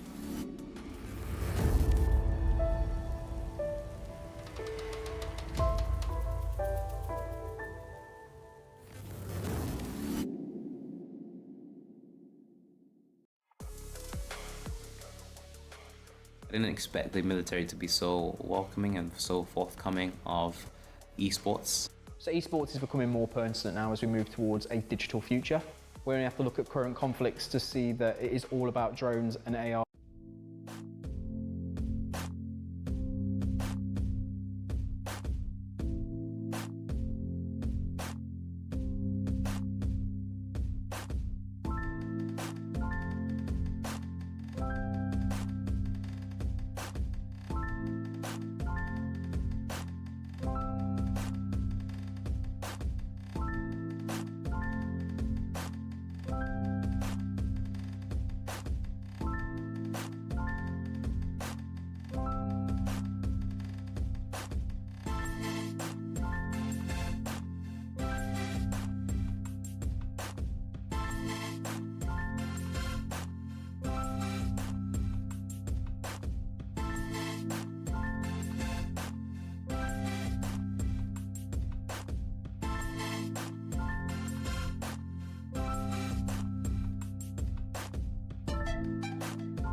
Welcome back to the National Esports Performance Campus in Sunderland. We are live now for the lower final of the 2025 Interservice Rocket League Championships.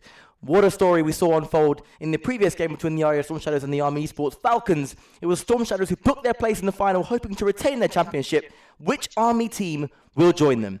Will it be the Kestrels? Will it be the Falcons? Roman joins me in the commentary box to find out. Yes, hello, Stelios, and hello, welcome myself back to this one. The Kestrels obviously coming through with all the momentum in the world after a brilliant lower bracket run, and well, the Falcons struggling after what was quite a strong defeat to the Storm Shadows. So we're looking for quality from both sides, but I still believe it's going to be quite a tough ask for the Kestrels to get anything out of this one. It is indeed, and we'll take a look at the bracket then. You can see at the top of your screens, the Falcons succumbing to that Storm Shadows side, who played phenomenally well, to be fair, to get through it. They're in the grand final now. And we'll look at the pathway again for the Falcons. They started off at the top left of your screens there, defeating the Royal Navy Hammerheads, knocking them down to lowers before going through the Aria Tempers with relative ease. Then, of course, they fell down to the Aria Storm Shadows, and now they're in this lower bracket final against the Army Esports Kestrels. They are, of course, favourites, I guess, to make it happen. As you can see them walking out now, they mean business. They want to avenge that defeat. Fist bumps and respects between the Army players. Even hugs there from Fradix and Onza as they come out to an applause from the spectators, with Lord Padius doing what he does best, just being an absolute fan favourite. Roman, which way do you see this one going? Well, I already expressed my opinions on how the series was going to go, and I believe that the Falcons will take this one. Whether or not it's comfortable is another thing. They're going to have to pick themselves up. But on the, well, I was going to introduce you to the players of the Kestrels. I guess we don't need any introduction to the players of either sides. If you've been watching for long enough, you know who everyone is by now. But yes, the Falcons are looking to claw themselves back, bring their momentum back, and try to take this series, preferably in a 4-0 situation. 4-0, the prediction from Roman, who's played both of these sides, of course, on many occasions, notably the Kestrels today, winning in a dramatic reverse sweep. That was something to watch. I'm sorry to bring it up. It was incredible. And you know what? The Kestrels have, you have to admit, they've been excellent today. Had a bit of a rough start yesterday for the round robin. They didn't do as well as they would have liked, but they came through the round robin with a relative low seeding, but they are really taking it to the bracket today. Giving really good challenges to some really good sides, and they find themselves here in the lower final alongside their Army counterparts, the British Army Esports Falcons. It is a derby. It is number 1 and 2 of Army against each other for a chance to face the Storm Shadows for the right to be called Interservice 3 vs 3 champions. Here we go. Absolutely have. They've come alive on stage, have the Kestrels, whether or not they can maintain that credibility. Gids then will take this one underway after the kickoff shenaniganery. It's now with the pass across, and there's going to be nothing more to follow there. Wormsy on the right-hand side with the pass to Onza. Onza again, just pushing that bit too far forward, and that's the second time I've seen him do that now in 2 series. Just looked a bit uncomfortable there on the offense, and Onza will leave this one for Wormsy as we pick things up again, but a bump comes through, and danger lurking for the Kestrels now. Tell you what, the Kestrels couldn't do it, could they? They couldn't pull off another upset. Surely not. They've done it countless times over this week. It's a fantastic effort, and it forced a save. The follow-up by Gids, and the Falcons starting this series, this game, meaning business. I was going to quote Mick McCarthy there and go, they can, but unfortunately it didn't come through. Falcons get the 1-0 advantage, and the Kestrels now trying to pick up the pieces after 42 seconds of play. The second kickoff is underway, and JDM with a quick follow will allow Frazik to pick up this ball after it trundles towards him off the sidewall. 50 to Onza, and Onza with a lot of control there, a lot of boost to work with. Flip reset doesn't come through, and Patster does well to pick that one up. What a save from Pastor. Had to watch every single inch of Onza's card to see if he would try to fake the reset. Did he even get the reset? I don't even know, to be honest. It was a good attempt nevertheless, and it was well saved. And there is the attempt from Pastor, crawling across the line, and it does sneak in at that near post, rolling across. Onza couldn't quite get there, neither could Wormsy, getting challenged, strong-armed into the goal. 1-1. Well. 3 holes in the ground. Kestrel equalise here, what a piece. And it's only been a minute 8. It's not like they've been on the back foot for long. They've managed to come back quite comfortably here. And Padster who's been my tournament MVP so far. The way he's performed on stage has been absolutely phenomenal. He's been so calm and composed. However, it doesn't matter when the Falcons are pushing at you, screaming at you to let this one go. Unfortunately, just wide of the mark. You know, that's not a bad shout for tournament MVP. Pasta has really been an excellent quantity to this Army side. And there is a shot from Walmsley, and it does sneak its way English! Sneak its way through again. And it is 2-1. And they once again take control of this game. No Stelia Greek. And for, well, Falcons 2, Kestrels 1. 3 minutes 24 left on the clock. But this first game, absolute quality so far. No team is looking to let up, and JDN has a chance here. Up high, off the ceiling, gets the read, double tap. Oh, unfortunately, he doesn't find the time. I honestly thought that was going to be the one for the Kestrels to absolutely clip on their older brothers. This Kestrel side is fearless. They really they're not afraid of just throwing everything at the Falcons, and that's how it should be when you're in this kind of environment. There's Walmsley, Fraz's coming off, he's in his own net. Squishy save, and the counter-attack is there. Will it fall to JDN or Pasta? No. An intelligent touch from Monza, and the danger from now at least averted. So unfortunate the passer was dry there. Onza, a bit of a flail touch towards his own backboard, but Padsta, if he had an ounce of boost there, would have been an opportunity for the Kestrels. Krasic's up high, lacking boost again though, so it is boost management for the Kestrels, their main focus at the moment. It's not really about scoring goals, it's about how you position yourself on the pitch. Onza though, with an opportunity, and it's just tipped by as Walmsley picks up the pieces and scores a third. Gids looping it high, Onza following it through, and do you know one thing Onza is really good at? Is faking plays. He's very good at going for a ball, making it look so obvious that he's going for a shot or a certain touch, and he'll just leave it and calling his teammates on. And a lot of the time, what that does, it commits at least 1 or 2 defenders to the ball, sucks them in, and usually it's an open net for Walmsley or Gids to tap in, and they don't often miss. That's a lovely play though. Frazic's backflip in off the pass from Padsa. It was so well crafted. But they didn't get their reward. Instead, they face a Falcon attack, and there is the fake I was talking about. Walmsley into Onza, into Gids, but he was just oriented incorrectly. And the chance goes a-begging. I tell you what, this game reminds me of Stelios, so I'm going to call you back to the BFBS Pro League round 1 between the RAF Shadows and the RAF Storm Shadows. That game, relatively close between the both sides, and they were both playing their absolute hearts out. And it was relatively close throughout, only 1 goal in it. Hopefully for the Kestrels, they can do a little bit better and push forward, get a couple more opportunities and start building their confidence, because you know that Frazix is a mentality player. If his medal drops, that's it. His ability is gone. So the Kestrels, they need to find something, and they need to not tip their heads here in game number 1. Tipped away to the left by Onza now. Finding Gids. Loops it dangerously towards the Kestrels net. But JDN, calm enough. I'd like to see him in that 3rd-man role, as he always has been this down. What a finish again by Onza. Loops it slowly towards the net, find its way in, and they are in control just like that. What seemed like a slightly shaky start at first from the Falcons quickly settled into a dominant performance, and as we encroach into the final minute of game 1, this is what they needed, especially after the last series, to resettle their nerves, to regain essentially, and they're looking good. They are indeed, and it was just constant harassment on that back line. Still, they managed to tear apart the defense of the Kestrels, and they forced back once more for Frazix, trying to get that one to JDN. JDN up high towards the backboard it'll go. Gids will get that one though and send it clear. Onza waited for it, will find the target as it bounces off the crossbar twice for good measure, and Falcons make it 5. What a finish from Onza. Coming off the right-hand side wall, you've got to meet the ball just over the top of the center of it to get it down, but not A, too down, and B, with enough power in it to reach the net before the rotating man gets there. And it's wonderfully done. And so he's been a real reason as to why the Falcons have success. Enables Onza, Walmsley and Gids to do their thing, to be more aggressive, just like that with the demo. And Gids puts it away from the near post, and it's 6-1. And as far as the series is concerned, it is the perfect way to start it. A convincing win after a convincing defeat. It's the way to respond. Falcons doing what they do best, Stel, destroying the mentality of their opposition. They will go 1 or 2 up, and then they will absolutely pummel you for every weakness that you have. Padster, though, with a ceiling pinch, does find the target, and it was a There's a scrambled save by Gitz to get that one out, but the counter-attack is on. Wormsy with a miss.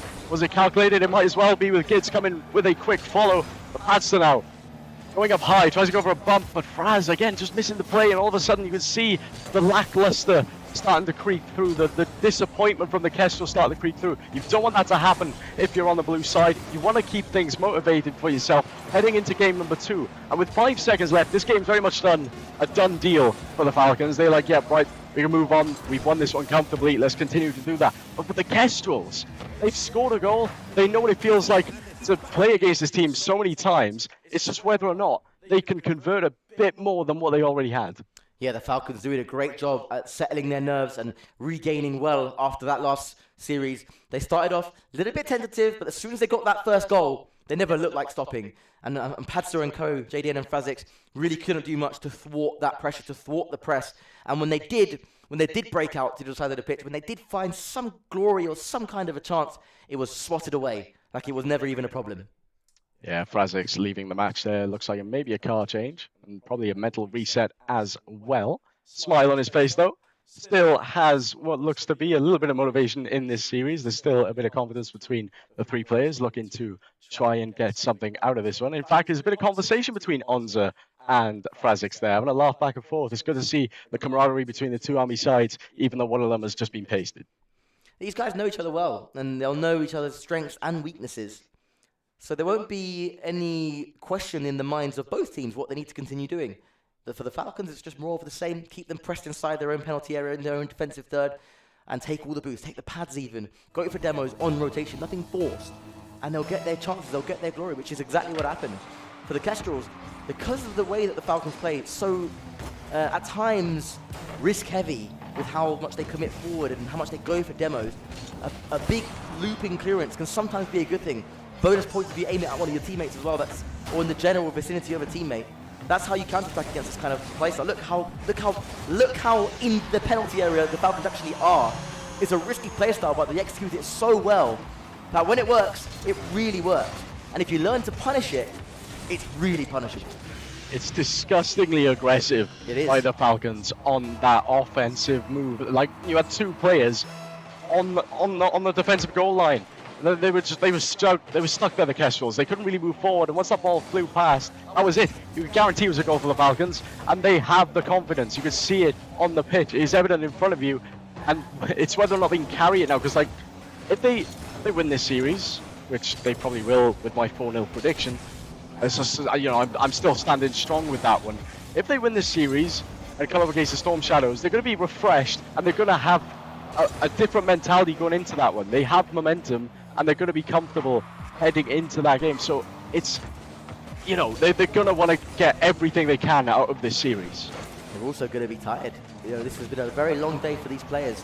A lot of Rocket League played, and they'll go into that bracket reset, the grand final, knowing there's a bracket reset that they face as well. So it's almost double jeopardy. But you're right, they will still be hot off the controllers. They'll still be warm, and that is also a difficult thing that the Storm Shadows have to consider as well. How do they use their time away now? Do they go away and look at replays? Do they stay warm in free play? Do they have even a warm-up scrim? Or do they simply just watch and study this game? Time will tell to see what they actually have done. I'll be curious to find out that one after the grand final, of course. But for the Falcons, yes, they're going to have momentum, but they may have to deal, or start to deal, with fatigue that may or may not be creeping in at this point late in the day. Yeah, and I've got to agree with you. You are seeing minor mistakes by the Falcons, which are clearly a sign of fatigue as well. Onza, 50s from Wormsy, backwards there on the rotation back. Had a full tank completely eviscerated from the map, so back to 33. Picks up the 100 on the right corner and sends that one back the other way. Still 1-0 for the Falcons, but already a different style of game we're seeing here. They're not taking it to the Kestrels too much, and as I say that, Onza tries to find the bottom right corner. They are high on the press, but it looks like the Kestrels, they found a bit of a rhythm here in their defense because it's not letting up as many goals. Yeah, you're right. The complexion of this game has somewhat changed with that early goal from Falcons again. This time they're not really chasing too hard after a second. They're content with how they can control the pressure and pick the moments when it comes, rather than going with all-out attack and full risk. And instead, what's happening is the Kestrels are actually getting a bit more confidence, and they're going for a shooting opportunity here with Padster, but he couldn't wrap his car around enough to force it on net. You can see that the Falcons playing a bit more passively. They're allowing the ball to come into their half, and they're content with this 1-0 because the Kestrels are struggling to get in front of their net. It's one of those where you're happy to just sit back and watch and park the bus as the ball is sent towards, and the second is found by Wormsley there to the back of Kestrel's net. All it took was just one quick play, and just like that, the Kestrels were caught off guard. Padster, lack of boost on the back, ended up trying to pre-jump it, but it was just sent too low and too far away. 2-0 the scoreline reads at the top of your screens. A place in the grand final at stake for the Kestrels and the Falcons. Army Rocket League significantly improved over last year, as were the Navy, as were the RAF. The scene is very much developing, and with the backing of the likes of BFBS and British Esports, that you can see why it's become such an attractive thing to do for these players. And right now, all that matters is that place in the finals. All they'll be thinking about. Up goes Frazix, down towards Pasta, but Onza just too quick, just too clinical, off the post. Will there be a Falcons player following up? No, not that time. Instead, the attempted counter-attack swatted away by Gids. People has a great pinch by Padster there with Gids is sent back the other way though, and a quick counter once more as the Kestrels, they want to push forward, they want to eke forward, but every time they eke forward they got to think about what's behind them. But that was a decent redirect attempt there off the sidewall by JDN, and it's another pinch into the defensive half of the Falcons. But again, they have a 2-goal advantage. They can sit back, they can allow the ball to come to them as long as the Kestrels don't score, and right now the clean sheet says everything. It does indeed. Another disciplined performance by the British Army Esports Falcons. They look good and they forced another own goal. I think it was Padster getting launched into his own net there by, we'll find out who it was now. It was Wormsley with the tuck. It's with the bump. Yes, okay, good spot. Good spot. I mean, it seems to be always Gids, doesn't it? He is a prolific bumper, and he is at the top end of that risk-taking playstyle. And a lot of the time, it pays off. So is it really a risk if you're good at it and you make it a playstyle that's consistent enough to pay off a lot more than it doesn't? I don't know. I think it is, but he's a master of it. And Wormsley and Onza are masters of playing around it, enabling it. And that is the beauty of what they do. It is set to be Falcons taking a 2-game lead in about 15 seconds time. Nothing more than a formality now to play out between the Kestrels and Falcons for the remainder of this game. Frazix launches it down in towards JDN. There is a centre, there is a spark of creativity from the Kestrels, but once again, swatted away. There was hesitation there by Padster. We haven't seen that all day, really. He's just been the one confidently on the back end of those balls, but you could see as the ball was whipped in, there was hesitation, and the mentality of the Kestrels has dropped even further. 2-0 to the good now of the Falcons in the series. My prediction is still very much on. Part of me still really wants to see the Kestrels come back and take a fight to the Falcons. A couple of stats on your screen there. It is Wormsley bagging a brace. Gids, singular goal that time, enough to do the damage over the Kestrels. Wonder what they'll be thinking. I wonder what the atmosphere on stage is like in the room as the atmosphere continues to build towards the grand final, the business end of things now. And again, there'll be one Army team guaranteed versus one Royal Air Force team. The RAF already took home the 1-1 on Tuesday. Which service will be either crowned double champion or Interservice 3-3 champion? I'm excited to find out. Plenty of people will be in the crowd, adding to the atmosphere to watch. But there is the question of Kestrels and Falcons, and still potentially a minimum of 2 games to play. A minimum of 4 games, 6 games to play. I don't actually know. I can't do maths right now.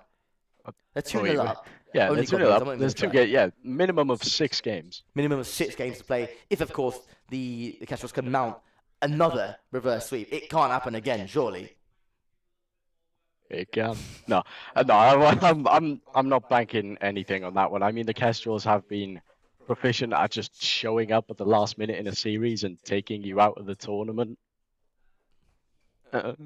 Yeah. But it's a much tougher ask when you're up against your bigger brother of the Falcons, and the Falcons know how you play as well, even more so than any of the RAF teams, because you've got Frazix, JDN, who are very, grounded players. They're quite comfortable on a good day.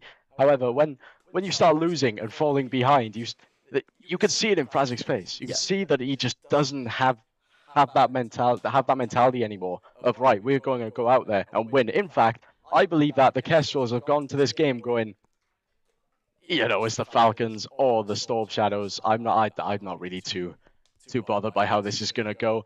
Jonah, your text is out of line, pal. We are going through a small tech timeout whilst the players rejoin the lobby. And I will say as well, during timeouts, especially when it's tech related and not a timeout called by either team, it's a bit of free time.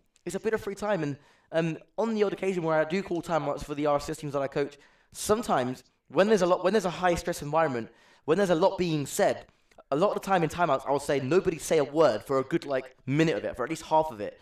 And then pick a dedicated player to then open up the conversation. Hopefully by then, emotions have calmed down. Suddenly we are talking in the correct way as a team. Suddenly we are responding to the adversity in a better way. That's a little sort of nugget of information that I can give to both players and both sets of players on stage right now.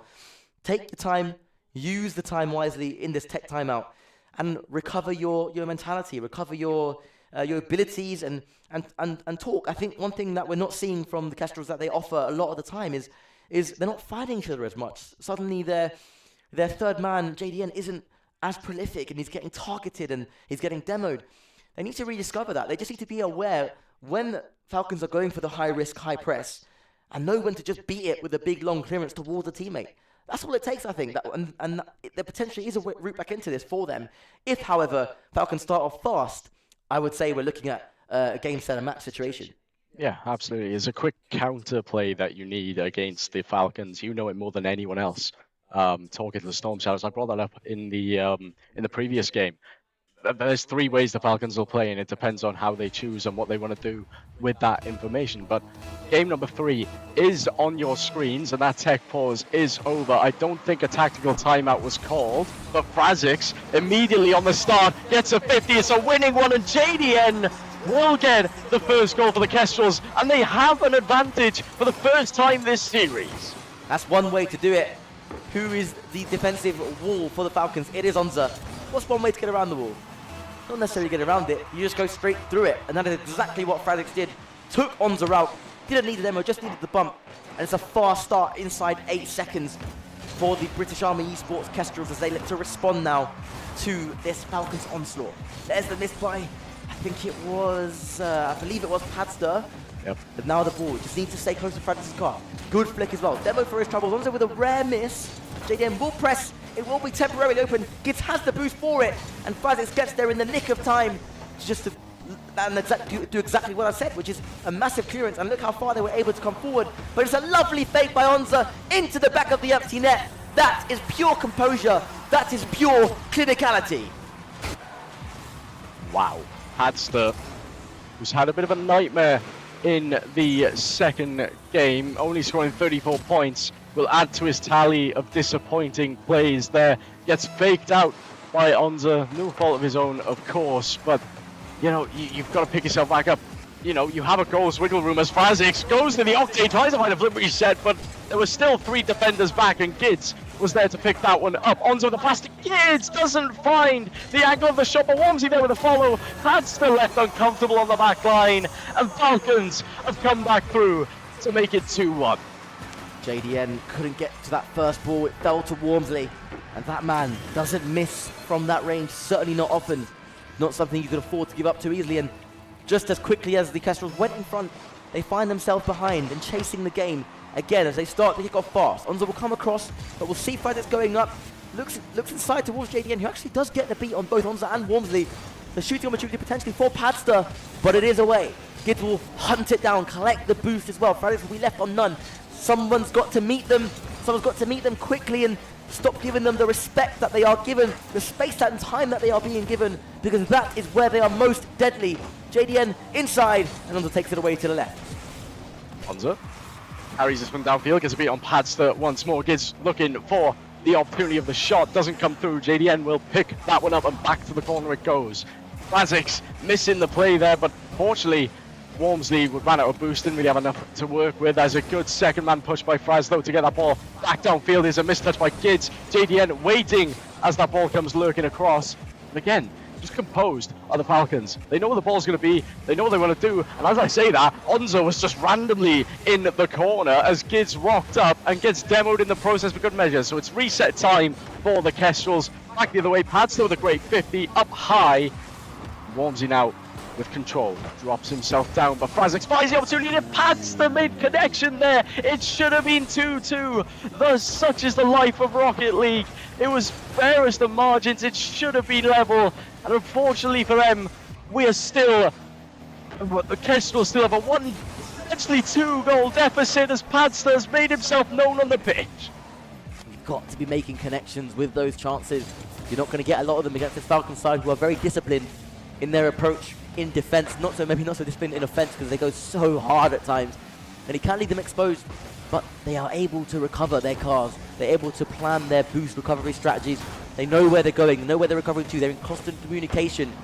But when you do break them down, when you do find the space, and they do give you something to work with, you've got to be pretty much perfect to take control of it, to take advantage of it. Fraz has to give up the ball to Gids, has enough boost to make a play. JDN get out to him, and Padster, thankfully for the Kestrels, completes the clearance, but again it's straight back into the defensive third. They're being pinned back. Limited boost on all the cars, barring JDN, who will go up for this on the backboard. Onza looks in field and nobody there, and Padster will carry it out. Padster, control, flicks up high. Frazix was looking for that follow, didn't quite find it though. JDN pushing forward, no boost to work with. It's a risky play now because you're left in a 1v1 situation with Padster. Does get it clear. It's a solid one of that. Onza managed to pick up the mid boost. Will continue going forward. Warms it out into the corner. Up awkwardly. And Frazix managed to get that 50. JDN sending this one downfield. Padster looking for a good touch. Does find it. Doesn't find the second though. And he's in the breakout. Interesting. I mean, I think I have only seen Octanes and Fenix all day. Unless I'm mistaken. But that is the first time I'm seeing a different car. Going for the meta-breaking car with the breakout. I love it. In this stage as well. That says a lot about the character of the player. Extremely composed. I couldn't do it. Maybe he's got something I don't have, which is skill and ability. Yeah, clearly that might be the case. As Frazix drops that one off. It's been a lot closer this time round between these two sides. It is only 2-1. The 1-goal deficit, though the Falcons are in control, is not a safe scoreline. It isn't a safe scoreline at all. It's got to be reinforced by another goal, you'd like to think. Or the Kestrels may just sneak something here. They'll smell the danger as Padster will go up for the shot. Look to play it around Onza, but he recovers his car well enough as well and sets away the Falcons on a counter-attack. Throw must take us through. Yeah, trying to play it around Onza is not going to be an easy task. Final 10 then as Gids is up, looking for one more attack to rub salt in the wounds. Walmsley will find it. And it is 3-1 to the Falcons, and they will be taking this to 3-0 at the moment. One game left to play. That is them on match point. They haven't really looked to be struggling at all. The Kestrels took a 1-0 advantage at the start of this game. They just couldn't hold their nerve. And the Falcons, when they're on the attack, they can be relentless. They will hold you back, and they will crush you. Yes, the Falcons, a clinical display, and it is 3-1. It is 3 now chances to get into the grand final, to have a rematch, a highly anticipated rematch, I'm sure, with the RAF Storm Shadows for the right to be called 3 versus 3 Interservice champions. A big one for them now. They need to just do what's right, keep doing what they've been doing, which is controlling the possession, controlling the boost, and then when the time is right, hitting the switch to go for full-on aggression, full-on demos, whilst being careful and cautious of the attacking threat that the Kestrels do carry when they're able to get a clearance. Yeah, and the Kestrels need a better formula, in my opinion. Their chances come very few and far between. They've had 4 shots to 8 from the Falcons. They've been sat back quite a lot in this series.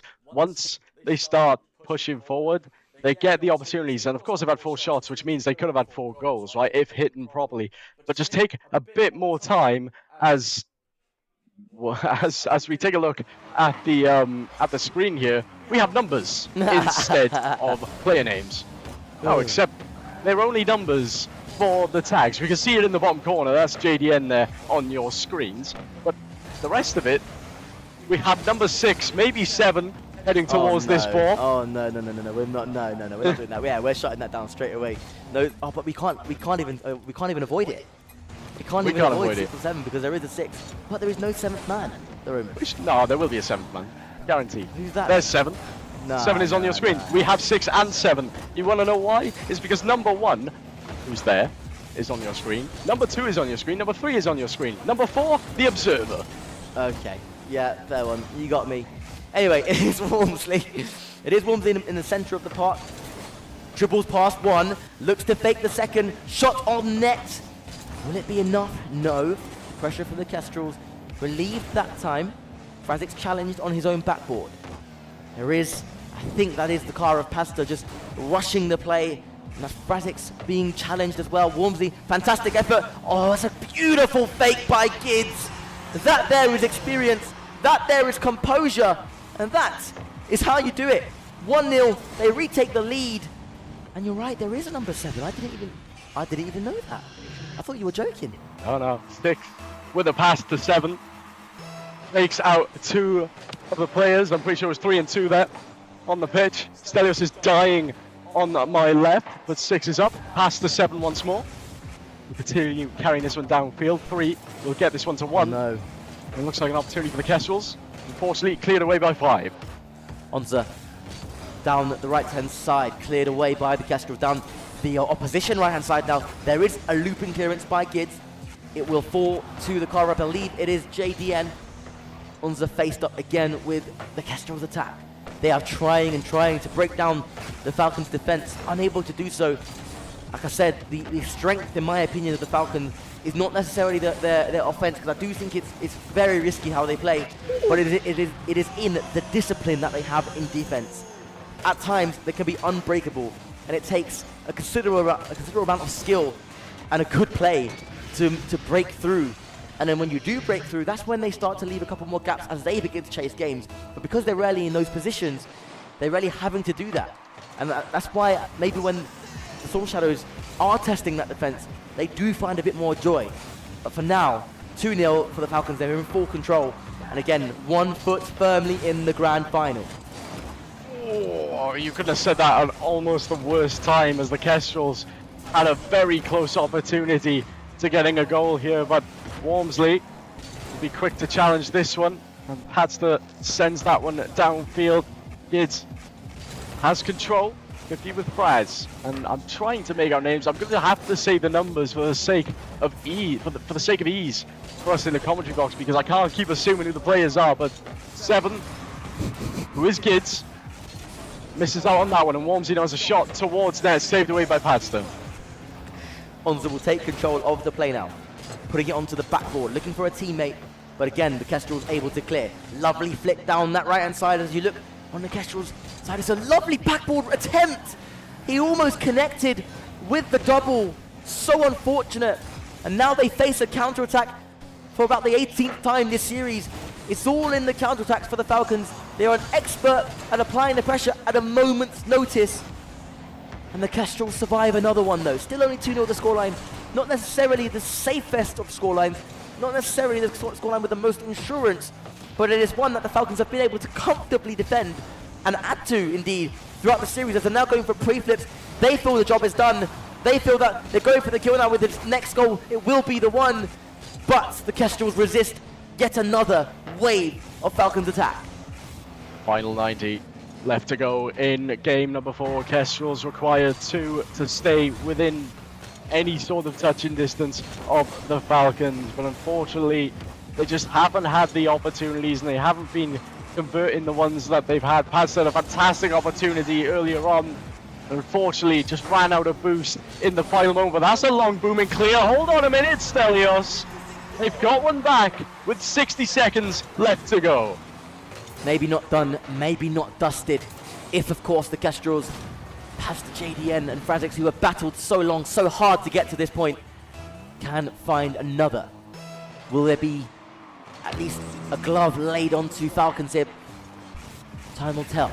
Into the final minute now. Good cut by the Falcons attacker there. Swatted away, though. The pre-flip back into the car of Gids, and Walmsley just swipes away JDN. And it's beautiful attacking play. Every second counts now. It's a reverse of what we saw in the Storm Shadows series. It was the Storm Shadows who started playing low 50s and neutral touches to run down the clock in those final few moments. Pasta climbing the right-hand side wall. Will there be something? That's a really good 50! Swats it past 2 Falcons players, and Frazic storms in. And the Kestrels are level for the first time in the series after going down. And there is life left in the Kestrels. There is life left in the Army second team. Patch to JDN and Frazic still kicking here. 28 seconds remain. We're all level here in game number 4 as the Kestrels aim to send this one for another attack. When it's passed inside, it's intercepted, and Padster needs to get to this, does well, but they now have 2 players upfield. You had a feeling they could have made a cheeky little play there. Lack of boost though, but Padster is up, tries to find something on it. Unfortunately, nothing to be. Will we see overtime in game number 4? Well, we have 5 seconds to find that out. Frazic sends this one towards the backboard, and it's going to be tapped down by the Falcons here. It's kept alive just about, but we do head to overtime from the depths of nothing for the Kestrels. Where do we go from here? Is that going straight into the back of the net, across the face of goal? And Onza books their place in the grand final. The Falcons come through a late Kestrels push, and it's heartbreak for the Kestrels, but that is Rocket League. Another exceptional series played out by these 2 Army sides, and they now know the competition that lays in front of them. They now know their opponents. The Kestrels eliminated, the Falcons progress. How on earth do you come back with a 2-goal deficit, bring yourself back up, and then concede a kickoff goal? That is the worst feeling imaginable if you're the Kestrels. You had a glimpse of hope, and that hope was crushed in 4 seconds. Devastation for the Kestrels, and now they'll look to they'll say their goodbyes to the tournament. 3rd place finish though, not bad at all, as they will now, I guess, sit in the crowd and cheer on the Falcons as they play against the Aria Storm Shadows. And it has now come down to this: 1 more series, 1 more best of 7 to finish off the Interservice Championships. We've crowned our 1 versus 1 service and player. Now let's crown our 3 versus 3 Interservice champions. We'll be back with you shortly after the break.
I didn't expect the military to be so welcoming and so forthcoming of esports. So esports is becoming more pertinent now as we move towards a digital future.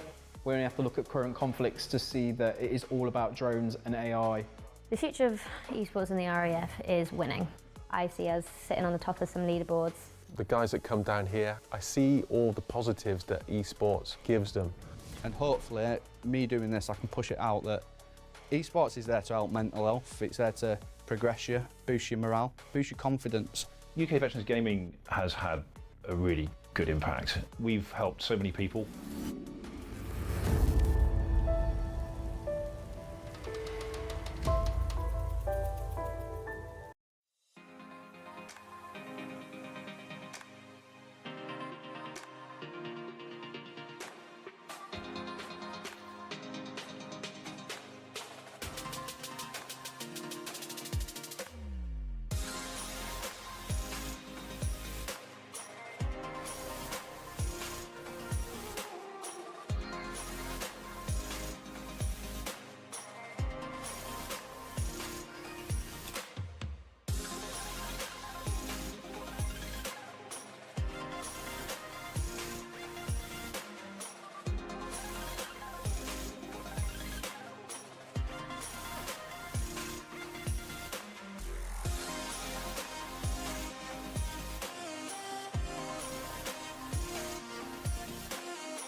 BFBS Forces News join KFOR patrols in the north of Kosovo. We're here to create a safe and secure environment for the people in Kosovo and the people of Kosovo. Our job, fly and fight from the home base, and we've got to be able to do that in whatever conditions. This training is mutually beneficial to both sides. For the riflemen themselves, it's about getting that valuable training in the desert. At the heart of Lympstone Parade Square, the King's Squad, and there could be no more special guest of honour than His Majesty the King. And whilst I'm not moving the controls at all, I can certainly learn from what I'm seeing as to how a manoeuvre should be flown. This year, 337 recruits have completed training. That's a first-time pass rate of 99.7%, which is incredibly high. So we have a philosophy on the ship called the Way of the Warrior Sailor. It argues that in order to create morale, you must love and value everybody. This beam here came from HMS Indefatigable. The beams from the Armada were eventually integrated into the pub.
At BFBS Creative, we are creative storytellers.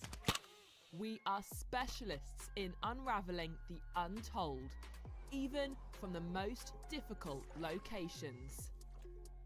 We help you reach the audiences you need to reach. From documentary interviews to addressing communication hurdles and crafting your content strategy, we can do it all. We thrive in the toughest environments, ensuring your stories are told brilliantly.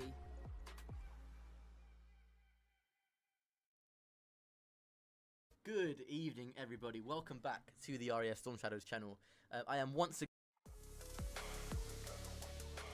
I didn't expect the military to be so welcoming and so forthcoming of esports. So esports is becoming more pertinent now as we move towards a digital future. We only have to look at current conflicts to see that it is all about drones and AI. The future of esports in the RAF is winning. I see us sitting on the top of some leaderboards. The guys that come down here, I see all the positives that esports gives them. And hopefully, me doing this, I can push it out that esports is there to help mental health. It's there to progress you, boost your morale, boost your confidence. UK Veterans Gaming has had a really good impact. We've helped so many people.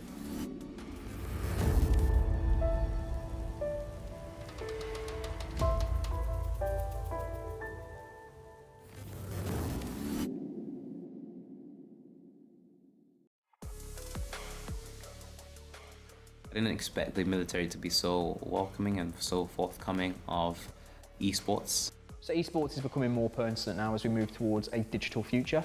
We only have to look at current conflicts to see that it is all about drones and AI.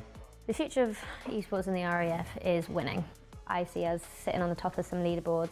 The guys that come down here, I see all the positives that esports gives them.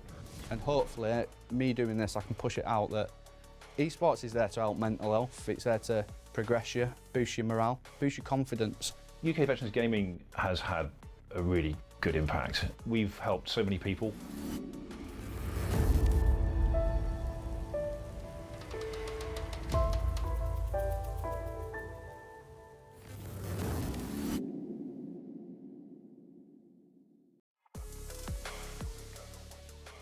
I didn't expect the military to be so welcoming and so forthcoming of esports. So esports is becoming more pertinent now as we move towards a digital future.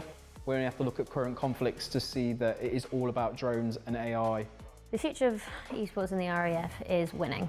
I see us sitting on the top of some leaderboards. The guys that come down here, I see all the positives that esports gives them. And hopefully, me doing this, I can push it out that esports is there to help mental health. It's there to progress you, boost your morale, boost your confidence. UK Veterans Gaming has had a really good impact. We've helped so many people.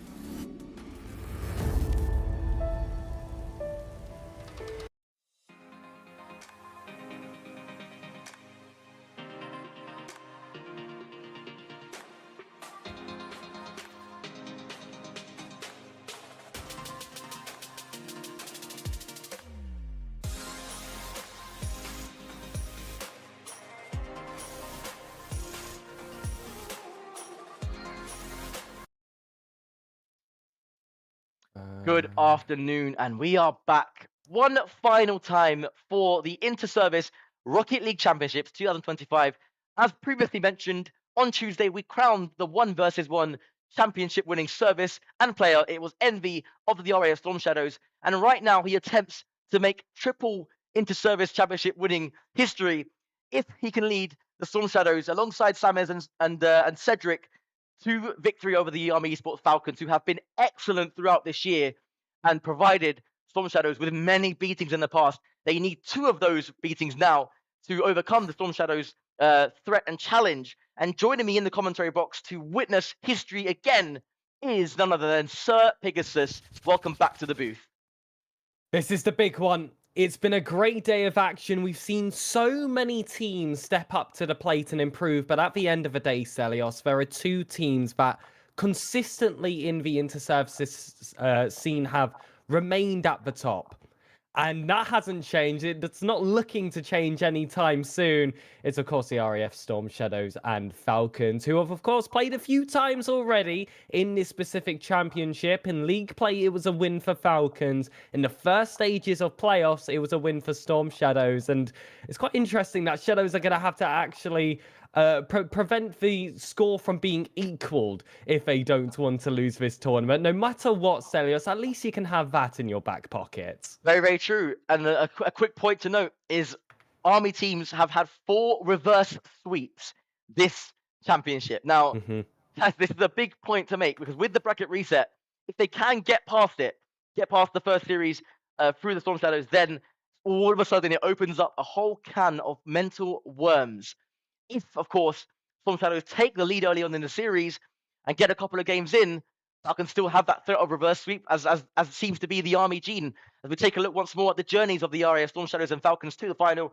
Storm Shadows starting off at the bottom of the higher bracket there, taking on and knocking down the Orcas to the lower, before beating the Kestrels, before beating the Falcons, and now they have the rematch after Falcons came through the teams they started with Hammerheads, and then the Tempests, and then the Storm Shadows, then the Kestrels, and now Storm Shadows again.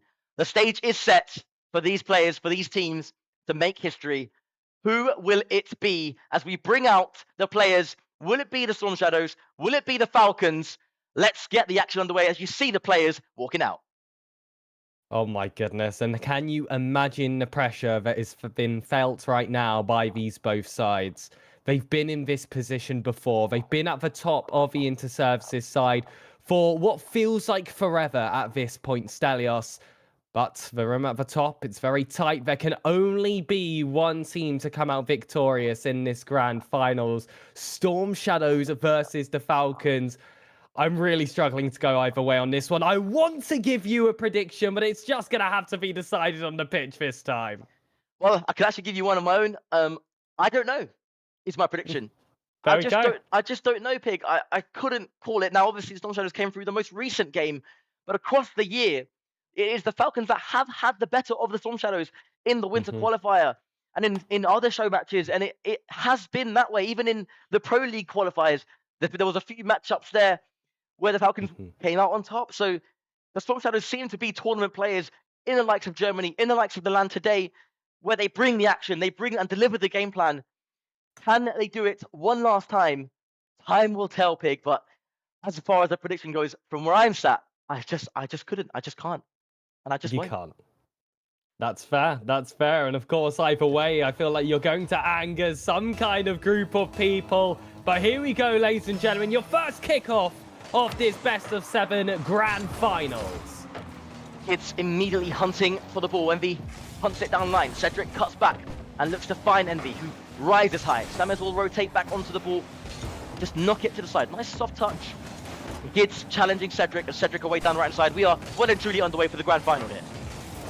Absolutely, and it feels like for the Storm Shadows, nothing is really secured until they win that 4th game. Like you said, the reverse sweep potential of the Falcons is always going to be there, which makes you assume if it's less of a deficit, that there's always an opportunity that they can claw back. These are two teams that are really going to have a hold of their mentals. We've seen a few timeouts being used today, but of course, it's going to be that ever more valuable in the grand finals. We've also had a lot of timeouts, which the calling team has actually ended it rather early. I'll be interested to see if that will remain the case, but that's for a little bit later. We're still within the first minutes.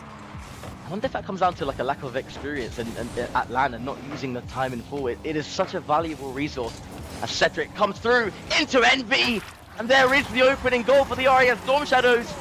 They're in front early on in the 2nd minute of play. Cedric forcing it through the car of Wormsley, and Envy free just to tap it home into the empty net. The easiest goal that they'll score all day long. The smiles are there, the noise levels I'm sure in the arena are big and building as we kick off again. The Storm Shadows always give us a performance in the grand finals. I remember some, of course, during the Pro League circuit, during those qualifier stages. A few of those performances actually going the full distance, though with quick starts in Game 1, they look to get it done in quicker time as well. I don't know if it's been mentioned yet on the main broadcast, but as you can see at the top of your screens, it's 0-0, all start on the equal pegging, but of course, that reverse sweep that Falcons have to play for. So it's definitely going to be a long road ahead for them. And Stelios, you can imagine what effect that can have on the players if they don't take it one game at a time, and that's constantly on the back of their mind. I don't like it one bit being involved in this as a player. I don't like it one bit involved in it as a spectator. I don't mind it as a caster because casting kind of takes my mind off it, but the pressure is big.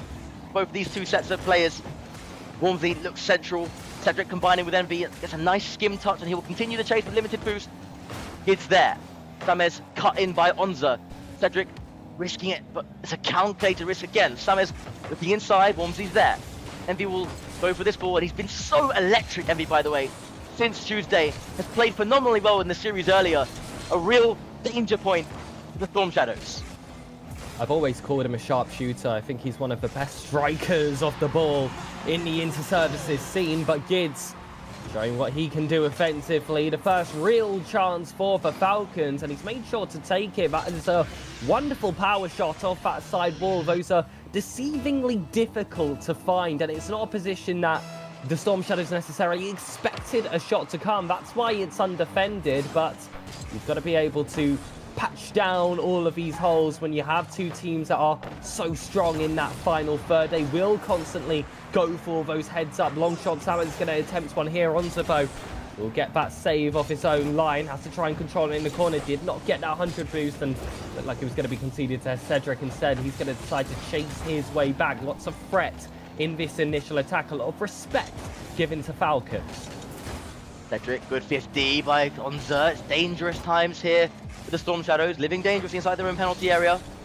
Samez will take the boost and leave it for Cedric. Smart play by Samez, who is of course a substitute for the RAF Storm Shadows.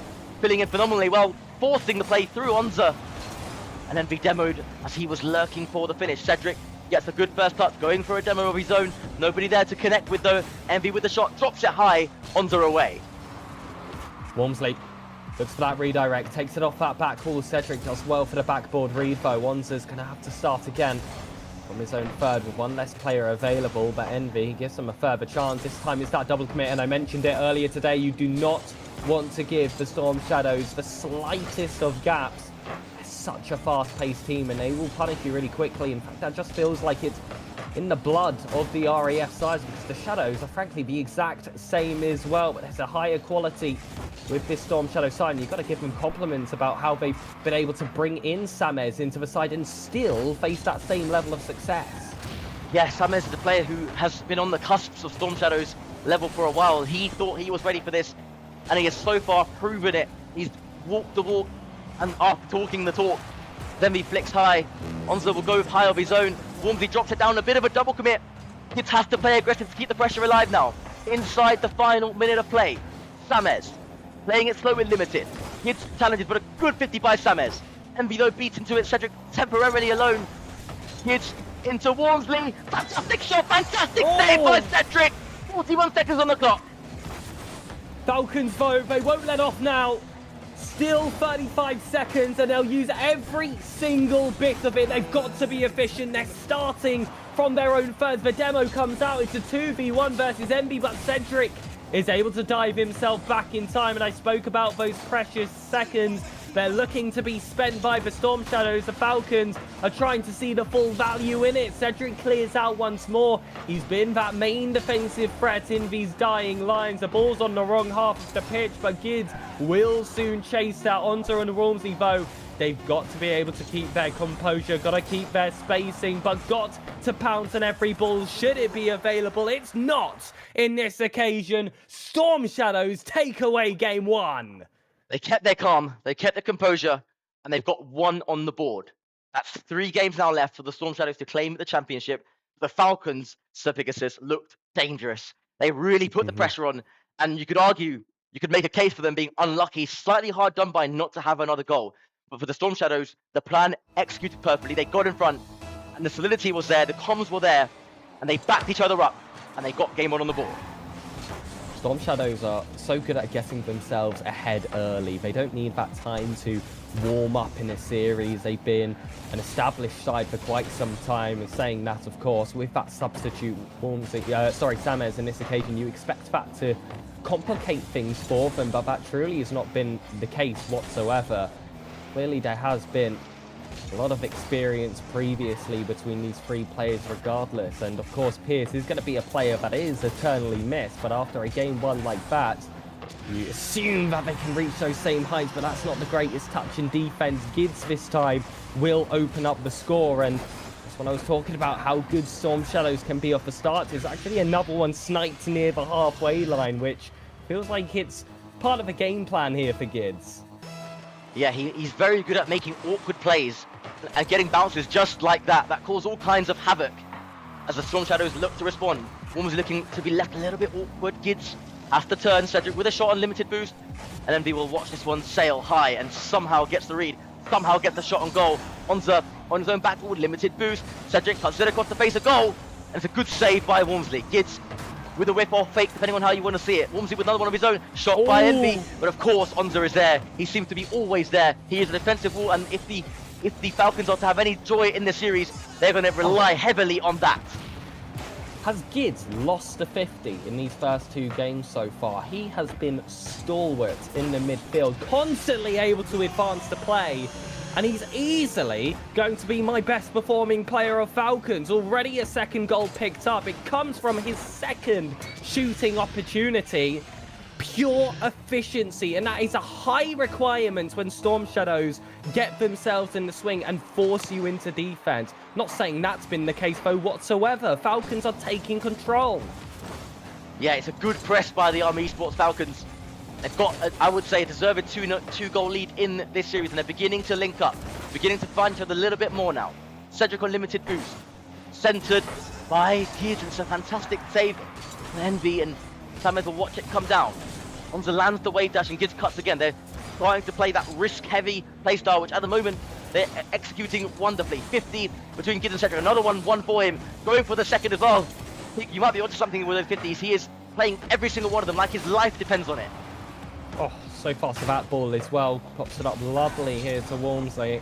And that will come off that back corner. Onza has a shot to snipe. Awkward from the corner, but still provides so much pressure. And you can see how low the boost is overall, and those mistakes are going to start to squeak out now with the reduced resources. Still, Cedric manages to push this one to the corner.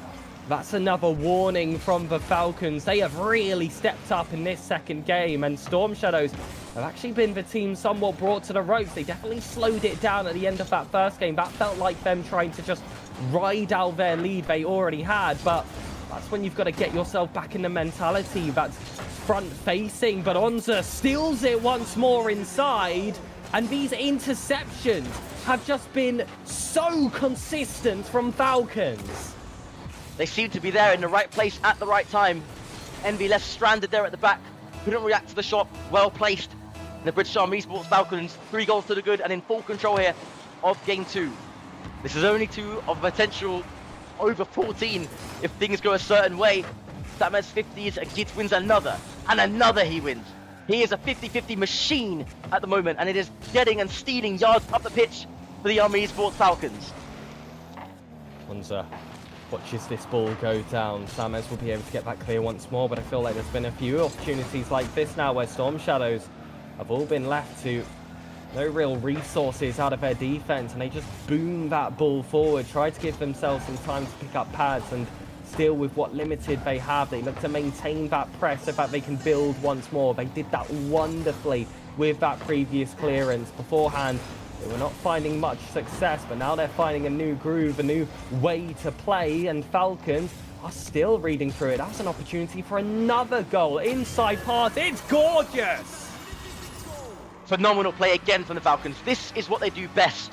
Linking up together like that. Gids seeing Walmsley in space, and the finish just as exquisite as the pass. Storm Shadow 0, Falcons 4. We're looking to be all squared up here in the grand final. Course bracket reset rules still in play. Envy way to his right now. Cedric has to get hold of the ball here. A slight whiff from him can happen. Samet bits away to the right, looking into the final minute and 15 now of this game. It's 5, and now it's emphatic. This result is a big one for the confidence of the Falcons. And now it's going to be how do the Storm Shadows respond mentally. That's going to be the key here. By the way, not a single goal going unassisted from Falcons, and that's obvious to see on the pitch as well. It's not the one that you get given for free by Rocket League as the last man who touched the ball or whatever. No, these have all been very calculated from them, and whilst you have 3 players that can, of course, mechanically and individually contributes to the game, it's more been that togetherness, that chemistry that has seen them over the line against the RAF so far. It's honestly wonderful to watch. It's a very tiki-taka style, pretty Dignitas-esque from back in the day, and of course that was a prodigy roster. We'll see if Falcons will be able to pull off those similar kind of feats. 40 seconds of time. Envy hunting for the boost, for the bump, sorry. Samet keeps the pressure inside the Falcons half, at least for now. The game pretty much done and dusted at this point. It's all about at least finishing off in the right way for the Storm Shadows. The Falcons, if you're the Falcons, you want more. You want to just keep crushing them as much as you possibly can. Keep putting them off. Keep doing anything to disturb the momentum that the Storm Shadows carried in from the last game and indeed the last series. Can they maintain it? 10 to play. It will be 1-1. But will the Storm Shadows finish off in style at least? Good defending more from the Falcons. They keep doing it so well. The ball flattened across the face of the goal. And it is 1-1, and the Falcons back on level terms. Well, how do you build off the back of that performance? That was close to pure perfection from Falcons. I genuinely could not pick a hole in that game. That's for the Storm Shadows. I've never seen it before, Stel. This is the type of play that they would inflict on another team where they are just stuck on their own lines. There's no vessel to escape. They don't even have the performance. They don't even have the opportunity, to take that individual effort and dribble forward, because typically, you've got three very mechanical players on the pitch. Cedric and Envy can completely change the course of a game by themselves. But is that correct, Stel? Has there been a timeout called? Indeed, there is tactical timeout called by the RAF Storm Shadows. They'll be taking a moment to reflect on that last game and see what they can do to restore mentality. I think that is probably why and where they are using their timeout, and they'll probably look to use all of it and ensure that they are talking about what went wrong that last game and ideas to bring themselves back to a certain level of play. It's something that is spoken about a lot, spoken about heavily, and something that they're used to doing. It's something that's been worked on in scrims where players, the manner in which you talk to each other in scenarios like this impacts a lot. If you can be a good teammate, if you can be good at discussing problems in the correct manner, it goes a long way in solving issues in exact moments like this and then coming out of it better and back in the series. What would you say to those at home? We've got a wonderful crowd watching over in your venue. We've also got a collection of people in the Twitch chat as well that would say that this is a bit of an early timeout. It's after game 2, and it's not like they're 2-0 down. It's an equal pegging. You usually see it's after the 2 game losses in a row that starts to be put in place. Do you think that was the right time? Well, time will tell if that is the correct decision. It certainly isn't orthodox. Usually it is when there is a 2 game deficit where timeouts are called. Of course, there's no rule that says it can't be called at any other point, basically. And, oh, that's an awkward bounce. Will it be a Falcons player there to slot home? No, there isn't. And I'll have to come back to you on that one, Pig. Gonna be decided on the pitch regardless, though, Stel. We'll learn very, very quickly out of these first 30 seconds. It has been a brief attack there from the Falcons, but no point over analysing so quick into the game. It's about that consistency, maintaining for those full 5 minutes. Cedric will get that clearance out. Gids will hold it down lower. Now Samus has a chance with 100 boost. Needs a teammate, though, to pick this ball forward up first. It's a slight Ronzi forward, and Walmsley didn't quite expect the amount of power that was put behind the ball, so instead they go to their own third, and this is where Storm Shadows really ignite. They step forward, shot from Envy, and this is what he does. That's a prime angle for the shots. Beautiful work by the combination of Cedric, Envy and Samus. Samus starts it off, puts the pressure, cuts across space, the goal, steals the boost whilst looking for bumps. Cedric puts it literally on the car of Envy, and a shot from that acute angle. Very, very difficult to pull off. And now Cedric, 1 versus 1 with Onza. The flick good, the save better, the finish deadly. Envy, it's 2. The Storm Shadows replicated their success early on in the first game. Stelios, I think my question has been answered rather quickly. It only took 1 minute and 9 seconds. But this team looks awake. They needed that moment to just have a bit of a breather, get themselves back in the swing, calm themselves down. And I called it. As soon as that ball was pinched forward and it was in the Falcons' third, you just see that switch just flicks in the mind of the players and they go, okay, it's high press time. But when they're out of possession, now they've got to worry more and more of these Falcons infield passes. It's a cheeky 1-2 between Onza and Giz. That's so hard to predict, especially when he puts it down the center. Envy's on that back wall and he's just not able to re-angle himself. That's gorgeous. Yeah, the response instantaneous for the Falcons. It needed to happen. Had that gone any other way but a goal for the Falcons there, and you began to fear for their success in this particular game. Instead, now the complexion of the game entirely different. Cedric drops it just behind him and will take the boost. Gibbs rises. Sames has to try and get to it. Envy can on limited as well. Now Cedric will go for this and try to put off the car of Onza.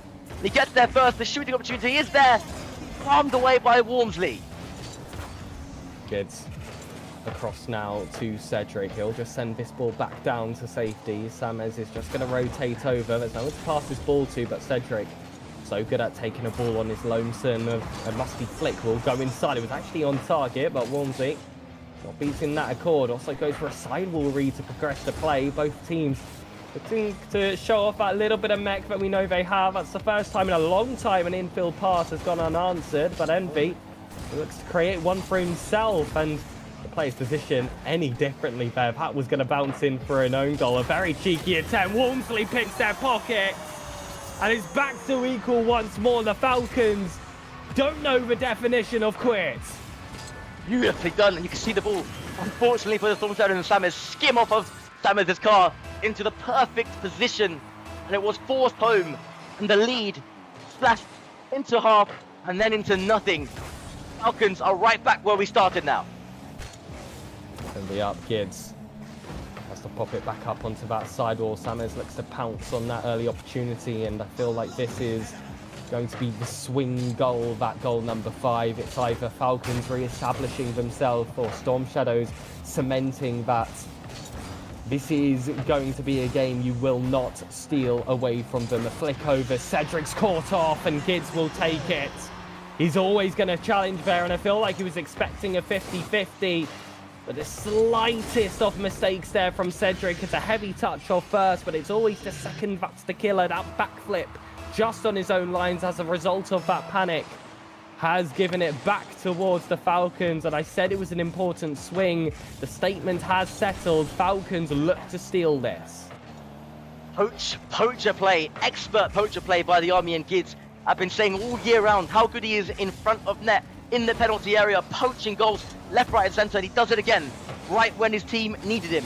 3-2 the scoreline now, and the Falcons looking to take a foothold in the series. It's 4! Oh. 2-goal lead now established, and with not a lot of time left for the Storm Shadows to respond, they have it all to do. The wheels are warm. It took some time on this map. They were refreshed from the timeout, but it really didn't give them much time to get themselves back into the series to beat down the Storm Shadows. Envy's got to try and pick something back up for the team. When so much time was left, they had such a lead, but now with that same 2-goal difference now against their favour, as is the clock. One chance maybe, if you feel it's coming for the Storm Shadows, it's got to be now. They've got to get something back now, or be 2-1 down. The Falcons looking really, really solid. They've recomposed and stabilised after that first game defeat, and they're set to go 2-1 up. Unless, of course, there's something left in the game for the Storm Shadows. Little bit panicky now from both sides as this one ticks down into the final 45. Cedric lobs it high. Onza will take over the play. Sam is challenging, but it falls to Cedric now. Demoed. Double demo. Triple demo. 3 players off the map in just as many seconds. Cedric will come onto the ball. Challenges Gids over the top. And that might be the only 50 that I've seen Gids lose all afternoon so far. Cedric goes high. It's missed. It's Samez. Saved by Walmsley. That would have been the chance. That would have been it.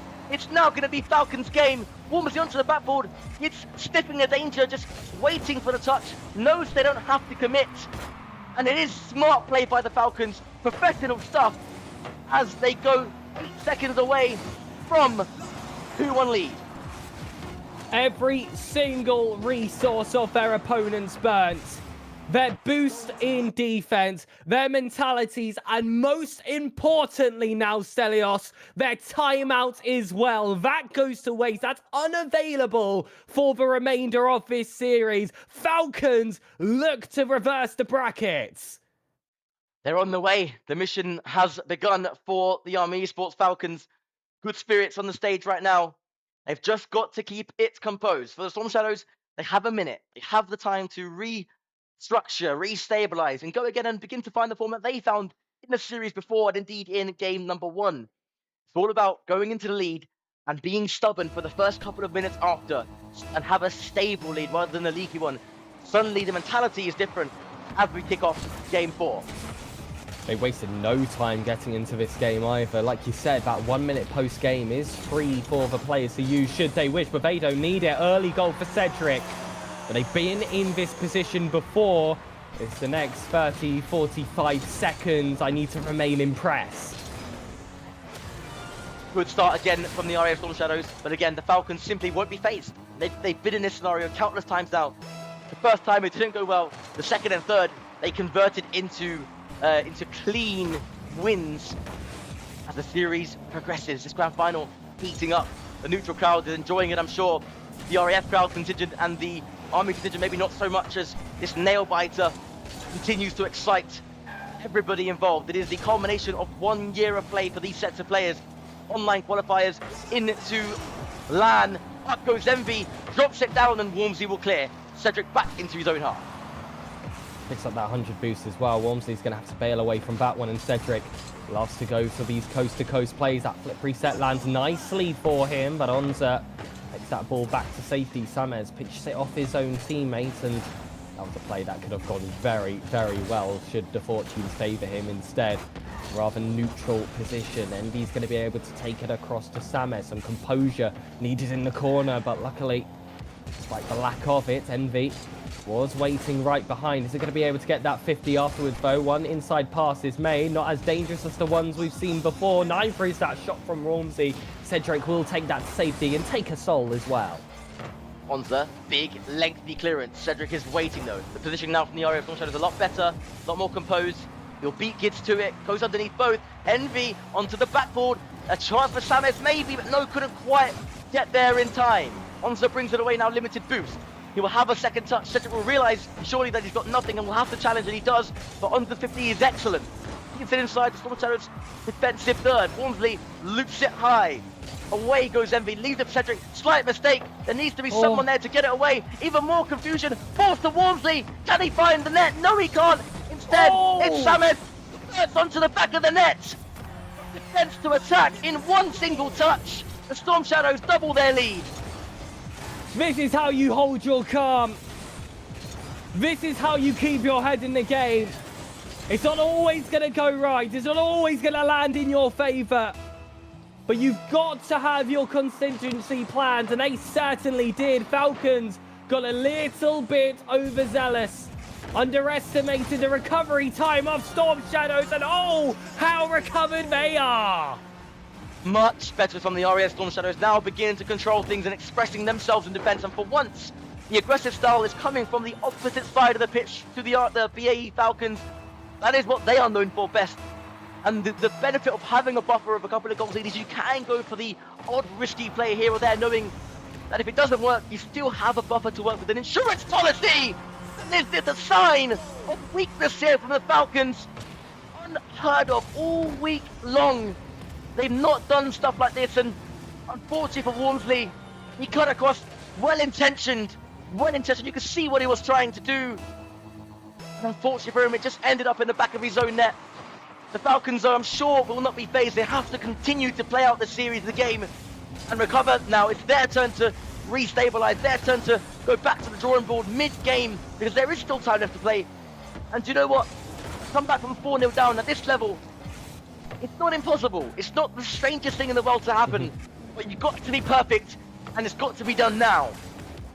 Absolutely, half the game still to go. If one team can do it, why can't you? They're both of relatively equal skill level from what we've seen from the previous day's action, but that misread from Wormsley doesn't fill me with confidence still. Going to make the most of this extended position. Pounces high, plays off the back of that pass. Gids can't take that through. Instead, it's Envy with a flip reset. Would have liked him to hang behind that ball instead, because now they're in danger. That pass not quite landing though. Cedric just has to keep this moving. He sees Wormsley step up, so tries to put it over him. Does well, despite the awkward position he was put in. Cedric once more tapped behind, but now it's Samez in this corner. There's been a few times where he has misread that position, not in this occasion. And notice how I called 2 minute 30 some time ago. It's already been a minute, and that feels like it's gone fast.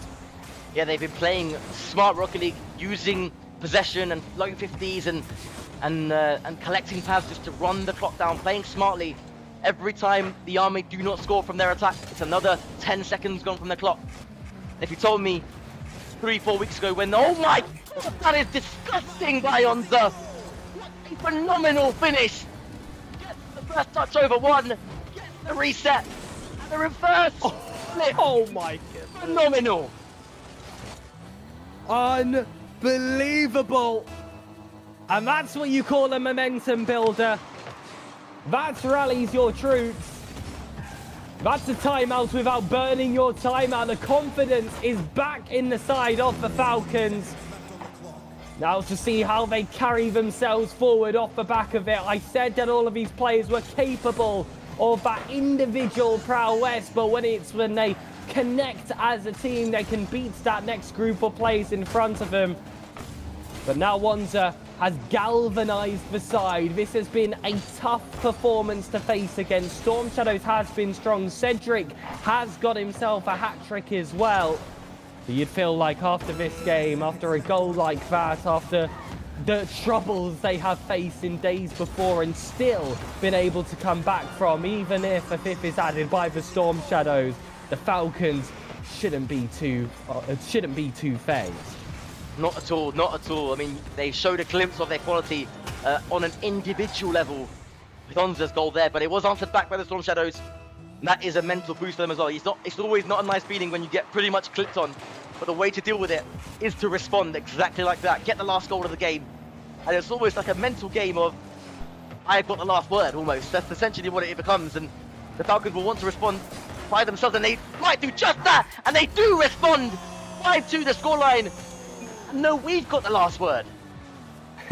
It's the classic, right? When you're playing with your younger brother, you're only as good as your last game or your last goal after you've been beating them all day, and then they log off and never come back. Unfortunately, they will have to return for the next game, but Falcons at least can have that on their back. Those Storm Shadows, they got a strong kickoff. Kids has to hold it down on the 50. Is this battle going to be won by Falcons? It will be if they let this one hit the floor, but they're looking for free. It won't happen for them. The war is won by Storm Shadows, but there's still a wider battle to go.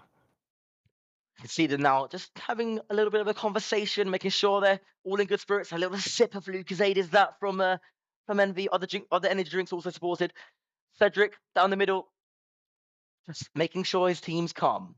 The other side of the stage, I wonder what they're like. 2-2 now the series. The room, you can cut the tension with a knife, I am sure. You can see the people leaning back on one side. You've got the Navy there as well on the left, cheering both these sets of players on as we head into Game 5. This is the swing. This is the one to put yourself on match point or tournament points, of course, if you look at the side of the Storm Shadows.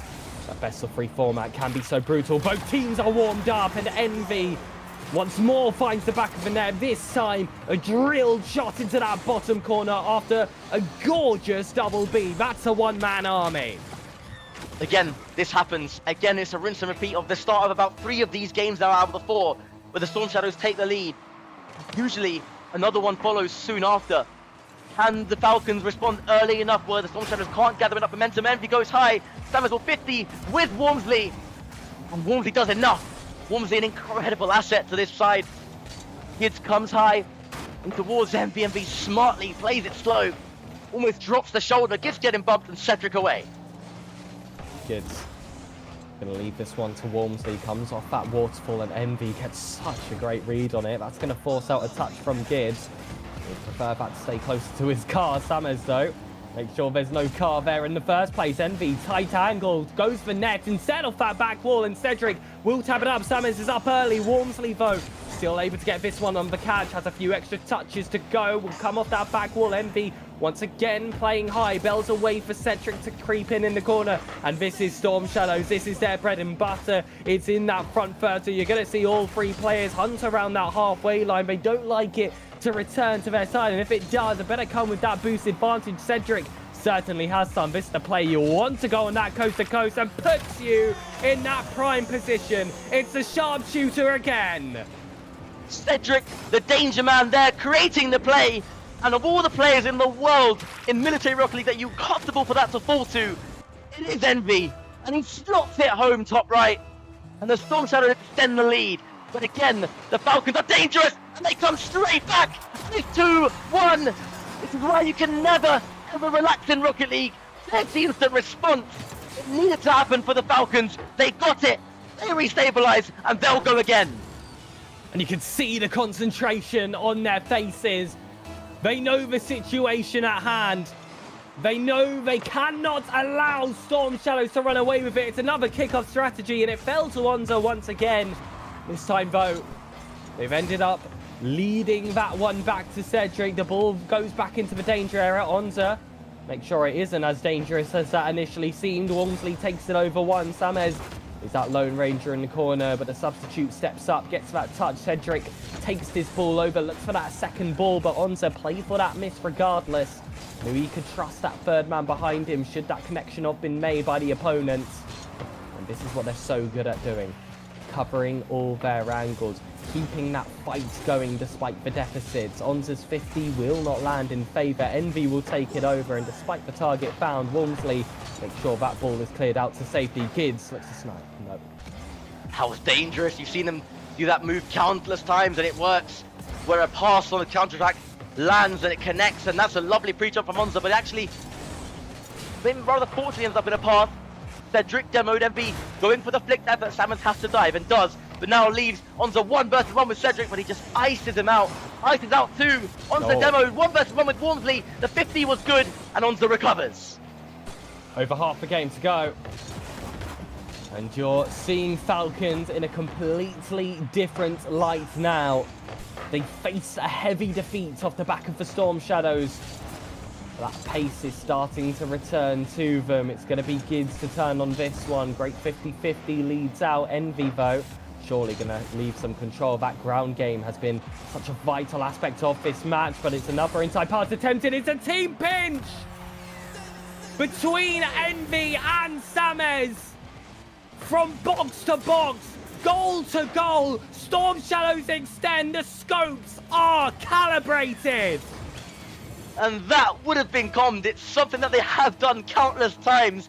And under that kind of pressure, under that kind of, well, where the stakes are so high, you need a goal like that. You need it to go your way to re-establish your presence. Up goes Envy, in towards Cedric, and Onza, the defensive machine, continues to keep the army in it. All out to Onza, backboard, looking for a mechanical play of his own. It goes inside. Walmsley is available to tuck in. Won't be able to find that angle. Gids definitely would have been able to, but Cedric got that save already, having contributions in the offensive half as well. That build up from the back now starting to come together. Samez gets that crucial touch. Gids, though, so good with these clearances. Gids has one mentality, and that's get the ball forward. Whether it comes from the 50-50 or these long touches or just straight at net when that opening is allowed, he is really not a player to be messed with. So good at finding those little gaps, but those are moments where you need that support. You have to have that follow-up play, otherwise you're going to be sitting with 1 minute remaining and a 2-goal deficit still to chase. And let me set the scene for you, ladies and gentlemen watching at home, and indeed for you, Sir Pegasus. The commentary box at the moment, it has an RAF personnel present, Psycho, and an ex-Army veteran, Chono, who's also our producer. And I think we're all making shapes with our bodies that I've never honestly seen before in our lives. It's a bit crazy in here as we follow the action with two different mindsets, of course, being as respectful and unbiased. I'm calling it down the middle as best as I can for both of these two sides who have been phenomenal to work with across these last few weeks. 18 seconds on the clock, a chance for Onza, the shooting opportunity, the save by Samez, and the substitute man has been excellent since coming into the Storm Shadows. And that's a game-winning save. This is it. That's tournament points secured for the Storm Shadows. Falcons need a perfect 2 just to reset the bracket. But what a performance it has been all around. You'd call it perfect for the neutrals and a doctor's appointment for any supporters of either side. You really aren't wrong with that comment, so because a doctor's appointment is exactly where I'll be heading tomorrow morning before heading back to base to get work for ready next week. And there is now a tactical timeout for the Army Esports Falcons. You knew it was coming. It's certainly the right call now for them, and they have to be perfect with this.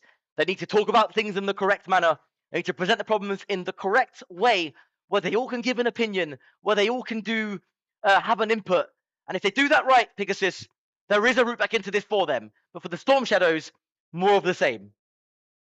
It was 12 shots to 10 in that last game. 12 favouring the Storm Shadows, 10 for the side of Falcons. And even more fascinating stat is 8 saves total from the Storm Shadows and 8 saves total from the Falcons. So one thing's for sure, Stelios, it's not a lack of opportunities whatsoever. Both teams have been able to find that. Both teams have been able to find the target as well. They're not blasting it high. They're not blasting it wide. It's just that it just hasn't come together for them. That defense has been too tough to beat. Cedric, Envy, and Samez is a dangerous combination in that regard. And now, moving forward with that Game 6 and that Game 6 waiting to start, Stel. And it looks like Game 6 has started despite the timeout call. Falcons decided that actually post-match was going to be enough for them. We've gotten ourselves underway, and there is a lot of stress on the side of Falcons, but when has that ever stopped them? Never before, and probably won't now. They'll give it everything they've got. They're in the last chance saloon. Envy already forced into a cycle of his own post. Incredibly, in the first opening moments of this game, it will bounce. It's Envy. There's the shot into the top left. And the RAF Storm Shadows open the scoring. And it's 2 championship points to work with. That's the start they needed. And you have to wonder, why was the full timeout not taken? I don't know. Potentially, they had spoken about whatever they need to speak about, and maybe they felt like they were ready. But sometimes you just got to quell the momentum. It's a textbook thing. Well, what an opening goal for the Storm Shadows. That's a nerve setter here in Championship Point. But it's Envy. This is just what he does. This is his place on the roster. When those loose balls come down, he doesn't need to take a touch. These volleys are consistently finding the top corner. It doesn't matter the angle. It's that ground game as well. Of course, your 1v1 champion looking to double, even triple up if you look back in Interservice's history. Samez wants to tuck it on target. Outpost a nice Cedric Stair. Crossbars added. One more remains for the Woodwork challenge. And of course, Envy not involved with both flurry of Woodwork hits. That's why he's there on the roster. That's the difference between him and the rest of the team. It's another miss from Cedric, but Samez doesn't make the same mistake. Unbelievable finish from, I think it's Samez this time, the substitute for the RAF Storm Shadows. He believed he was ready for this moment. He sees this moment. Can the Storm Shadows see it through? This is far from over. This is not going to be it for the Falcons. They will give it everything that they've got. They are passionate players. They care so much. They put in so much hard work. They've had, in all honesty, the better of the RAF Storm Shadows across this year of inter-service action. But when it matters the most, when it comes to the LAN, can they recreate it? 3 minutes to bring themselves back in. And it's up to the Falcons to decide whether these 3 minutes are the countdown to their deaths here, or if they will be able to achieve another insane feat throughout this tournament. Cedric looks to find Envy. Instead, the 50 comes off onto. Still, Envy gets his touches. Samez tucks it in from the corner. That super sub that we've mentioned so many times today slots into his position so naturally, but that is a heavy touch out from Cedric. Samez is able to pick it up instead, and that ball is out wide once more. Another opportunity looks to build for the Falcons, but Storm Shadows have been left with one shaken chance. There was a warning shot. There was a warning shot from the Falcons. They're still alive. They're still dangerous here. Cedric goes up, gets the flip reset. Stall, what is that? It paid off on Cedric with a really nice shot. That was goal bound. Cedric down towards Envy. Hits away. Samez will consider going for it, and it was the right call. Cedric rises into the back of the net. Storm Shadows 3 to the good. And the year-long journey is about to end. Should they maintain composure? Should they maintain the strategy that they've worked so hard on, only becoming a team 2 or 3 weeks ago? The prep levels were insane. The replay analysis was there, and they've just got to see it through. The Falcons now, it's do or die. They must fight back. They've got to throw caution to the wind or face defeat here in the grand final. Unrelenting. A word to describe the Storm Shadows, but many have felt the same against the Falcons. It's time to beat them at their own game. It's all-out attack for these 100 seconds, and Gids looks to ignite exactly that. Cedric gets that high beat of 50 past a second, only lands the way of Envy. Sidewall Reed attempted, and Onza knows to respect it. Instead lands that ball against him. Players have to step forward. A second and third are deep in that occasion, and Gids' target still blocked off here by Envy. And that player who have contributed so much for defense turns it to offense once more. But Samez, it's an unruly touch. It's back to Walmsley. The first goal goes into Falcons. It's still a long journey, but a Storm Shadow still with a smile on their faces. I'm glad they're not phased, because I am 1 minute to play. 3-1 the clock on the 3-1 on the clock. You see, I'm saying there's a scoreline on the clock. That's how far my head has gone. One more minute of action. Cedric, great interception by Walmsley. That was an open net. That was an open net for Cedric, and Walmsley somehow got there. This is what he's been doing all along, all year round. There's a chance there for Samus. Will he go for it? The ball hangs high. 50 seconds now. All that separates history and the RAF Storm Shadows. There's the shot from Envy. Saved by Onza. And that's to say to keep the chances for Falcons, but they need to make the most of every single opportunity. This basically has to be a goal, unless that reliance is going to land on the kickoff that essentially is at this point. Onza off that back wall gets the second touch. Walmsley tucks! And the post keeps it out. Gids is patient, composed for the strike. 22 seconds. Falcons won't let it be their last. This kickoff is vital. They must try something. They must do anything. They may go for a Spanish in threes. Who knows? I've seen them do it countless times. Will it be a fake kickoff? No. It's away to the left.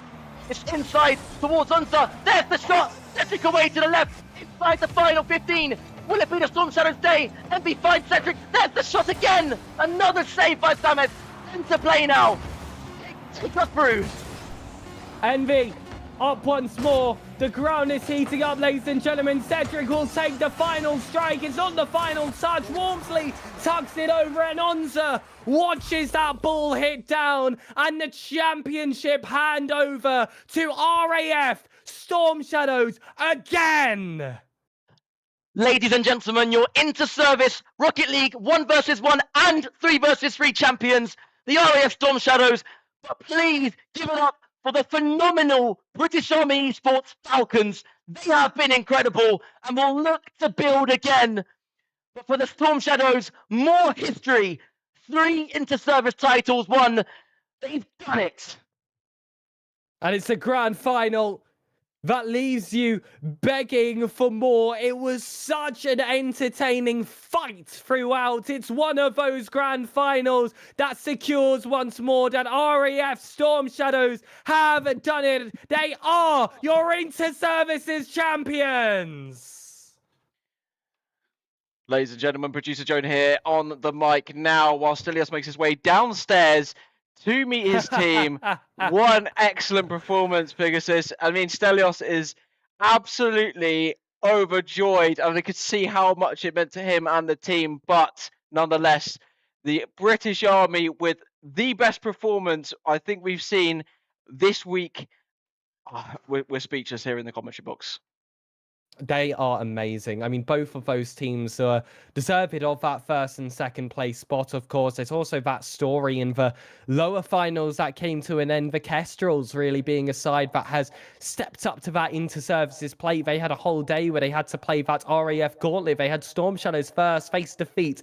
They had the Shadow second. They got a series victory. And then, of course, the Tempest they were able to eliminate as well. There does feel like there's something brewing in the scene where the RAF, which have long dominated and of course continue to dominate with another championship, might look to be a little bit more contested in the future. But hey, that was one of those performances, Jonah, that makes you fall in love with a lone player. What a step up from Samez. Pierce is no easy player to replace. Absolutely, and I think we can all put our hands together for him and stepping up again at the last moment. wow, what a performance. We don't need to say anything else, really. As we can see the full team here getting ready for the prize ceremony. We're going to go to a short break and come back as soon as we're ready to go.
BFBS Forces News join KFOR patrols in the north of Kosovo. We're here to create a safe and secure environment for the people in Kosovo and the people of Kosovo. Our job, fly and fight from the home base, and we've got to be able to do that in whatever conditions. This training is mutually beneficial to both sides. For the riflemen themselves, it's about getting that valuable training in the desert. At the heart of Lympstone Parade Square, the King's Squad. And there could be no more special guest of honour than His Majesty the King. And whilst I'm not moving the controls at all, I can certainly learn from what I'm seeing as to how a manoeuvre should be flown. This year, 337 recruits have completed training. That's a first-time pass rate of 99.7%, which is incredibly high. So we have a philosophy on this ship called the Way of the Warrior Sailor. It argues that in order to create morale, you must love and value everybody. This beam here came from HMS Indefatigable. The beams from the Armada were eventually integrated into the pub.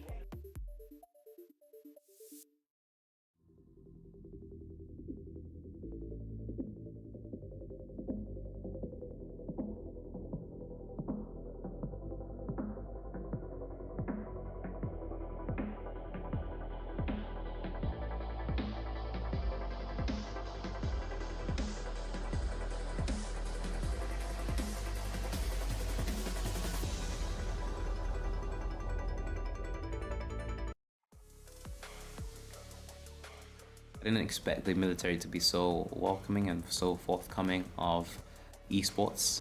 So esports is becoming more pertinent now as we move towards a digital future. We only have to look at current conflicts to see that it is all about drones and AI. The future of esports in the RAF is winning. I see us sitting on the top of some leaderboards. The guys that come down here, I see all the positives that esports gives them. And hopefully, me doing this, I can push it out that esports is there to help mental health. It's there to progress you, boost your morale, boost your confidence. UK Veterans Gaming has had a really good impact. We've helped so many people.